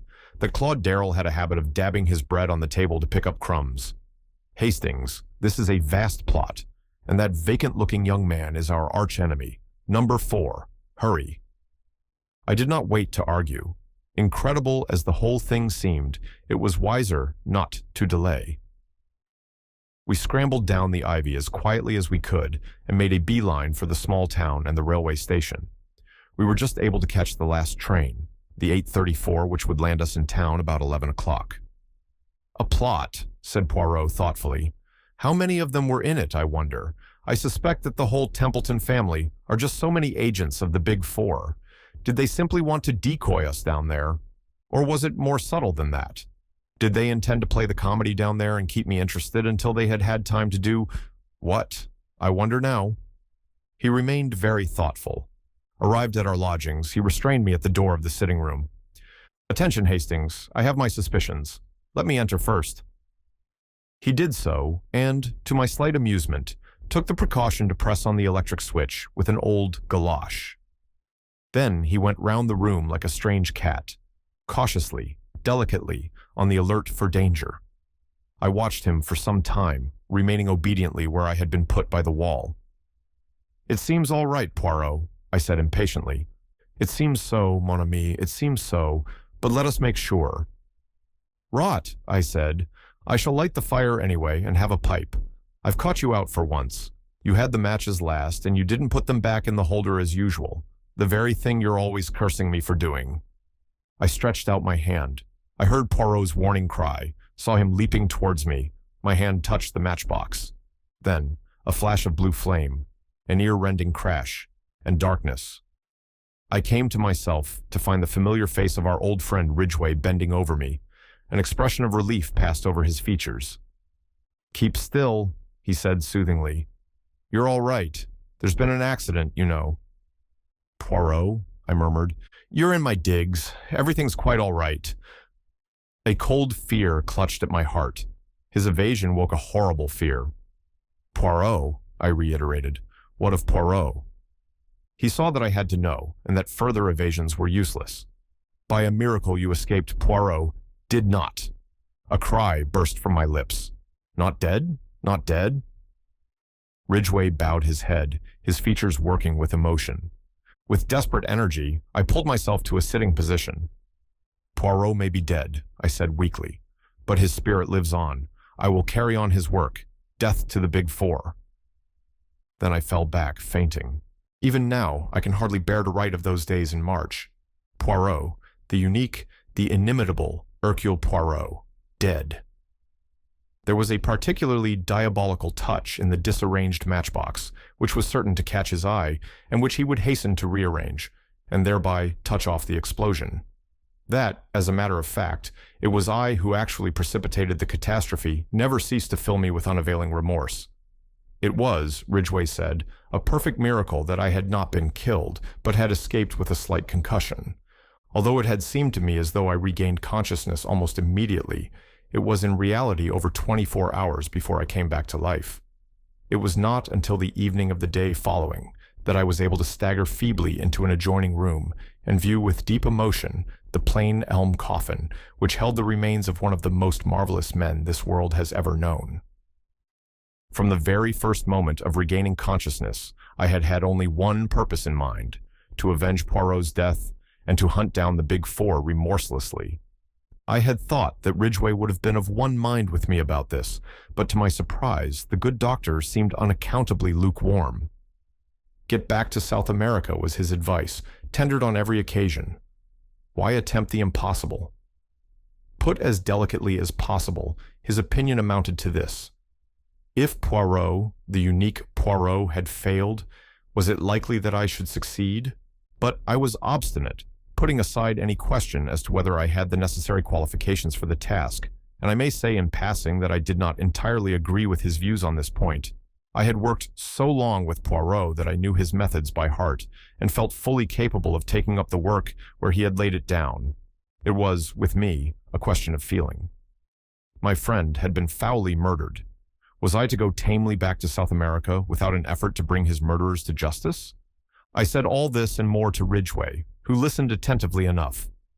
All the same, he said when I had finished, my advice does not vary. I am earnestly convinced that Poirot himself, if he were here, would urge you to return. In his name, I beg of you, Hastings, abandon these wild ideas and go back to your ranch. To that only one answer was possible, and shaking his head sadly, he said no more. It was a month before I was fully restored to health, towards the end of April, I sought and obtained an interview with the Home Secretary. Crowther's manner was reminiscent of that of Ridgway. It was soothing and negative. Whilst appreciating the offer of my services, he gently and considerately declined them. The papers referred to by Poirot had passed into his keeping, and he assured me that all possible steps were being taken to deal with the approaching menace. With that cold comfort, I was forced to be satisfied. Crowther ended the interview by urging me to return to South America. I found the whole thing profoundly unsatisfactory. I should, I suppose, in its proper place, have described Poirot's funeral. It was a solemn and moving ceremony, and the extraordinary number of floral tributes passed belief. They came from high and low alike, and bore striking testimony to the place my friend had made for himself in the country of his adoption. For myself, I was frankly overcome by emotion, as I stood by the graveside and thought of all our varied experiences and the happy days we had passed together. By the beginning of May, I had mapped out a plan of campaign. I felt that I could not do better than keep to Poirot's scheme of advertising for any information respecting Claude Darrell. I had an advertisement to this effect inserted in a number of morning newspapers, and I was sitting in a small restaurant in Soho and judging of the effect of the advertisement when a small paragraph in another part of the paper gave me a nasty shock. Very briefly, it reported the mysterious disappearance of John Ingalls from the Shanghai shortly after the latter had left Marseilles. Although the weather was perfectly smooth, it was feared that the unfortunate gentleman must have fallen overboard. The paragraph ended with a brief reference to Inglais's long and distinguished service in China. The news was unpleasant. I read into Inglais's death a sinister motive. Not for one moment did I believe the theory of an accident. Ingalls had been murdered, and his death was only too clearly the handiwork of that accursed Big Four. As I sat there, stunned by the blow, and turning the whole matter over in my mind, I was startled by the remarkable behavior of the man sitting opposite me. So far, I had not paid much attention to him. He was a thin, dark man of middle age, sallow of complexion, with a small pointed beard. He had sat down opposite me so quietly that I had hardly noticed his arrival. But his actions now were decidedly peculiar, to say the least of them. Leaning forward, he deliberately helped me to salt, putting it in 4 little heaps round the edge of my plate. "You will excuse me," he said in a melancholy voice. "To help a stranger to salt is to help them to sorrow, they say. That may be an unavoidable necessity. I hope not, though. I hope that you will be reasonable." Then, with a certain significance, he repeated his operations with the salt on his own plate. The symbol 4 was too plain to be missed. I looked at him searchingly. In no way that I could see did he resemble the young Templeton, or James the footman, or any other of the various personalities we had come across. Nevertheless, I was convinced that I had to do with no less than the redoubtable number 4 himself. In his voice, there was certainly a faint resemblance to the buttoned-up stranger who had called upon us in Paris. I looked round, undecided as to my course of action. Reading my thoughts, he smiled and gently shook his head. "I should not advise it," he remarked. "Remember what came of your hasty action in Paris. Let me assure you that my way of retreat is well assured. Your ideas are inclined to be a little crude, Captain Hastings, if I may say so." "You devil," I said, choking with rage. "You incarnate devil." "Heated, just a trifle heated. Your late lamented friend would have told you that a man who keeps calm has always a great advantage." "You dare to speak of him," I cried, "the man you murdered so foully, and you come here." He interrupted me. "I came here for an excellent and peaceful purpose, to advise you to return at once to South America. If you do so, that is the end of the matter as far as the Big Four are concerned. You and yours will not be molested in any way. I give you my word as to that." I laughed scornfully. "And if I refuse to obey your autocratic command?" "It is hardly a command. Shall we say that it is a warning?" There was a cold menace in his tone. "The first warning," he said softly. "You will be well advised not to disregard it." Then, before I had any hint of his intention, he rose and slipped quickly away towards the door. I sprang to my feet and was after him in a second, but by bad luck, I cannoned straight into an enormously fat man who blocked the way between me and the next table. By the time I had disentangled myself, my quarry was just passing through the doorway, and the next delay was from a waiter carrying a huge pile of plates who crashed into me without the least warning. By the time I got to the door, there was no sign of the thin man with the dark beard. The waiter was fulsome in apologies. The fat man was sitting placidly at a table ordering his lunch.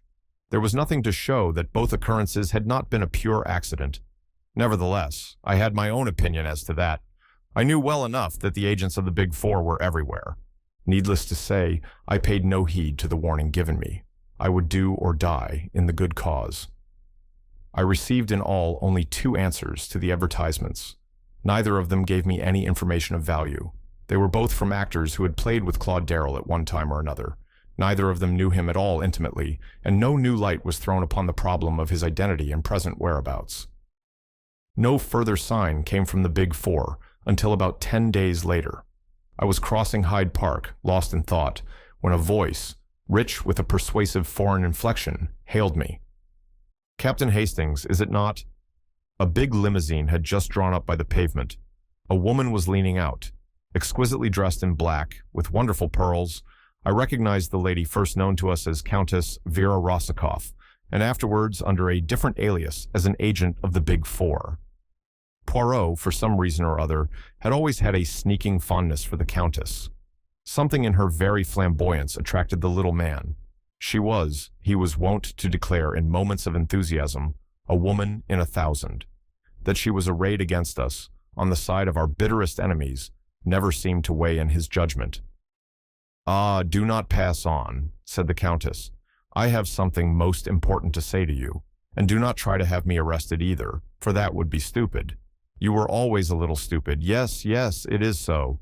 You are stupid now when you persist in disregarding the warning we sent you. It is the second warning I bring you. Leave England at once. You can do no good here, I tell you that frankly. You will never accomplish anything." "In that case," I said stiffly, "it seems rather extraordinary that you are all so anxious to get me out of the country." The Countess shrugged her shoulders, magnificent shoulders, and a magnificent gesture. "For my part, I think that too stupid. I would leave you here to play about happily. But the chiefs, you see, are fearful that some word of yours may give great help to those more intelligent than yourself. Hence, you are to be banished." The Countess appeared to have a flattering idea of my abilities. I concealed my annoyance. Doubtless this attitude of hers was assumed expressly to annoy me and to give me the idea that I was unimportant. "It would, of course, be quite easy to remove you," she continued, "but I am quite sentimental sometimes. I pleaded for you. You have a nice little wife somewhere, have you not? And it would please the poor little man who is dead to know that you were not to be killed. I always liked him, you know. He was clever, but clever. Had it not been a case of 4 against 1, I honestly believe he might have been too much for us. I confess it frankly. He was my master. I sent a wreath to the funeral as a token of my admiration, an enormous one of crimson roses. Crimson roses express my temperament." I listened in silence and a growing distaste. "You have the look of a mule when it puts its ears back and kicks. Well, I have delivered my warning. Remember this. The third warning will come by the hand of the destroyer." She made a sign, and the car whirled away rapidly. I noted the number mechanically, but without the hope that it would lead to anything. The Big Four were not apt to be careless in details. I went home a little sobered. One fact had emerged from the Countess's flood of volubility. I was in real danger of my life. Though I had no intention of abandoning the struggle, I saw that it behoved me to walk warily and adopt every possible precaution. Whilst I was reviewing all these facts and seeking for the best line of action, the telephone bell rang. I crossed the room and picked up the receiver. "Yes, hello, who's speaking?" A crisp voice answered me. "This is Giles's hospital. We have a Chinaman here, knifed in the street and brought in. He can't last long. We rang you up because we found in his pockets a piece of paper with your name and address on it." I was very much astonished. Nevertheless, after a moment's reflection, I said that I would come down at once. Giles's hospital was, I knew, down by the docks, and it occurred to me that the Chinaman might have just come off some ship. It was on my way down there that a sudden suspicion shot into my mind. Was the whole thing a trap? Wherever a Chinaman was, there might be the hand of Li Changyen. I remembered the adventure of the baited trap. Was the whole thing a ruse on the part of my enemies? A little reflection convinced me that, at any rate, a visit to the hospital would do no harm. It was probable that the thing was not so much a plot as what is vulgarly known as a plant. The dying Chinaman would make some revelation to me upon which I should act, and which would have the result of leading me into the hands of the Big Four. The thing to do was to preserve an open mind, and whilst feigning credulity, be secretly on my guard. On arriving at Giles's hospital and making my business known, I was taken at once to the accident ward, to the bedside of the man in question. He lay absolutely still, his eyelids closed, and only a very faint movement of the chest showed that he still breathed. A doctor stood by the bed, his fingers on the Chinaman's pulse. "He's almost gone," he whispered to me. "You know him, eh?" I shook my head. "I've never seen him before." "Then what was he doing with your name and address in his pocket? You are Captain Hastings, aren't you?" "Yes, but I can't explain it any more than you can." "Curious thing. From his papers, he seems to have been the servant of a man called Ingle, a retired civil servant. Ah, you know him, do you?" he added quickly as I started at the name. "Inglese's servant." Then I had seen him before. Not that I had ever succeeded in being able to distinguish one Chinaman from another. He must have been with Inglese on his way to China, and after the catastrophe he had returned to England with a message, possibly for me. It was vital, imperative, that I should hear that message. "Is he conscious?" I asked. "Can he speak?" Inglese was an old friend of mine, and I think it possible that this poor fellow has brought me a message from him. Inglese is believed to have gone overboard about 10 days ago. "He's just conscious, but I doubt if he has the force to speak. He lost a terrible lot of blood, you know. I can administer a stimulant, of course, but we've already done all that is possible in that direction." Nevertheless, he administered a hypodermic injection, and I stayed by the bed, hoping against hope for a word, a sign, that might be of the utmost value to me in my work. But the minutes sped on and no sign came, and suddenly a baleful idea shot across my mind. Was I not already falling into the trap? Suppose that this Chinaman had merely assumed the part of Ingles's servant, that he was in reality an agent of the Big Four. Had I not once read that certain Chinese priests were capable of simulating death? Or, to go further still, Li Changyen might command a little band of fanatics who would welcome death itself if it came at the command of their master. I must be on my guard. Even as these thoughts flashed across my mind, the man in the bed stirred. His eyes opened. He murmured something incoherently. Then I saw his glance fasten upon me. He made no sign of recognition, but I was at once aware that he was trying to speak to me. Be he friend or foe, I must hear what he had to say. I leaned over the bed, but the broken sounds conveyed no sort of meaning to me. I thought I caught the word hand, but in what connection it was used I could not tell. Then it came again, and this time I heard another word, the word largo. I stared in amazement, as the possible juxtaposition of the two suggested itself to me. "Handles largo?" I queried. The Chinaman's eyelids flickered rapidly, as though in assent, and he added another Italian word, the word carrozza. 2 or 3 more words of murmured Italian came to my ears, and then he fell back abruptly. The doctor pushed me aside. It was all over. The man was dead. I went out into the air again, thoroughly bewildered. Handles largo, and a carrozza. If I remembered rightly, a carrozza was a carriage. What possible meaning could lie behind those simple words? The man was a Chinaman, not an Italian. Why should he speak in Italian? Surely, if he were indeed Inglese's servant, he must know English. The whole thing was profoundly mystifying. I puzzled over it all the way home. Oh, if only Poirot had been there to solve the problem with his lightning ingenuity. I let myself in with my latchkey and went slowly up to my room. A letter was lying on the table, and I tore it open, carelessly enough. But in a minute, I stood rooted to the ground, whilst I read. It was a communication from a firm of solicitors. "Dear Sir," it ran, "as instructed by our late client, Hercule Poirot, we forward you the enclosed letter. This letter was placed in our hands a week before his death, with instructions that in the event of his demise, it should be sent to you at a certain date after his death. Yours faithfully. I turned the enclosed missive over and over. It was undoubtedly from Poirot. I knew that familiar writing only too well. With a heavy heart, yet a certain eagerness, I tore it open. Mon cher ami, it began, when you receive this, I shall be no more. Do not shed tears about me, but follow my orders. Immediately upon receipt of this, return to South America. Do not be pig-headed about this. It is not for sentimental reasons that I bid you undertake the journey. It is necessary. It is part of the plan of Hercule Poirot. To say more is unnecessary to anyone who has the acute intelligence of my friend Hastings. Abba the Big Four, I salute you, my friend, from beyond the grave. Ever thine, Hercule Poirot. I read and reread this astonishing communication.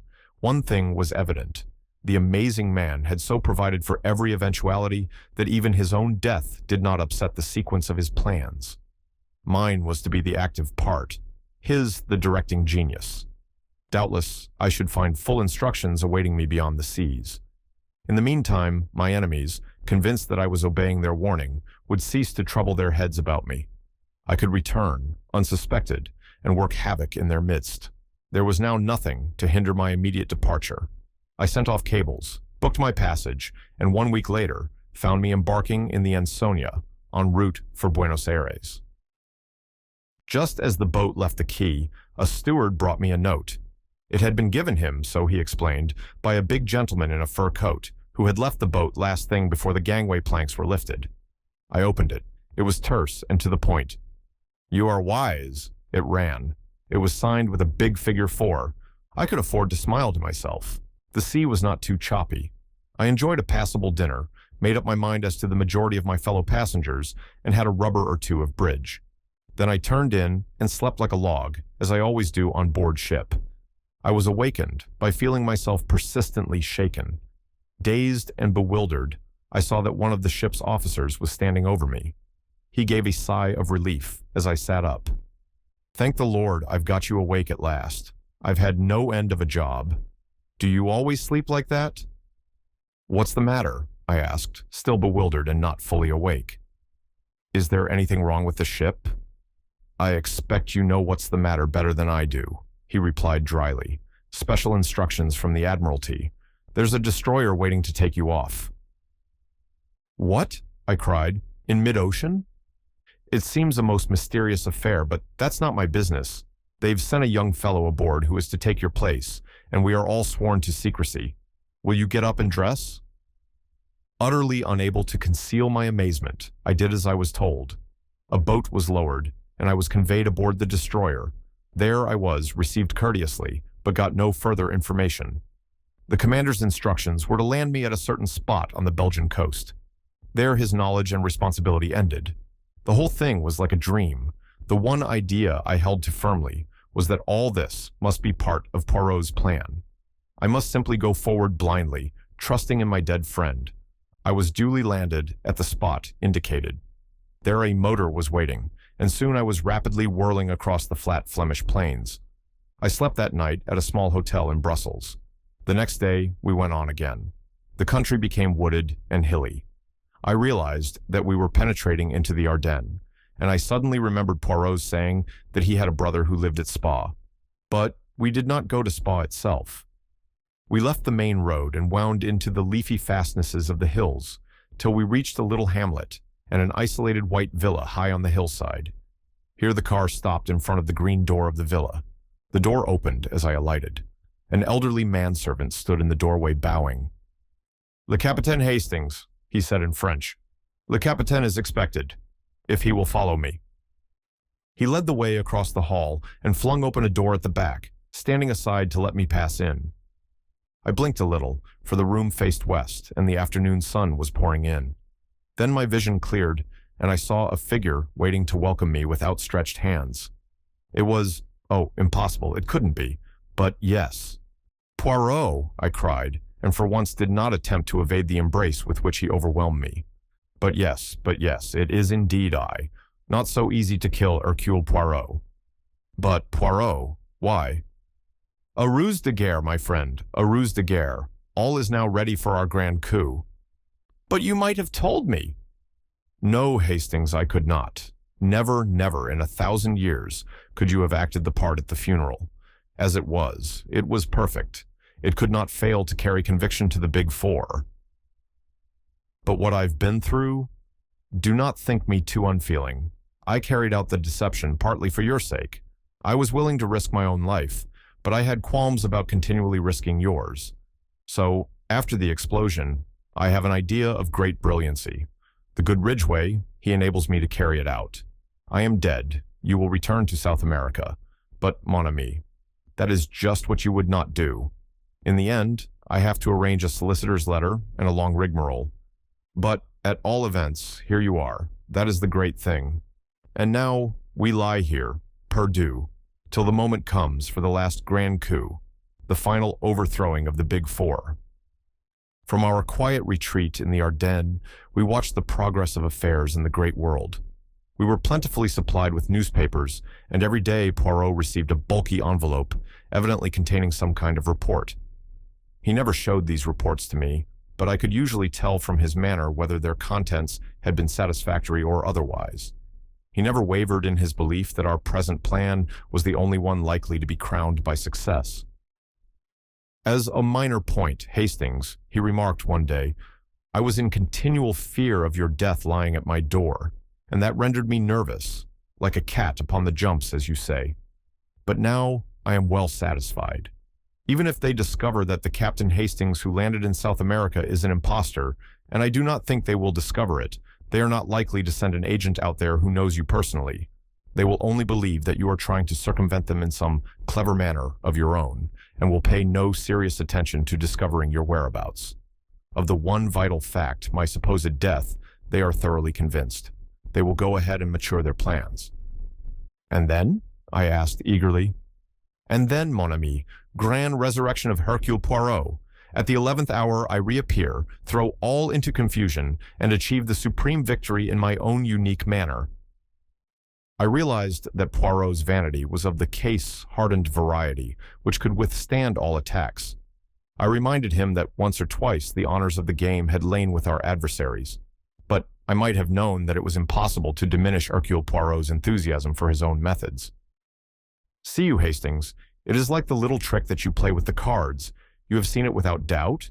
You take the 4 knaves, you divide them, one on top of the pack, one underneath, and so on. You cut and you shuffle, and there they are all together again. That is my object. So far I have been contending, now against one of the Big Four, now against another. But let me get them all together, like the 4 knaves in the pack of cards, and then, with one coup, I destroy them all. And how do you propose to get them all together? I asked. By awaiting the supreme moment, by lying perdu until they are ready to strike. That may mean a long wait, I grumbled. Always impatient, the good Hastings. But no, it will not be so long. The one man they were afraid of, myself, is out of the way. I give them 2 or 3 months at most. His speaking of someone being got out of the way reminded me of Ingles and his tragic death, and I remembered that I had never told Poirot about the dying Chinaman in Giles's hospital. He listened with keen attention to my story. Ingles's servant, eh? And the few words he uttered were in Italian? Curious. That's why I suspected it might have been a plant on the part of the Big Four. Your reasoning is at fault, Hastings. Employ the little gray cells. If your enemies wish to deceive you, they would assuredly have seen to it that the Chinaman spoke in intelligible pidgin English. No, the message was genuine. Tell me again all that you heard. First of all, he made a reference to Handel's Largo, and then he said something that sounded like carrozza. That's a carriage, isn't it? Nothing else? Well, just at the end he murmured something like Cara somebody or other, some woman's name. Zia, I think, but I don't suppose that had any bearing on the rest of it. You would not suppose so, Hastings. Cara Zia is very important indeed. I don't see. My dear friend, you never see. And anyway, the English know no geography. Geography? I cried. What has geography got to do with it? I dare say Thomas Cook would be more to the point. As usual, Poirot refused to say anything more, a most irritating trick of his. but I noticed that his manner became extremely cheerful, as though he had scored some point or other. The days went on, pleasant if a trifle monotonous. There were plenty of books in the villa, and delightful rambles all around, but I chafed sometimes at the forced inactivity of our life, and marveled at Poirot's state of placid content. Nothing occurred to ruffle our quiet existence, and it was not until the end of June, well within the limit that Poirot had given them, that we had our news of the Big Four. A car drove up to the villa early one morning, such an unusual event in our peaceful life that I hurried down to satisfy my curiosity. I found Poirot talking to a pleasant-faced young fellow of about my own age. He introduced me. "This is Captain Harvey Hastings, one of the most famous members of your intelligence service." "Not famous at all, I'm afraid," said the young man, laughing pleasantly. "Not famous, except to those in the know, I should have said. Most of Captain Harvey's friends and acquaintances consider him an amiable but brainless young man, devoted only to the trot of the fox, or whatever the dance is called." We both laughed. "Well, well, to business," said Poirot. "You are of opinion the time has come, then?" "We are sure of it, sir. China was isolated politically yesterday. What is going on out there, nobody knows. No news of any kind, wireless or otherwise, has come through. Just a complete break, and silence." "Li Changyan has shown his hand, and the others?" "Abe Ryland arrived in England a week ago and left for the continent yesterday." "And Madame Olivier?" "Madame Olivier left Paris last night." "For Italy." "For Italy, sir. As far as we can judge, they are both making for the resort you indicated, though how you knew that." "Ah, that is not the cap with the feather for me. That was the work of Hastings here. He conceals his intelligence, you comprehend, but it is profound for all that." Harvey looked at me with due appreciation, and I felt rather uncomfortable. "All is in train, then," said Poirot. He was pale now, and completely serious. "The time has come. The arrangements are all made?" "Everything you ordered has been carried out. The governments of Italy, France, and England are behind you, and are all working harmoniously together." "It is, in fact, a new entente," observed Poirot dryly. "I am glad that Desjardins is convinced at last. Eh bien then, we will start, or rather, I will start. You, Hastings, will remain here. Yes, I pray of you. In verity, my friend, I am serious."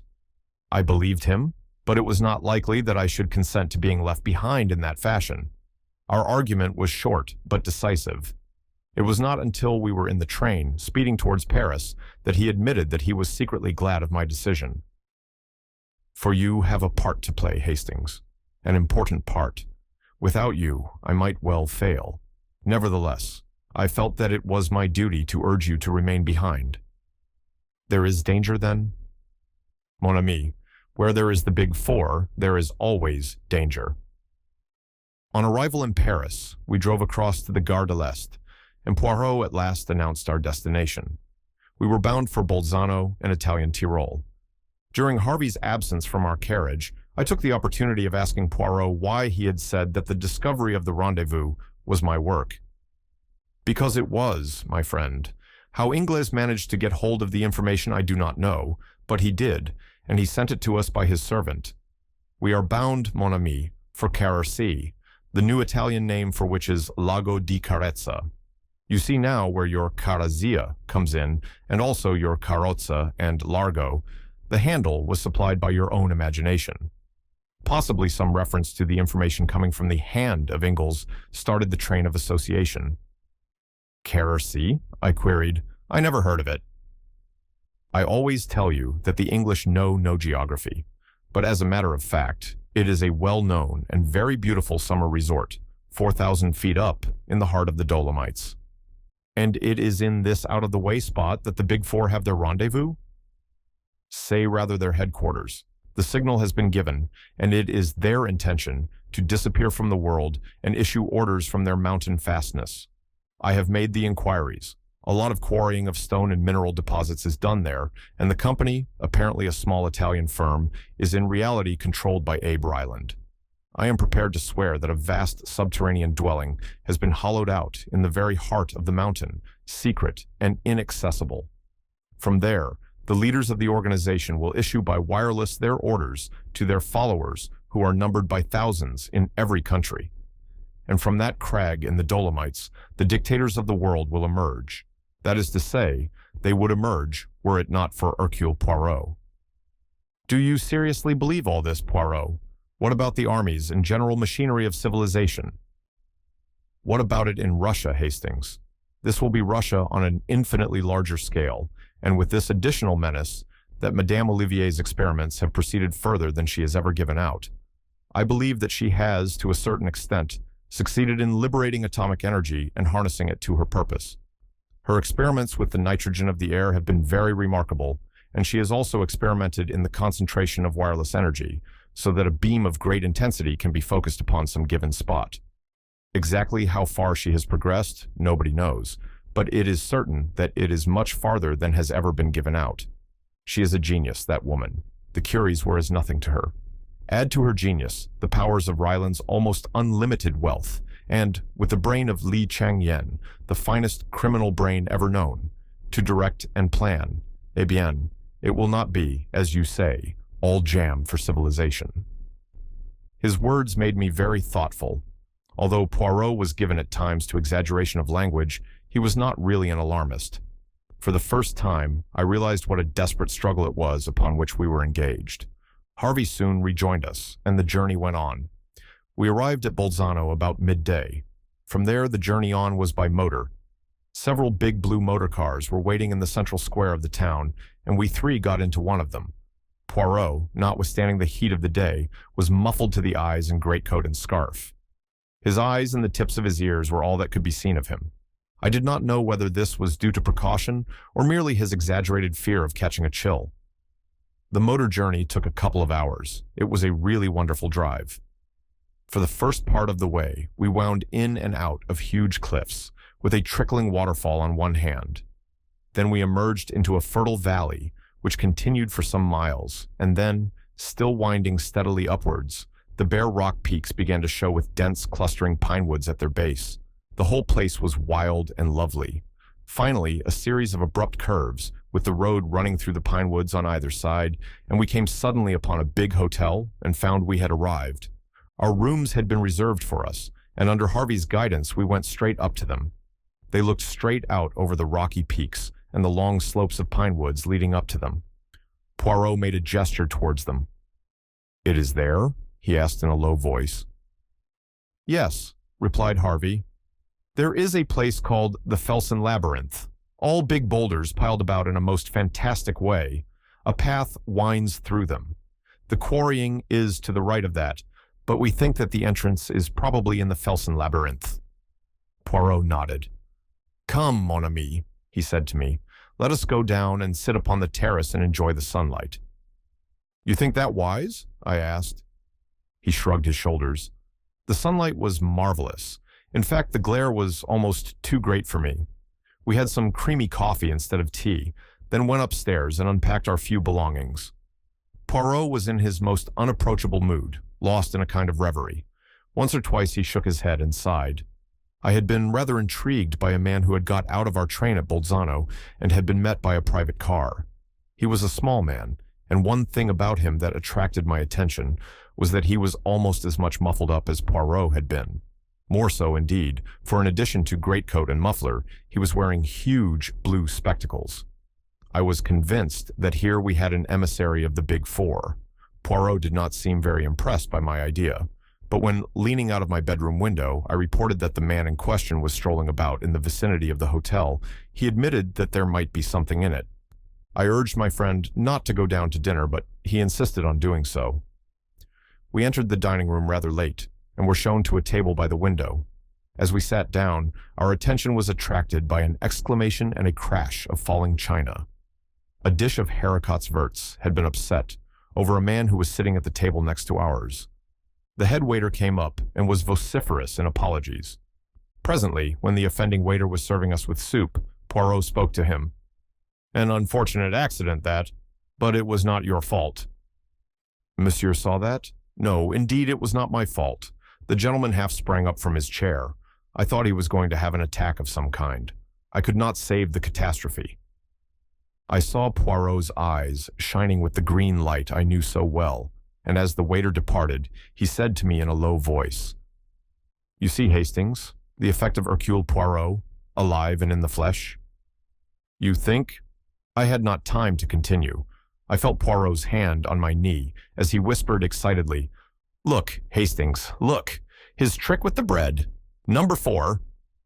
Sure enough, the man at the next table to ours, his face unusually pale, was dabbing a small piece of bread mechanically about the table. I studied him carefully. His face, clean-shaven and puffily fat, was of a pasty, unhealthy sallowness, with heavy pouches under the eyes and deep lines running from his nose to the corners of his mouth. His age might have been anything from 35 to 45. In no particular did he resemble any one of the characters which number 4 had previously assumed. Indeed, had it not been for his little trick with the bread, of which he was evidently quite unaware, I would have sworn readily enough that the man sitting there was someone whom I had never seen before. "He has recognized you," I murmured. "You should not have come down." "My excellent Hastings, I have feigned death for 3 months for this one purpose." "To startle number 4? "To startle him at a moment when he must act quickly, or not at all. And we have this great advantage. He does not know that we recognize him. He thinks that he is safe in his new disguise. How I bless Flossie Monroe for telling us of that little habit of his." "What will happen now?" I asked. "What can happen? He recognizes the only man he fears, miraculously resurrected from the dead, at the very minute when the plans of the Big Four are in the balance. Madame Olivier and Abe Ryland lunched here today, and it is thought that they went to Cortina. Only we know that they have retired to their hiding place. How much do we know? That is what number 4 is asking himself at this minute. He dare take no risks. I must be suppressed at all costs. Eh bien, let him try to suppress Hercule Poirot. I shall be ready for him." As he finished speaking, the man at the next table got up and went out. "He has gone to make his little arrangements," said Poirot placidly. "Shall we have our coffee on the terrace, my friend? It would be pleasanter, I think. I will just go up and get a coat." I went out onto the terrace, a little disturbed in mind. Poirot's assurance did not quite content me. However, so long as we were on guard, nothing could happen to us. I resolved to keep thoroughly on the alert. It was quite 5 minutes before Poirot joined me. With his usual precautions against cold, he was muffled up to the ears. He sat down beside me and sipped his coffee appreciatively. "Only in England is the coffee so atrocious," he remarked. "On the continent, they understand how important it is for the digestion that it should be properly made." As he finished speaking, the man from the next table suddenly appeared on the terrace. Without any hesitation, he came over and drew up a 3rd chair to our table. "You do not mind my joining you, I hope," he said in English. "Not at all, monsieur," said Poirot. I felt very uneasy. It is true that we were on the terrace of the hotel, with people all around us, but nevertheless I was not satisfied. I sensed the presence of danger. Meanwhile, number 4 chatted away in a perfectly natural manner. It seemed impossible to believe that he was anything but a bona fide tourist. He described excursions and motor trips, and posed as quite an authority on the neighborhood. He took a pipe from his pocket and began to light it. Poirot drew out his case of tiny cigarettes. As he placed one between his lips, the stranger leant forward with a match. "Let me give you a light." As he spoke, without the least warning, all the lights went out. There was a chink of glass, and something pungent under my nose, suffocating me. I could not have been unconscious more than a minute. I came to myself being hustled along between 2 men.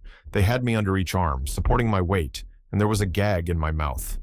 It was pitch dark, but I gathered that we were not outside, but passing through the hotel. All round, I could hear people shouting and demanding in every known language what had happened to the lights. My captors swung me down some stairs. We passed along a basement passage, then through a door and out into the open again through a glass door at the back of the hotel.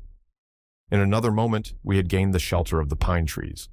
I had caught a glimpse of another figure in a similar plight to myself, and realized that Poirot, too, was a victim of this bold coup, by sheer audacity. Number 4 had won the day. He had employed, I gathered, an instant anesthetic, probably ethyl chloride, breaking a small bulb of it under our noses. Then, in the confusion of the darkness, His accomplices, who had probably been guests sitting at the next table, had thrust gags in our mouths and hurried us away, taking us through the hotel to baffle pursuit. I cannot describe the hour that followed.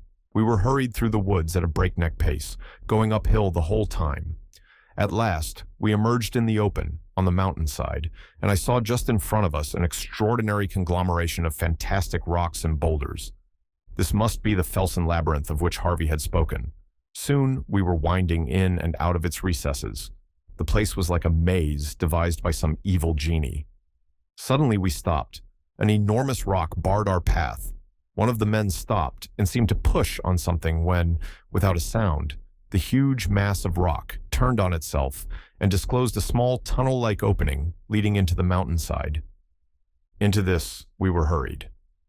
For some time the tunnel was narrow, but presently it widened, and before very long we came out into a wide, rocky chamber lighted by electricity. Then the gags were removed. At a sign from number 4, who stood facing us with mocking triumph in his face, we were searched, and every article was removed from our pockets, including Poirot's little automatic pistol. A pang smote me as it was tossed down on the table. We were defeated, hopelessly defeated and outnumbered. It was the end. "Welcome to the headquarters of the Big Four, Hercule Poirot," said number 4 in a mocking tone. "To meet you again is an unexpected pleasure. But was it worthwhile returning from the grave only for this?" Poirot did not reply. I dared not look at him. "Come this way," continued number 4. "Your arrival will be somewhat of a surprise to my colleagues." He indicated a narrow doorway in the wall. We passed through and found ourselves in another chamber. At the very end of it was a table behind which 4 chairs were placed. The end chair was empty, but it was draped with a mandarin's cape. On the second, smoking a cigar, sat Abe Ryland. Leaning back on the third chair, with her burning eyes and her nun's face, was Madame Olivier. Number 4 took his seat on the 4th chair. We were in the presence of the Big Four.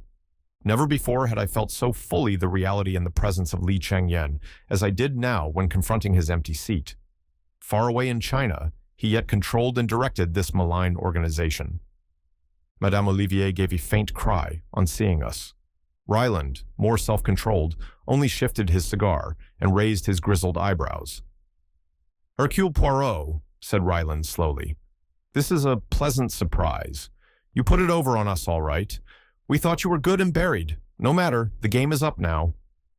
There was a ring, as of steel, in his voice. Madame Olivier said nothing, but her eyes burned, and I disliked the slow way she smiled. "Madame and Monsieur, I wish you good evening," said Poirot quietly. Something unexpected, something I had not been prepared to hear in his voice, made me look at him. He seemed quite composed, yet there was something about his whole appearance that was different. Then there was a stir of draperies behind us, and the Countess Vera Rossikoff came in. "Ah," said number 4, "our valued and trusted lieutenant. An old friend of yours is here, my dear lady." The Countess whirled round with her usual vehemence of movement. "God in heaven," she cried, "it is the little man. Ah, but he has the 9 lives of a cat. Oh, little man, why did you mix yourself up in this?" "Madame," said Poirot with a bow, "me, like the great Napoleon, I am on the side of the big battalions." As he spoke, I saw a sudden suspicion flash into her eyes, and at the same moment I knew the truth, which subconsciously I already sensed. The man beside me was not Hercule Poirot. He was very like him, extraordinarily like him. There was the same egg-shaped head, the same strutting figure, delicately plump. But the voice was different, and the eyes, instead of being green, were dark, and surely the mustaches, those famous mustaches. My reflections were cut short by the Countess's voice. She stepped forward, her voice ringing with excitement. "You have been deceived. This man is not Hercule Poirot." Number 4 uttered an incredulous exclamation, but the Countess leant forward and snatched at Poirot's mustaches. They came off in her hand, and then indeed the truth was plain.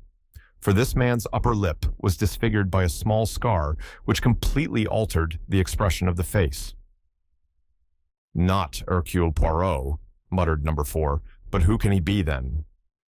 I know, I cried suddenly, and then stopped dead, afraid I had ruined everything. But the man I will still refer to as Poirot had turned to me encouragingly. Say it if you will. It makes no matter now. The trick has succeeded. This is Hercule Poirot, I said slowly. Hercule Poirot's twin brother. Impossible, said Ryland sharply, but he was shaken. Hercules' plan has succeeded to a marvel, said Achille placidly. Number 4 leapt forward, his voice harsh and menacing. Succeeded, has it? He snarled. Do you realize that before many minutes have passed, you will be dead? Dead? Yes, said Hercule Poirot gravely. I realize that. It is you who do not realize that a man may be willing to purchase success by his life. There were men who laid down their lives for their country in the war. I am prepared to lay down mine in the same way for the world. It struck me just then that, although perfectly willing to lay down my life, I might have been consulted in the matter. Then I remembered how Poirot had urged me to stay behind, and I felt appeased. And in what way will your laying down your life benefit the world? Asked Ryland sardonically. I see that you do not perceive the true inwardness of Hercules' plan. To begin with, your place of retreat was known some months ago, and practically all the visitors, hotel assistants, and others are detectives or Secret Service men. A cordon has been drawn round the mountain. You may have more than one means of egress, but even so, you cannot escape. Poirot himself is directing the operations outside. My boots were smeared with the preparation of aniseed tonight, before I came down to the terrace in my brother's place. Hounds are following the trail. It will lead them infallibly to the rock in the Felsen labyrinth, where the entrance is situated. You see, do what you will to us. The net is drawn tightly round you. You cannot escape. Madame Olivier laughed suddenly. You are wrong. There is one way we can escape, and, like Samson of old, destroy our enemies at the same time. What do you say, my friends? Ryland was staring at Hercule Poirot. Suppose he's lying, he said hoarsely. The other shrugged his shoulders. In an hour it will be dawn. Then you can see for yourself the truth of my words. Already they should have traced me to the entrance in the Felsen labyrinth. Even as he spoke, there was a far-off reverberation, and a man ran in shouting incoherently. Ryland sprang up and went out. Madame Olivier moved to the end of the room and opened a door that I had not noticed. Inside, I caught a glimpse of a perfectly equipped laboratory, which reminded me of the one in Paris. Number 4 also sprang up and went out. He returned with Poirot's revolver, which he gave to the Countess. There is no danger of their escaping, he said grimly, but still, you had better have this. Then he went out again. The Countess came over to us and surveyed my companion attentively for some time. Suddenly she laughed. You are very clever, Hercule Poirot, she said mockingly. Madame, let us talk business. It is fortunate that they have left us alone together. What is your price? I do not understand. What price? Madame, you can aid us to escape. You know the secret ways out of this retreat. I ask you, what is your price? She laughed again. More than you could pay, little man. Why, all the money in the world would not buy me. Madam, I did not speak of money. I am a man of intelligence. Nevertheless, this is a true fact. Everyone has his price. In exchange for life and liberty, I offer you your heart's desire. So, you are a magician. You can call me so if you like. The Countess suddenly dropped her jesting manner. She spoke with passionate bitterness.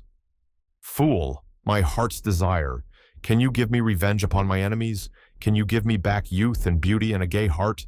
Can you bring the dead to life again? Hercule Poirot was watching her very curiously. Which of the 3, madame? Make your choice. She laughed sardonically. You will send me the elixir of life, perhaps? Come, I will make a bargain with you. Once, I had a child. Find my child for me, and you shall go free. Madam, I agree. It is a bargain. Your child shall be restored to you, on the faith of Hercule Poirot himself. Again that strange woman laughed, this time long and unrestrainedly.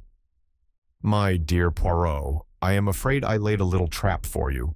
It is very kind of you to promise to find my child for me, but, you see, I happen to know that you would not succeed, and so that would be a very one-sided bargain, would it not? Madame, I swear to you by the holy angels that I will restore your child to you. I asked you before, Poirot, could you restore the dead to life? Then the child is dead? Yes. He stepped forward and took her wrist. Madame, I who speak to you, swear once more, I will bring the dead back to life. She stared at him as though fascinated. You do not believe me. I will prove my words. Get my pocketbook, which they took from me. She went out of the room and returned with it in her hand. Throughout all, she retained her grip on the revolver. I felt that Hercule Poirot's chances of bluffing her were very slight. The Countess Vera Rosikoff was no fool. Open it, madame. The flap on the left-hand side. That is right. Now take out that photograph and look at it. Wonderingly, she took out what seemed to be a small snapshot. No sooner had she looked at it than she uttered a cry and swayed as though about to fall. Then she almost flew at my companion. Where? Where? You shall tell me. Where? Remember your bargain, madame. Yes, yes, I will trust you. Quick, before they come back. Catching him by the hand, she drew him quickly and silently out of the room. I followed. From the outer room, she led us into the tunnel by which we had first entered, but a short way along. This forked, and she turned off to the right.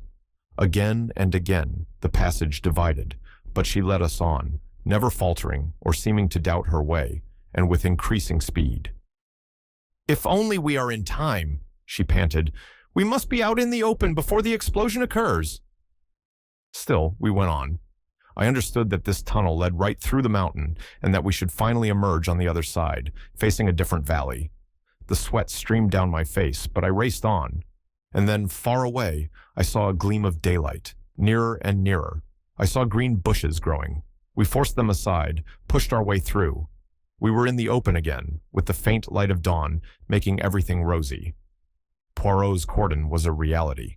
Even as we emerged, 3 men fell upon us, but released us again with a cry of astonishment. Quick! Cried my companion. Quick! There is no time to lose. But he was not destined to finish. The earth shook and trembled under our feet. There was a terrific roar, and the whole mountain seemed to dissolve. We were flung headlong through the air. I came to myself at last. I was in a strange bed in a strange room. Someone was sitting by the window. He turned and came and stood by me. It was Hercule Poirot, or Stay, was it? The well-known ironical voice dispelled any doubts I might have had. But yes, my friend, it is. Brother Achille has gone home again, to the land of myths. It was I all the time. It is not only number 4 who can act a part. Belladonna in the eyes, the sacrifice of the mustaches, and a real scar the inflicting of which caused me much pain 2 months ago. But I could not risk a fake beneath the eagle eyes of number 4. And the final touch, your own knowledge and belief that there was such a person as Hercule Poirot. It was invaluable. The assistance you rendered me, half the success of the coup is due to you. The whole crux of the affair was to make them believe that Hercule Poirot was still at large directing operations. Otherwise, everything was true, the aniseed, the cordon.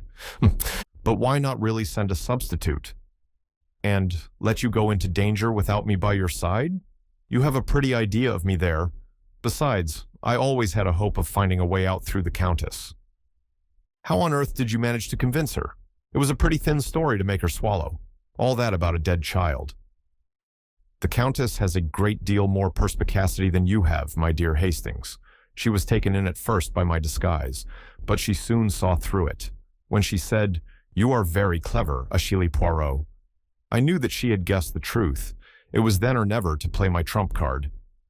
All that rigmarole about bringing the dead to life? Exactly. But then, you see, I had the child all along. What?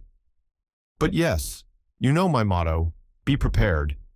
As soon as I found that the Countess Rosikoff was mixed up with the Big Four, I had every possible inquiry made as to her antecedents. I learnt that she had had a child who was reported to have been killed, and I also found that there were discrepancies in the story, which led me to wonder whether it might not, after all, be alive. In the end, I succeeded in tracing the boy, and by paying out a big sum, I obtained possession of the child's person. The poor little fellow was nearly dead of starvation. I placed him in a safe place, with kindly people, and took a snapshot of him in his new surroundings. And so, when the time came, I had my little coup de théâtre all ready. "You are wonderful, Poirot. Absolutely wonderful." I was glad to do it too, for I had admired the Countess. I should have been sorry if she had perished in the explosion. "I've been half afraid to ask you. What of the big four?" "All the bodies have now been recovered. That of number 4 was quite unrecognizable, the head blown to pieces. I rather wish it had not been so. I should have liked to be sure. But no more of that. Look at this." He handed me a newspaper in which a paragraph was marked. It reported the death, by suicide, of Li Chang-yen, who had engineered the recent revolution which had failed so disastrously. "My great opponent," said Poirot gravely. "It was fated that he and I should never meet in the flesh. When he received the news of the disaster here, he took the simplest way out. A great brain, my friend, a great brain. But I wish I had seen the face of the man who was number 4. Supposing that, after all, but I romance. He is dead. Yes, mon ami, together we have faced and routed the big 4. And now you will return to your charming wife, and I shall retire. The great case of my life is over. Anything else will seem tame after this. No, I shall retire. Possibly I shall grow vegetable marrows. I might even marry and range myself." He laughed heartily at the idea, but with a touch of embarrassment. "I hope. Small men always admire big, flamboyant women." "Marry and range myself," he said again. "Who knows?